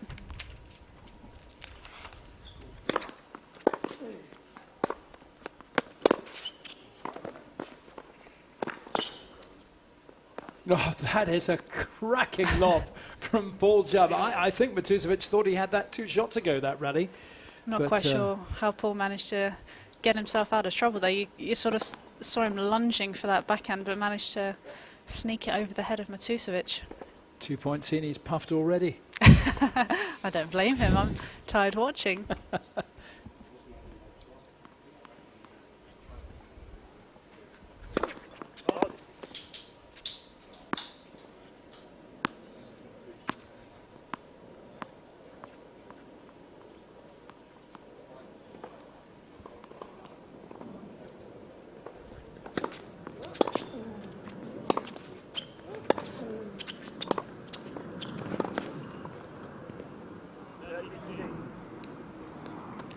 Well, this is starting out to be quite a match with first 3 points, some decent rallies.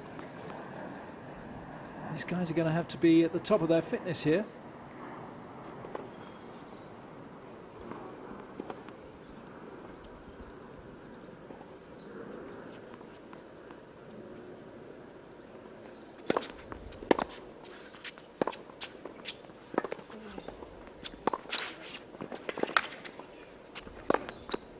That's a beautiful drive volley from Matusovic. He looks very self-assured, doesn't he? He is. He's a very confident guy. You can see him walking around the National Tennis Centre when I've seen him training, and like you said, he's very self-assured and knows what he's doing out there. Got a bit of a strut. He most definitely does.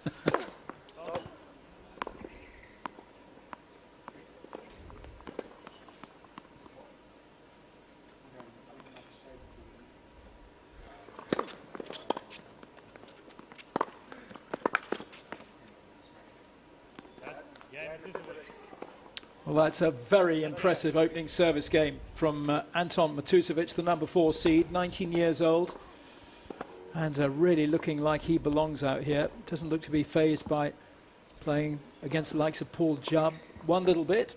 Not at all. I think they'll know each other's games pretty well. Obviously both training at JTC, just down the road in Chiswick. That's the Junior Tennis Centre? Yes, yeah, that's correct. Lots of NTC, JTC, it's all very confusing, isn't it? Exactly.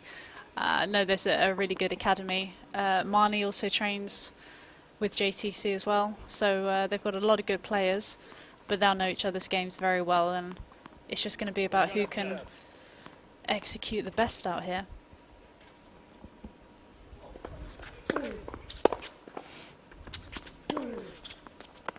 Oh, that's clever. I think Matusovic thought Jubb was going to go cross-court there. Yeah, it's a great setup, the JTC in Chiswick. The likes of David Felgate, Colin Beecher leading the coaching team there. Lucy Arl for the women as well. She's looking after Marnie.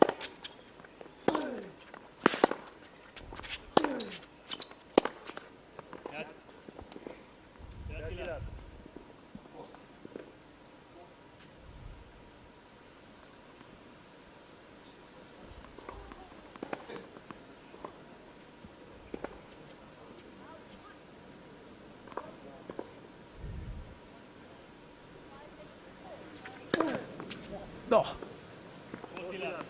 that's a great angle. Right on the line from Jubb. To set up 3 game points for his opening service game. And that breeze really getting up again.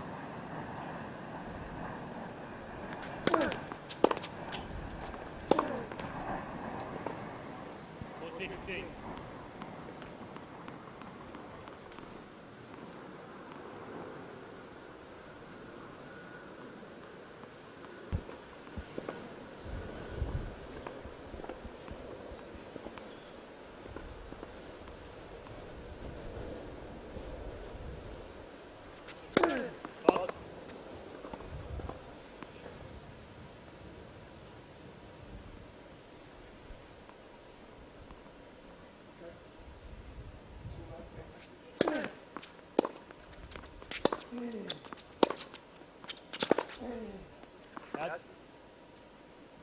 40-30.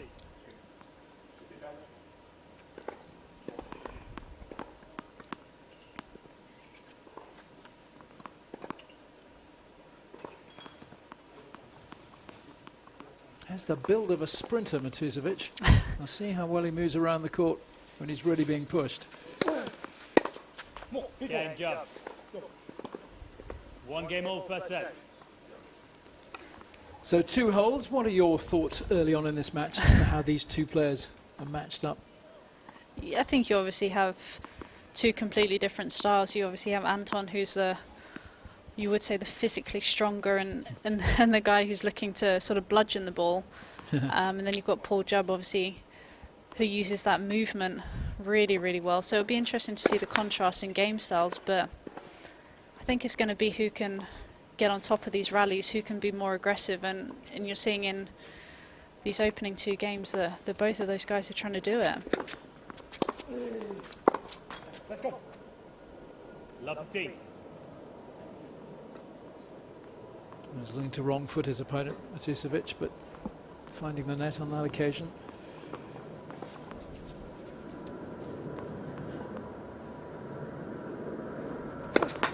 Both.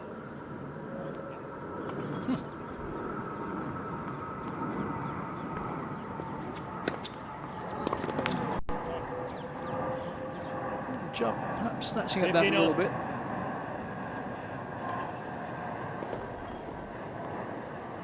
Don't think he gets phased by too much, does he, Paul Jubb? No, he's a very cool, calm and collected character. You can tell that, like you said, he doesn't let anything faze him.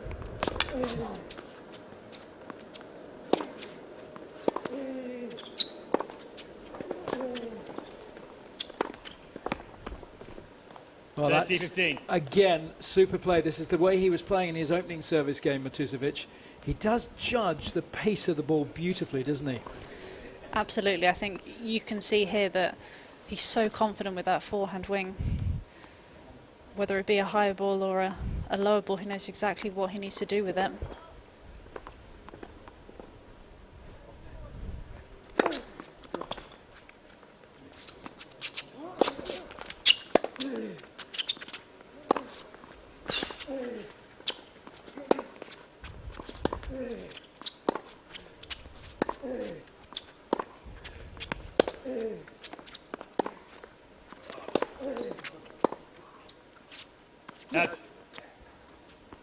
Well, just floating along there. The wind may have well played its part there, but I do like what I'm seeing from Matusevic. I also like the fact that so much at this level you can see players perhaps forcing it a little bit, but he's doing anything but. He seems to strike the ball easily. I mean, he's got broad shoulders, so the strength and power is in there anyway, but he doesn't seem to be trying to force it too much. No, he's obviously lucky. He's such a naturally strong guy. Oh no. Well, where did that go? I think it bounced in, but the wind held it up and, and it was so close to the net, he just couldn't quite get it back over the net. Yeah. Those are the little helping hands you need to break, and he's got a break point here out of nothing. He has. I think that's spun back into the net. Well, it's a great first serve, but matched by a terrific Leads 2 return games to 1, first set. from Paul Jubb, who gets an early break.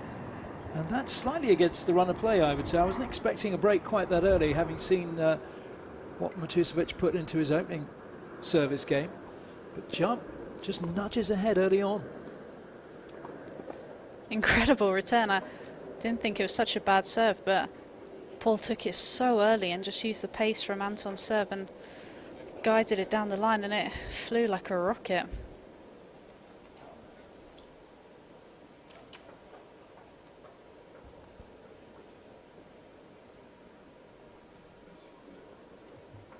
Time. So Jubb will be delighted with that as he walks down to the far end to serve and try and open up a little gap here, maybe. Early stages, of course. And Matusovic will have plenty to say about that. Jubb serving 2-1 with the break.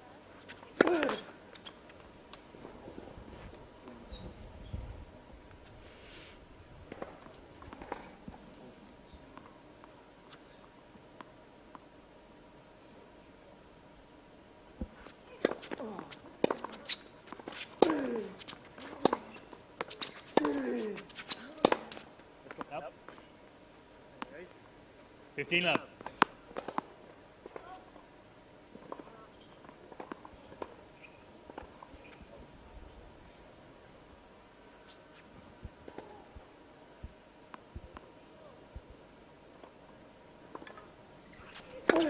Balls.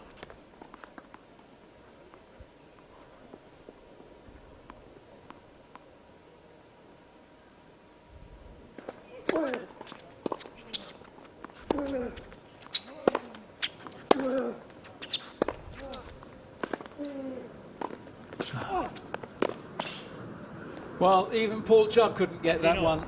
Matusovic playing those 3 shots absolutely to perfection.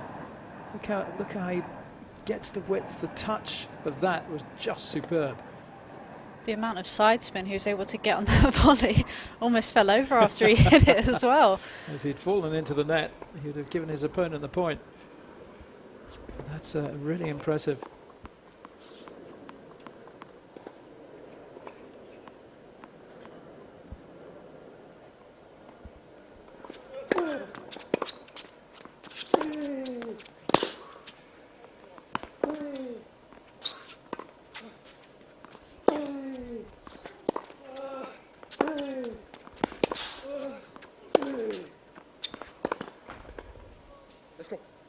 That's 15.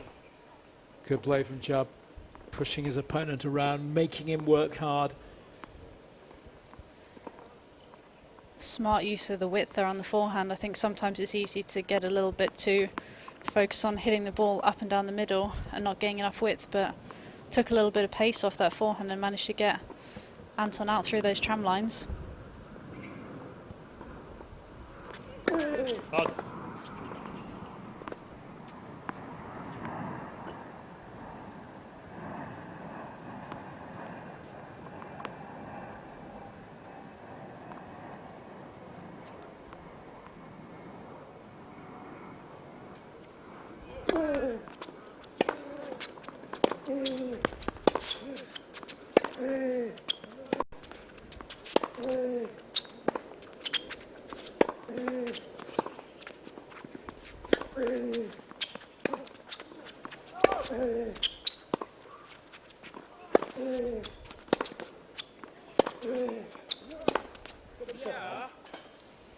Well, Jubb outworking his opponent there, but Matusovic is very good at making your opponent think about how that ball is coming back each time, because he does mix it up, doesn't he? Sometimes he will loop it a little bit, then the next one will be a flatter shot.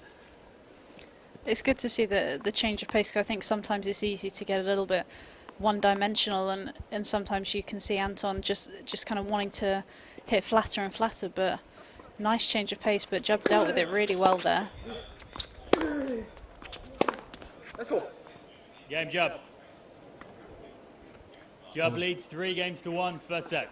Jubb holds and makes full advantage of that early break for a 3-1 lead. It's a beautiful day here, apart from the wind, which is causing a few problems out there and giving it a slight autumnal feel. But the players coping with it very well, but it is tough. I think it's deceptive as well. When you see on the camera here, it looks pretty still, but it gets very gusty out there and very swirly and makes difficult conditions for the players out there. Third time lucky. That was a super rally, and Matuzovic, I think, would have liked to put it away first time. Or second. Or second, even. Literally was on top of the net. His racket was almost over the net on that last volley.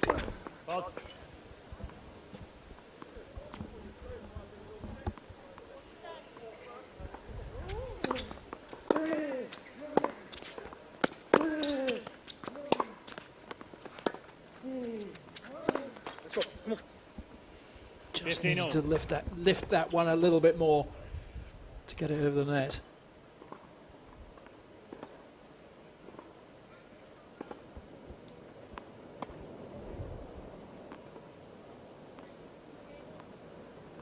We're seeing some real quality from both players early on in this match, though.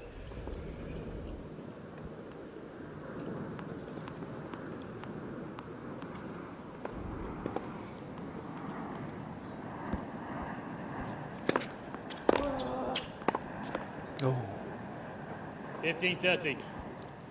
We tried to push Jubb wide and then play down the line and just didn't get hold of it properly there. It's quite tough with Anton's grip as well on that forehand. He's got a grip that makes him want to hit it very flat, so anything that's bouncing very low, it's hard for him to get under that ball. And on those last couple of points, we've seen that he does really struggle to get that racket head under the ball. Oh, that's a superb shot 15-40. from Paul Jubb from behind the baseline. It's so clever to get that kind of angle. Just showing those defensive skills again. You see sort of probably almost 6-7 feet behind the baseline, but just able to stay over it and keep his body weight over the ball so nicely, and again just staying so calm and composed. It sets up a couple more break points for Paul Jubb. That score looks more one-sided than the play actually would suggest. 30-40. Well, that's Matuzovic's answer to that. I think he's going to need a couple more of those to get out of this game.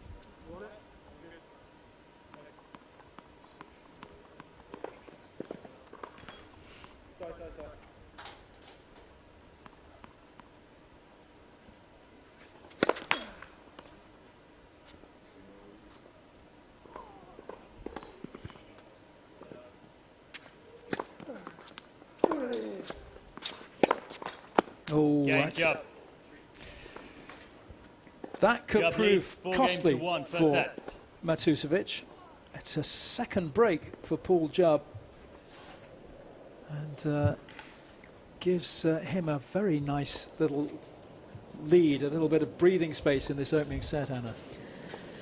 You kind of get the impression that the pressure that Paul Jubb's asserting, just purely because his court coverage is so good, you feel that Anton's having to over-press a little bit, and you sense on that forehand that he's just struggling a little bit and feeling like he's got to go for too much because there's not too many gaps for him to hit into.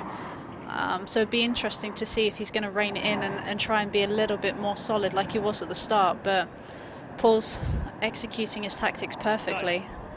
Yes, he didn't seem to feel the need to push early on, Matuzovic. That's the very point I was making, and that I wonder what's changed in his mind. I'm not too sure. I think it's hard when, obviously at the start of the match, you go out there with a clear idea of what you want to do, but then if your opponent is reading what you want to do, it does make it tough, and obviously Paul is just getting to every one of his forehands, so he feels like he has to go closer to the lines, and obviously Anton's forehand is a pretty flat shot anyway, so he doesn't give himself too many margins. That's fascinating. It certainly doesn't feel like 4-1, but that's what it is.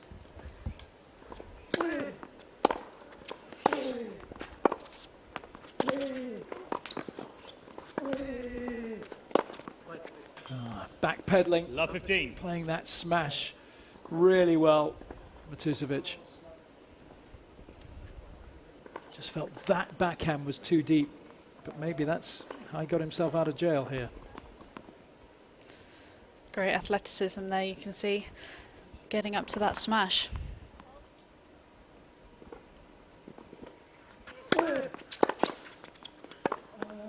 Oh, Love 30.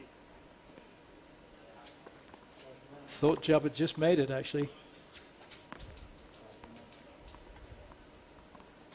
That's a good return.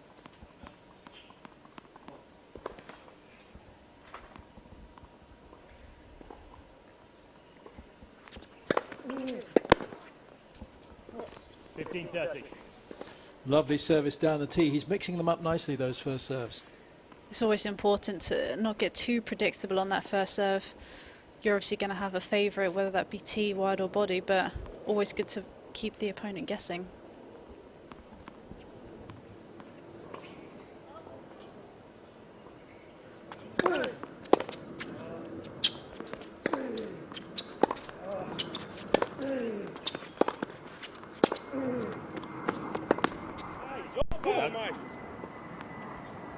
Oh, Jubb back into this service game. Felt that was a little tame from Matusovic. Just another example of the way that Paul Jubb is able to just absorb that pace and use it to his advantage. He felt that Anton was in control, but Jubb turned it on its head.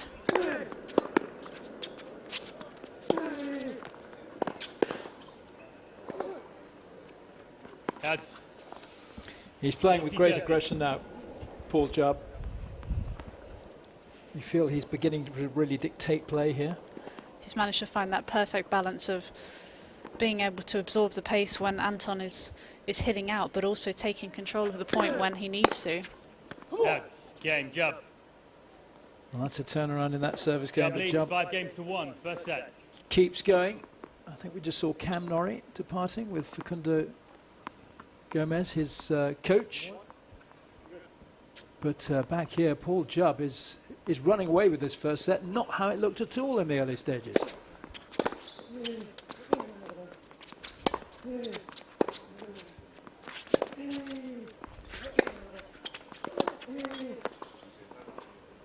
Love. What would you like to see Matusovic do to get back into this set, Anna? I would like to see him just sort of get into the rallies a little bit more. You get the impression that he's almost trying to go for a little bit too much, you know, trying to hit the ball, hit the fluff off the ball, but you kind of just want to see him get his rhythm again. I feel just he's lost a little bit of timing on that forehand, just going for a little bit too much. So, you know, give him a chance to get back into the rally and also come forward a little bit more when he gets the chance.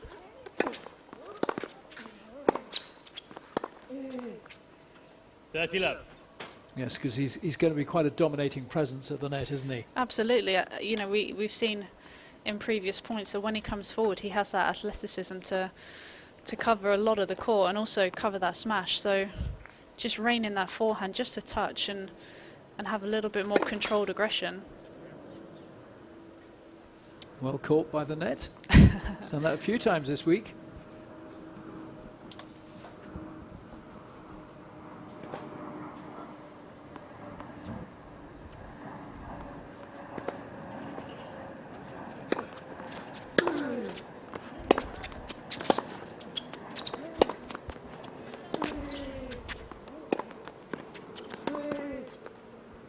Now that's nicely played by Matusovic. That return from Jubb seemed to sit up quite nicely for Matusovic. He was able to lean on that, but again I felt that was just a slightly more controlled point. You always felt that he had the upper hand, but he didn't try and overplay, and I think that's what he really needs to try and kind of get back to basics in this set. Game, Matusovic. So Jubb leads Matusovic 5 games to 2, first set. with a much needed hold of serve here, because early on he was rallying with the best of them. That opening rally of the whole match made us think that he was really going to take this match to Paul Jubb. He just dropped off a little bit, Matusovic, which has surprised us a tad. I think Paul has managed to keep his level so steady, but like you said, Anton has been a little bit up and down. The points he's won have been really good tennis, but he's just made a few too many sloppy errors, whereas Paul hasn't really given anything away. And I think that's been the difference so far. I think Anton needs to just try and rein it in a little bit and have a little bit of a period where he's a little bit more steady, just try and get a foothold in this match. Yes, indeed. Time. Such a great setting here, isn't it? At the National Tennis Centre, the high performance centre. All the top players training here. Andy Murray will train here. Joe Conter. British number 1 now, of course, in the men's is Dan Evans, who won the Battle of the Brits here a couple of weeks ago. But here's Jubb now serving for the opening set. 15 love.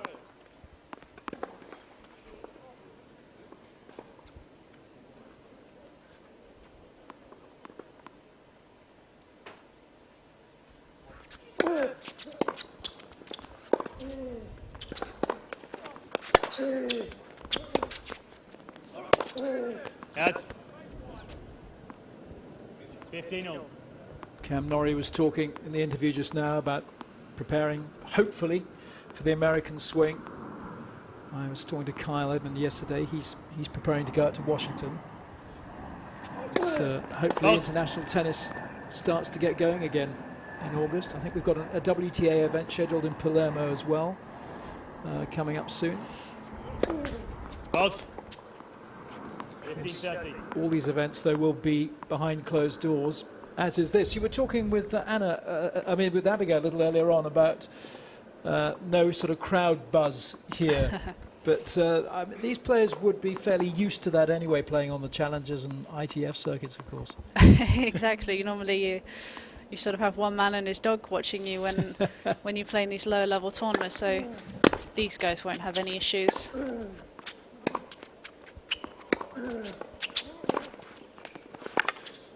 That loopy forehand of Matutovic is very effective. He uses it well, doesn't he? I think that's what he went away from initially in the middle phase of this set. I think it's something that he can really look to use, because if you're just hitting at one pace, your opponent gets used to that. So changing it up gets him out of his rhythm, and I think it's something that he really needs to look to use. That's 2 break points. Out. 30-40. He could do with this, Matutovic. Get back into this set.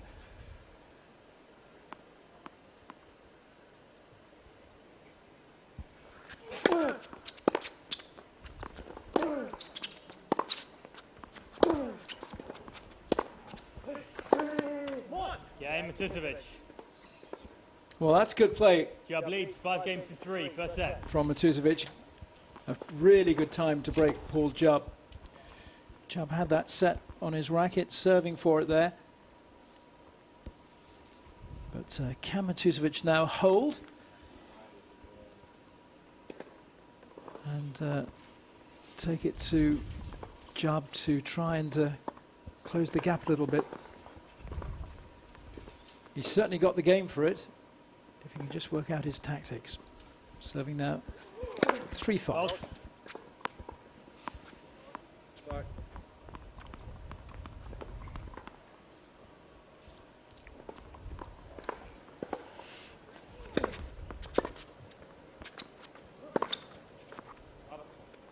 15 love.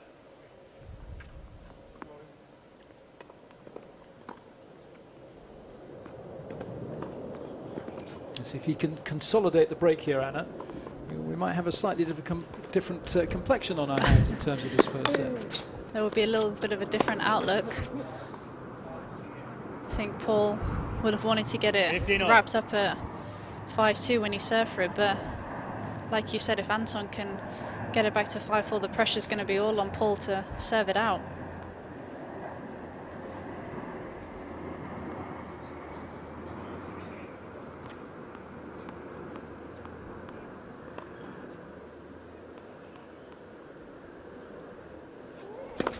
Hold.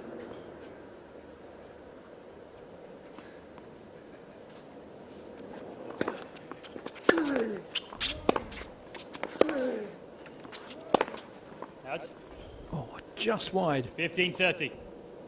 That was a wasted opportunity. Again, you just feel that it's unnecessary for him to go that big. He had obviously the cross court to hit into, but he didn't need to go for the lines, and it's just those fine margins of shot selection just haven't been quite right for me this set.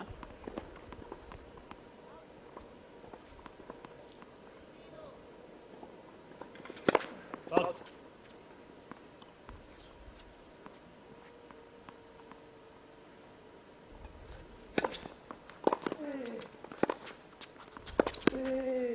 Out. 30 all.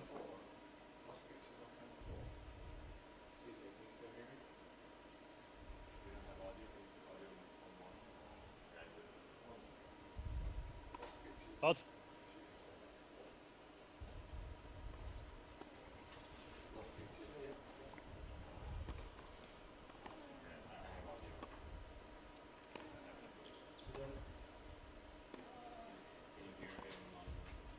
Out.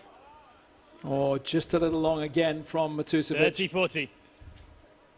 And he's not out of trouble yet. And it sets up another set point for Paul Jubb.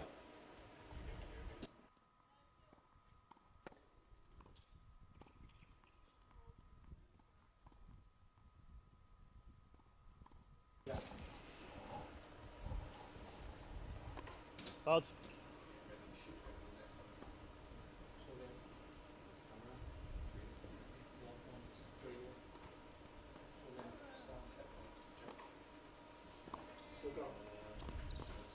Oh.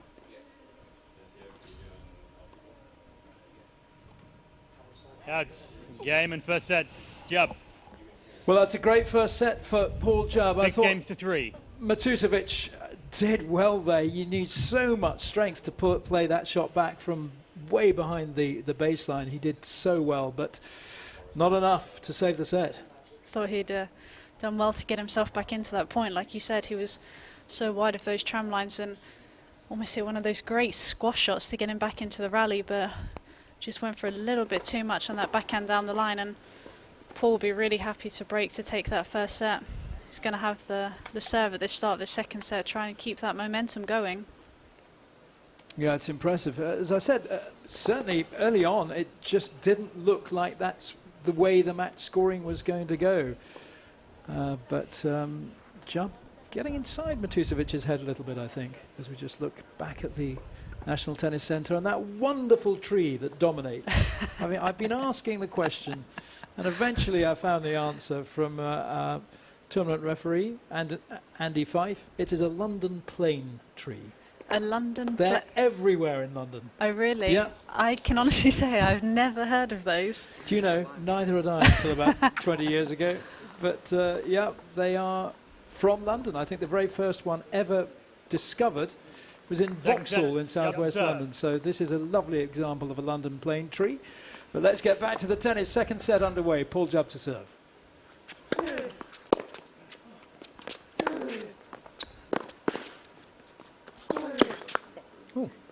Love 15. What's he trying to do there? I think he was just trying to go back behind him. I think it was the right shot, but just didn't give himself enough height over the net. But a great forehand before.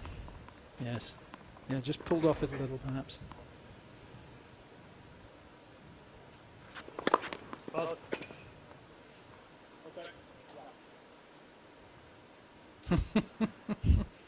Come on, net. You're not doing your job. You're supposed to stop the ball. So always have those little gaps under the in the tram lines. They're so frustrating because they don't hit the net, they just wriggle under.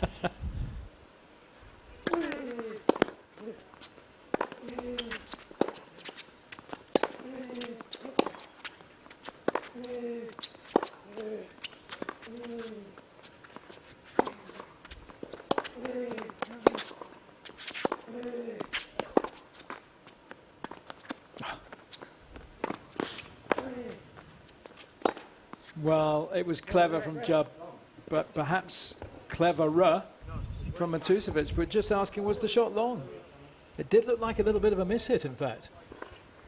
To me, I thought it actually landed inside the line, but the ball was going so fast that I can't be too sure. Maybe we'll No, I think that was inside the line. Yeah? I think Paul might be looking at the wrong mark, but a great point between those two. Yeah.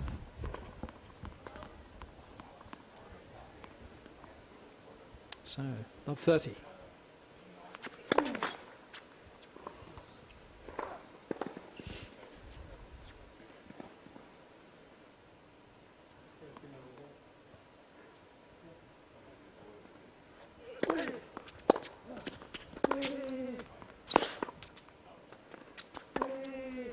Oh, that's beautiful play from Jubb.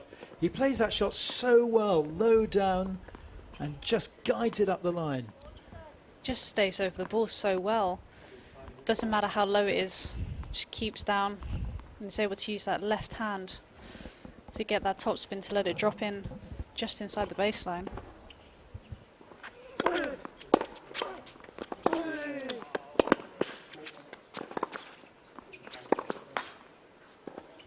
Can you explain to me why the ball is bouncing so low? It seems to be in the same way all week when this sort of hard court isn't necessarily a particularly fast surface. Not at all. It is pretty slow, and obviously the conditions, so much wind as well, and it's quite cool. So you'd normally think that if it was warmer conditions, the ball might kick off the surface, but a combination of all those factors lends itself to the ball not reacting quite as much off the court.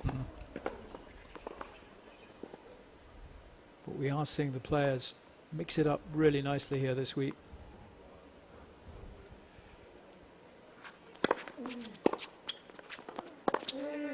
Oh, he just loves that shot, doesn't he? And we love looking at it. We do. He just leans into it so nicely, and I think you caught on camera there, he said to himself, a big hold again. You heard that coming out yesterday, and I think he realises how crucial it is to keep the momentum going and get that first game on the board. Scoreboard pressure is always such a big thing. Yeah, and I guess for Matusovic, he's got to put that slightly out of his mind about what the scoreboard is doing and get back to playing the game that we saw very early on he's capable of playing. He needs to just go back to finding that right balance between that controlled aggression and not trying to go for too much. I think it's a dangerous game he has where sometimes he can kind of like red line it a little bit too much.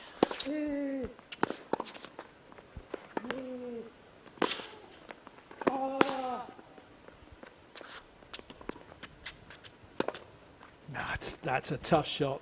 He's almost pressed up against the backstop here to play that shot from way above his head.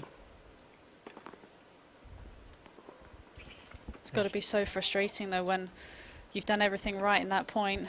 You get the opponent on the run and all of a sudden he comes out with a defensive lob that is a few feet from the baseline when you really haven't done anything wrong and you're losing that point.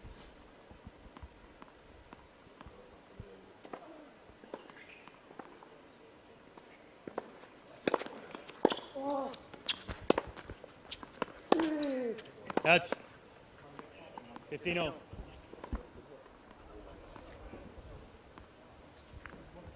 Yeah, he really did hoist that lob high, didn't he, Paul Jubb, which with the wind we've got was pretty brave.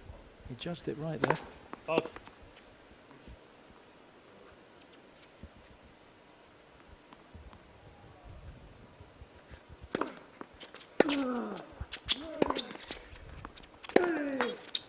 No, that's cruel.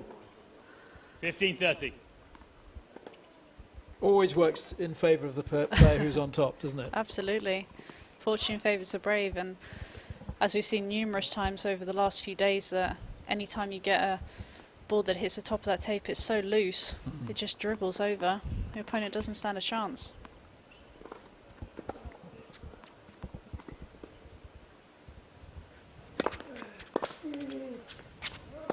Good ball. That's you. That was a super shot from Matusovic. A lovely angle, running around his backhand. Just watch this. Runs right round. Gives himself plenty of time to set it up. Plays it perfectly. Disguised it so nicely. He could have easily gone inside in on that one, but decided to attack the backhand and work beautifully.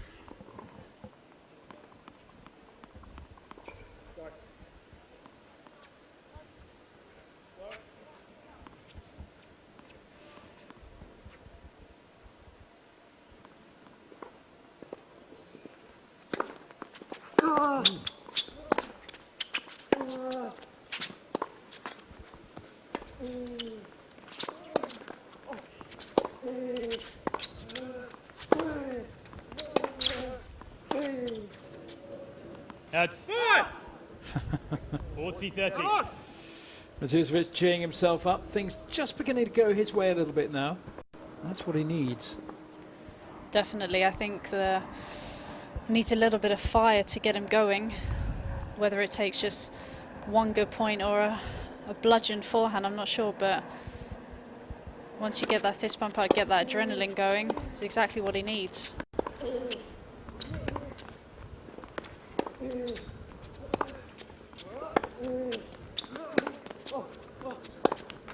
Ooh. Game, Matusovic. New balls, please. Well, 1 game all, second set. well played, Matusovic. Holding serve there. Very well indeed. A little let off the hook slightly from Paul Jubb there. A little bit. You thought he's been hitting that backhand down the line so nicely, you thought he was just going to thread the needle again, but letting Anton a little bit off the hook, and looks like new balls are coming out, so hopefully we'll get a little bit more action from the balls off the court. They'll fly through the air a little bit quicker. I think that could be good for Anton's forehand. Do you? I think so. I think that the harder it is, the way those guys are hitting the ball will fluff up so much already, especially after sort of 9-10 games. It's not going to do as much, so this could be a little help for Anton here. That's 15 love. Or for Paul and his serve as well. It works both ways, obviously. Is, of course, with the server, isn't it? Absolutely. With the new balls.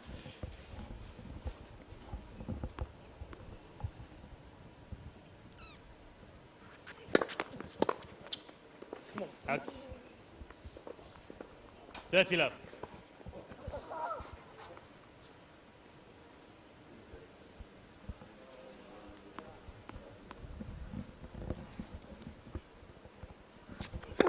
Out.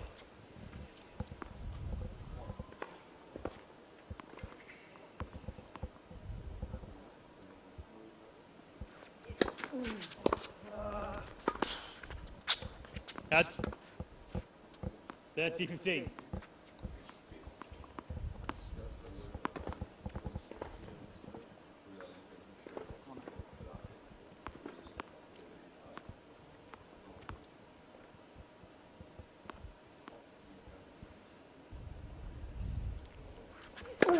Out.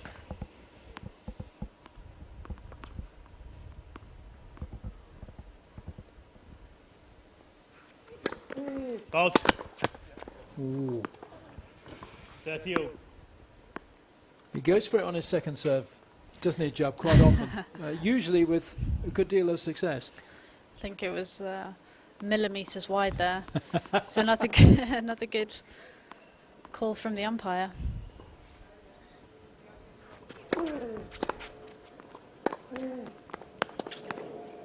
No. 40-30. That was never the right shot from Matusovic. He had Paul Jubb bearing down on him. You think he had to hit over that backhand a little bit more. As soon as you open that racket face, Paul is just going to close that net down, and with his speed, it's an easy put away on top of the net.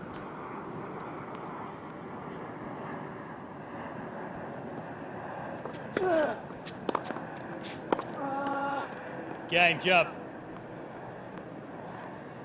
Jubb Lovely leads play 2 from games Jubb. to 1. Second set, and by 1 set to love. Reasserting himself on this set. But do you sense here, Anna, that Matusovic could just come back into this match? For me, it depends if Paul's level drops off a little bit. I think if Paul keeps going the way he is, I think it's going to be tough for Anton to get back into this match. I think he's going to have to try and raise his game a little bit more. He's going to have to try and hit a few more winners, but again, it's hard to find that balance, because when you're going for winners, especially with someone like Paul in his defensive game, that makes it tough, and your margins are so small. So I think the match is on Paul's racket. It just depends on whether he's able to keep this incredibly high level up. Yes, indeed. Time. So is this the second men's semi-final here at the LTA British Tour, return to elite competition. Second week of a 4-week swing. Cam Norrie through to the final a few moments ago. We'll meet the winner of this match. At the moment it looks like it's probably going to be the number 2 seed Paul Jubb, but Matusovic no way out of it yet. He's got plenty still to give. Up. 15 love.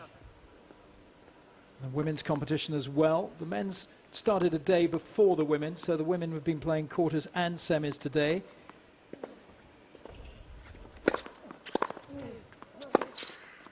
That's 30 a love. terrific shot from Matusovic. He's looking a little bit more imposing now. He is looking dangerous. Whether he can keep this up is another matter, but when he's hitting shots like that, there's not much that Paul can do.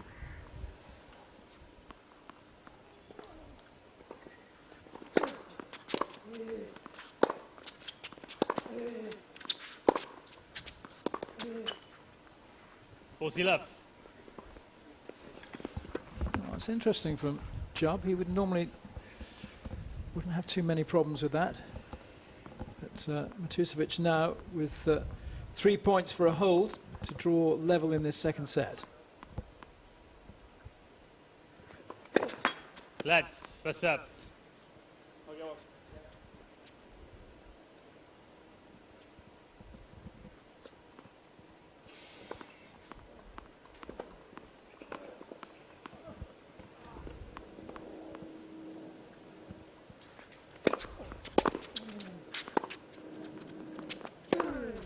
Oh. Well, he had the whole court at his disposal, and Matusovic looked a little bit flat-footed there. He was so far behind the baseline. As you can see here, his body weight was going backwards. He had the whole of that line open and took full advantage of it. Fault.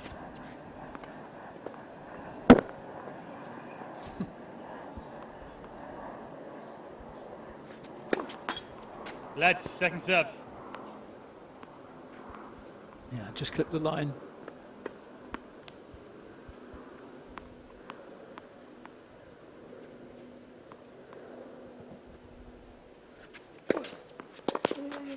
Game, Matusovic.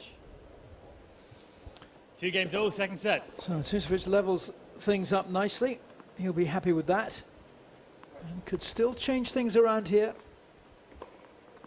I'll say one thing that I've noticed about this, despite the players having to pick up their own balls, is how quickly they move between points. There's no hanging around like you might get at the top level of tennis. These matches are motoring along, aren't they? Absolutely.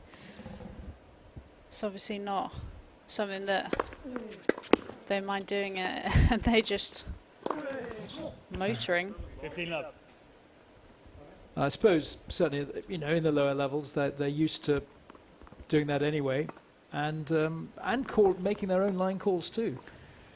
It's what more in juniors. In the senior tour, as soon as there's ATP or WTA points on offer, you have to have an umpire. So from certain levels, they will be used to not having an umpire. But yeah, like you said, they're definitely used to not having ball kids.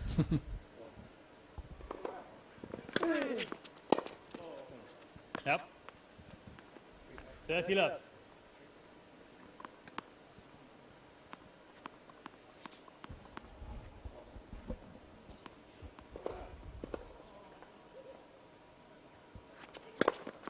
Fault. Ooh, that's a late call. What was he saying? I think he was questioning why the umpire put the palm of his hand Yes. down, which normally indicates that the ball's in. Yes, indeed. Oh, what an angle. Oh, that's 40 fabulous. And I think even getting a round of applause from his opponent. Paul Jubb playing some super shots there, really finding the angles, finding the lines, getting depth on his shot, all on the move.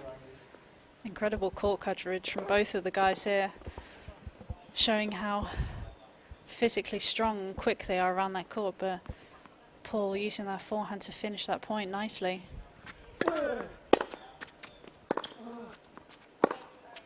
No, 40-15. just need to see a little bit more of that commitment from Matusovic. We know he's got it in him. Absolutely. On that one there, he gave himself a little bit bigger targets, which I think really helps him, but showing that anything Paul can do with his backhand down the line, he can do too. That's game, Jubb. Yeah, just over pushing. Jubb leads 3 games to 2, second set, and by 1 set to love. And Jubb holds in what is becoming a very impressive match. And this competition, the whole competition, is just great news for everybody in tennis, for people who love to watch tennis. It's being broadcast on the BBC, also on the LTA website and on YouTube. But also it's a chance for players to earn a bit of much-needed cash, particularly at the lower levels. They need this money. And even, you know, a first-round exit, you're getting some money. I think the loser here will earn £650. That may not sound a huge amount in the great scheme of things, but it's terrific to have the opportunity. Especially when you're not earning anything. Obviously, as a tennis player, the only time you're actually earning money is when you're competing. So anything that they can get is massive for them, and it just takes that weight off their shoulders a little bit and just takes that pressure away. It does indeed.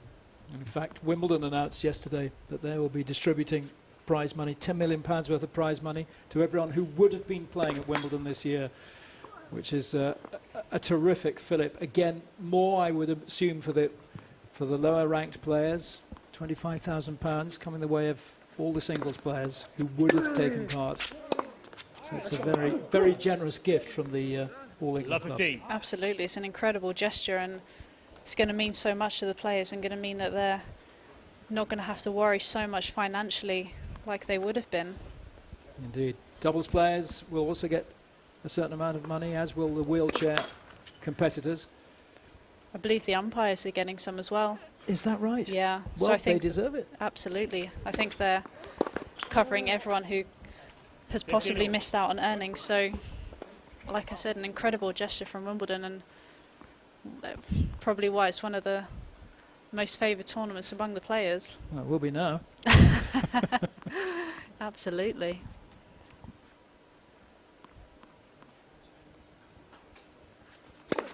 False.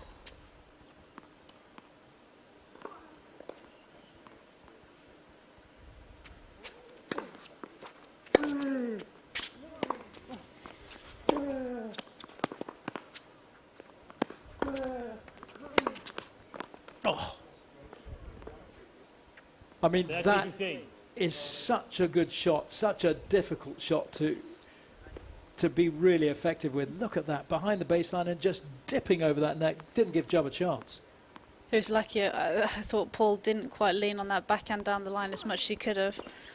Let Anton off with a sort of easier forehand than he might have been expecting, but the racket head speed and the acceleration, the way he dipped it down to his feet.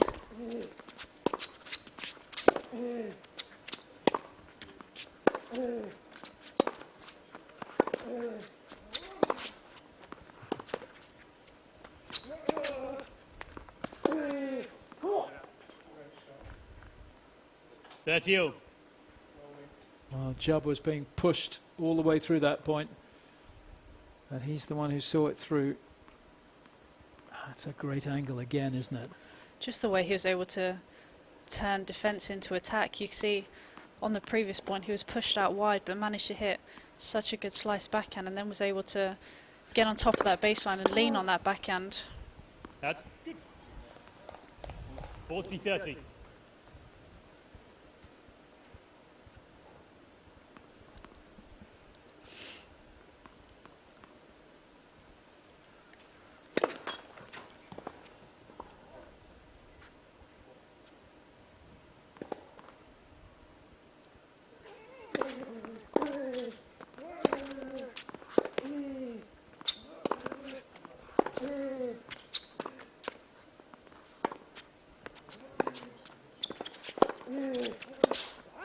Oof.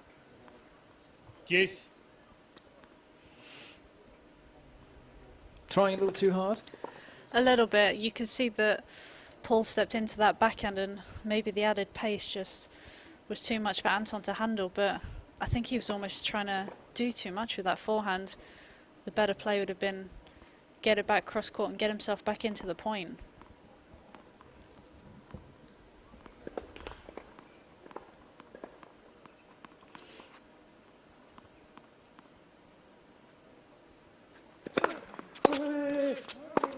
Oh, it's a big first serve, and he needed to capitalise on that. Jubb. But the serve being dispatched with interest from Jubb. And a big break point here.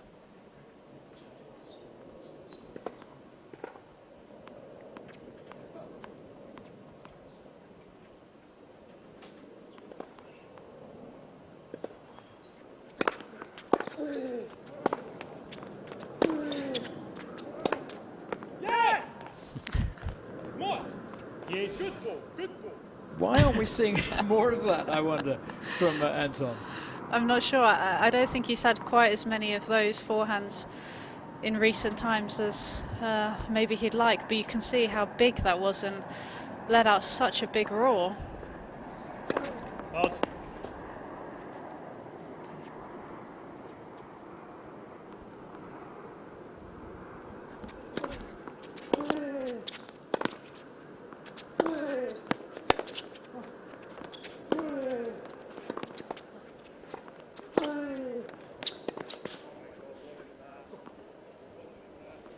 Advantage Jub.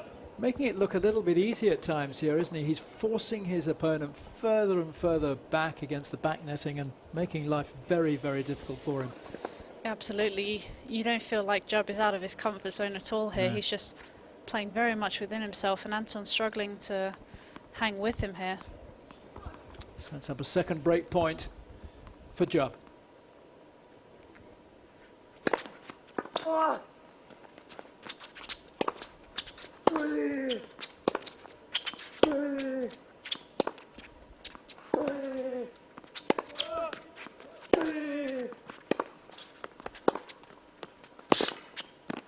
Game, Jub.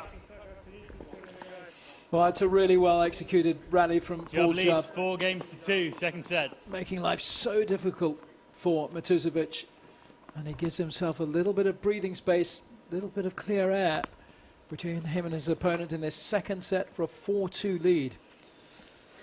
The way he was able to somehow manage to get that return back, I don't think Anton could have really hit a much better serve. And you know, Anton looked like he was in control, and then all of a sudden one good shot from Paul and he was back in control and just did not let up at all, and it's got the vital break in his second set.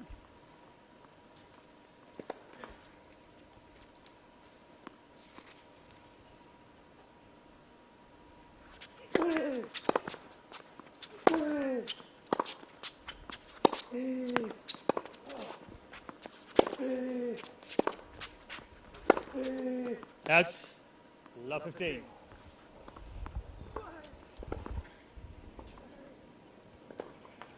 Well, if Matusovic can stay in these rallies, he can extend this match.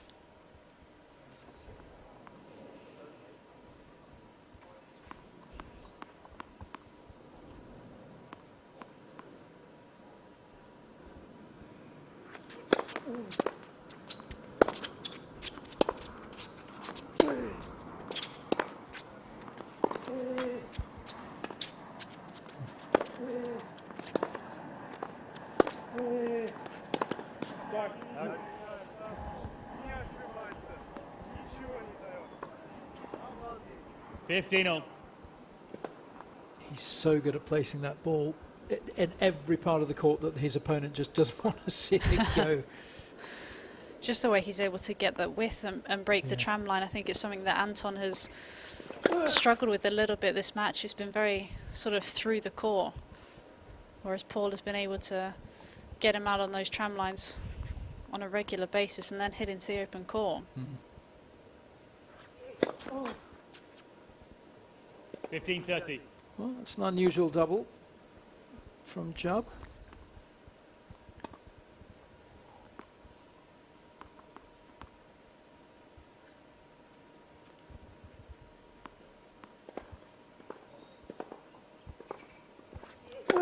Odds.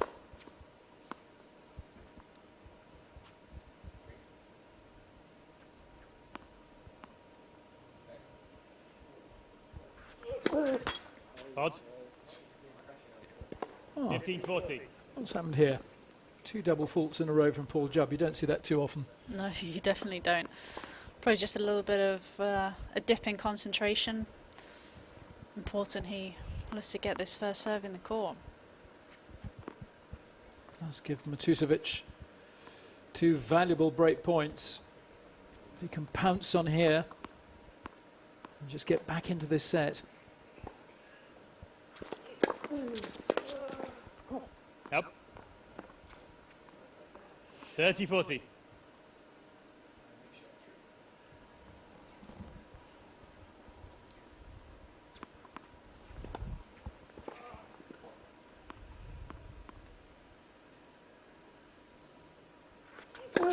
Fault.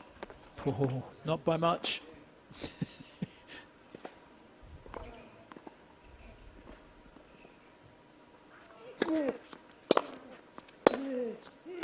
That's game Matusovic. And Matusovic gets the Job break. leads 4 games to 3, second set. And by 1 set to love. He really needed that too. That's a valuable game for him. And if he can just now consolidate that with a service game, we're back in business. Absolutely. Slightly unexpected break there. You felt that Paul was sort of going to run away with it from there on out, but Anton did incredibly well just to hang in and stay tough in that game. And it looked like Paul just took his foot off the accelerator a little bit, and he'll be a little bit frustrated throwing in a couple of double faults and letting Anton back into the match. So time to regroup and go again for Paul, but Time. Anton will be looking to get another solid hold under his belt and get it to 4-all. Yeah, and just needs some really clear thinking here as well. He's quite an academic. Studied physics, maths and further maths at A-level. Who does that? And he's also a classically trained pianist. So he's not going to be struggling, is he? Absolutely not. I don't think so. If tennis doesn't work out for him, I'm really hoping it does, because I think he's got a super game.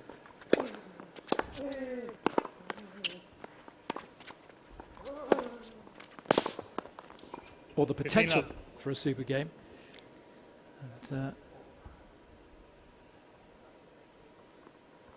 now is he just able to dictate a bit more here, as he seemed to be doing in the very early stages of the match?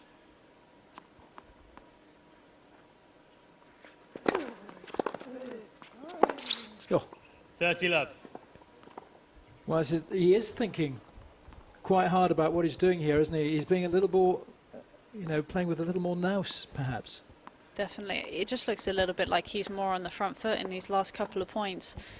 Those big first serves help, and being able to get on that front foot on that forehand. 30-15. That's really aggressive from Jub. Great return of serve. Thought Anton hit a good serve, but he's hitting it so close to that baseline, so he's able to get up and take advantage of that short ball. Fault.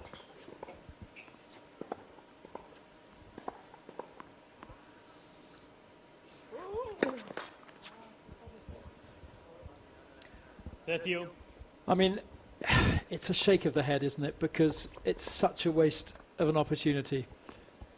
He'll be pretty frustrated with that. Work so hard to get that break back, and then just give away sloppy errors is not what you want to be doing. So. Fault. Cannot afford a double now.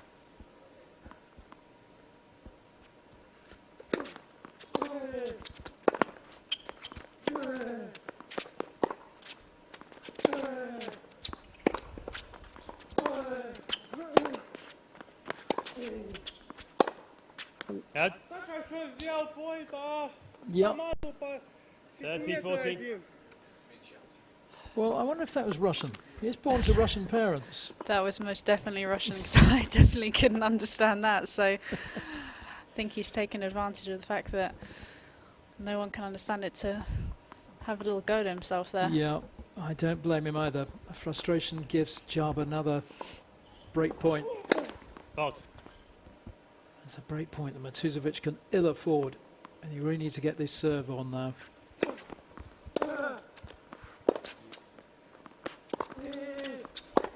Oh no! Game Jub.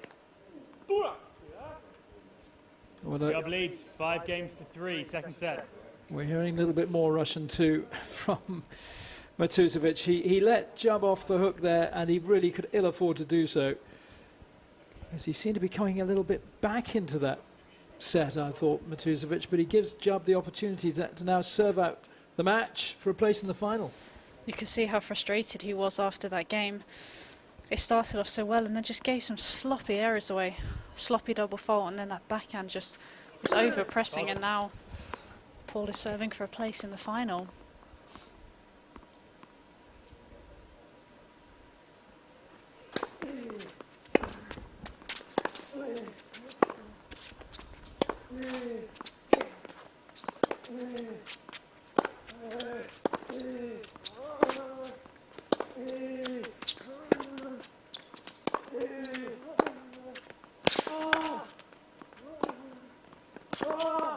Out.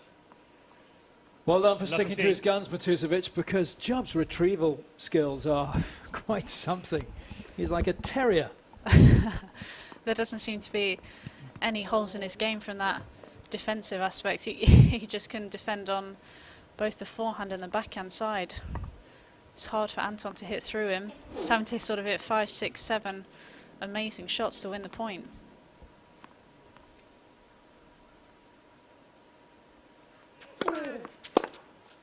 Out. 15-all.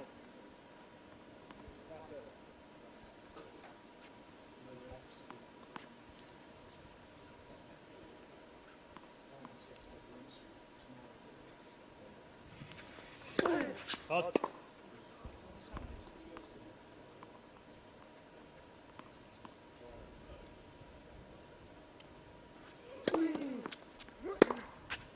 Out.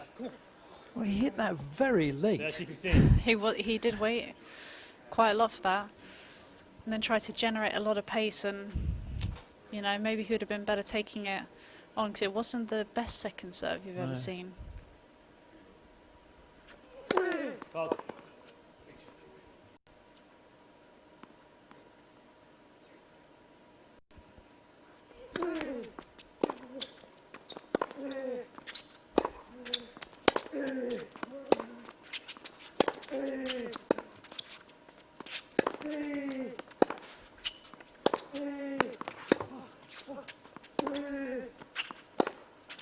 Out. 40-15. Well, that was a rally where the ball was peppering the baseline, but for Matusovic, just couldn't keep it going, and it gives Jubb 2 points for a place in tomorrow's final to face the #1 seed Cam Norrie.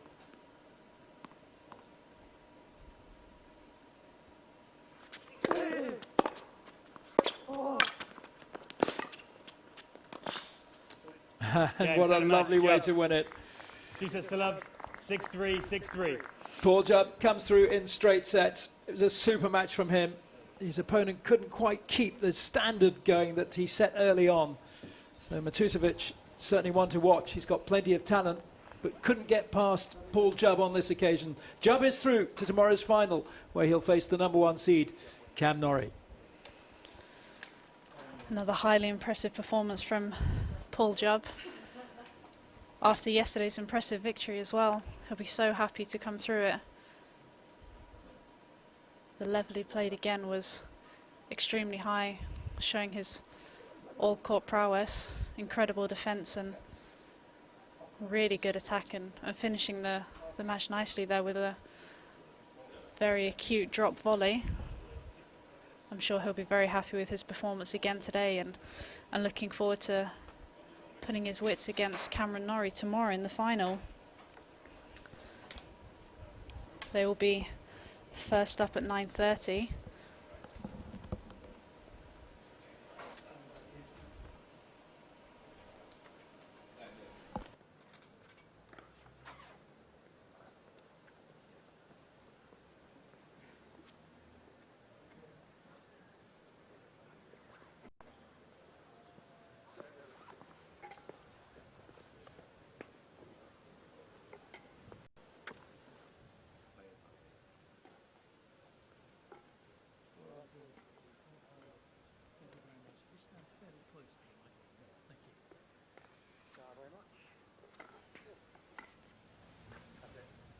And now we can hear from the winner, Paul Jubb, talking to Rob Curling. Paul, many congratulations through to tomorrow's final. How did you feel about that game today? Yeah, I thought it was really good. Again, I backed up a great performance yesterday, and I felt like I was there every point and made it very tough for him to get through games. So yeah, it was really good. How well do you know Anton's game? Because certainly those early exchanges, he looked very impressive. He looked like he was going to be causing you more problems than perhaps he did in the end. Yeah, I mean, I know Anton very well, to be honest. We played through, in juniors a couple of times, and you know, I know he's a very aggressive player, and you know, I did my best to try and keep on the front foot and keep my level up, and not really let him have much of a say in the match. So we're through to tomorrow. I'm sure you've been watching Cam's semi-final earlier. You're up against Cam Norrie. I'm sure you know his game pretty well too. Yeah, another great match and another good test for me, and hopefully I can back up another good performance today and just keep it rolling. In terms of the opportunity this presents you with, how would you encapsulate that? I think it's probably more of a, for everyone now, just more of a personal thing, like gaining confidence in their own games and you know, trying to put good back-to-back weeks together and things like that, and just ready for when the tour opens up fully, and just make sure that fully prepared and ready. And I think you know, and I like to think I'm doing a good job of that so far. I think we think you are too. You're giving us some great tennis to watch, Paul. Thank you so much, and Thank you. best of luck tomorrow. Appreciate it. Thanks. Well done.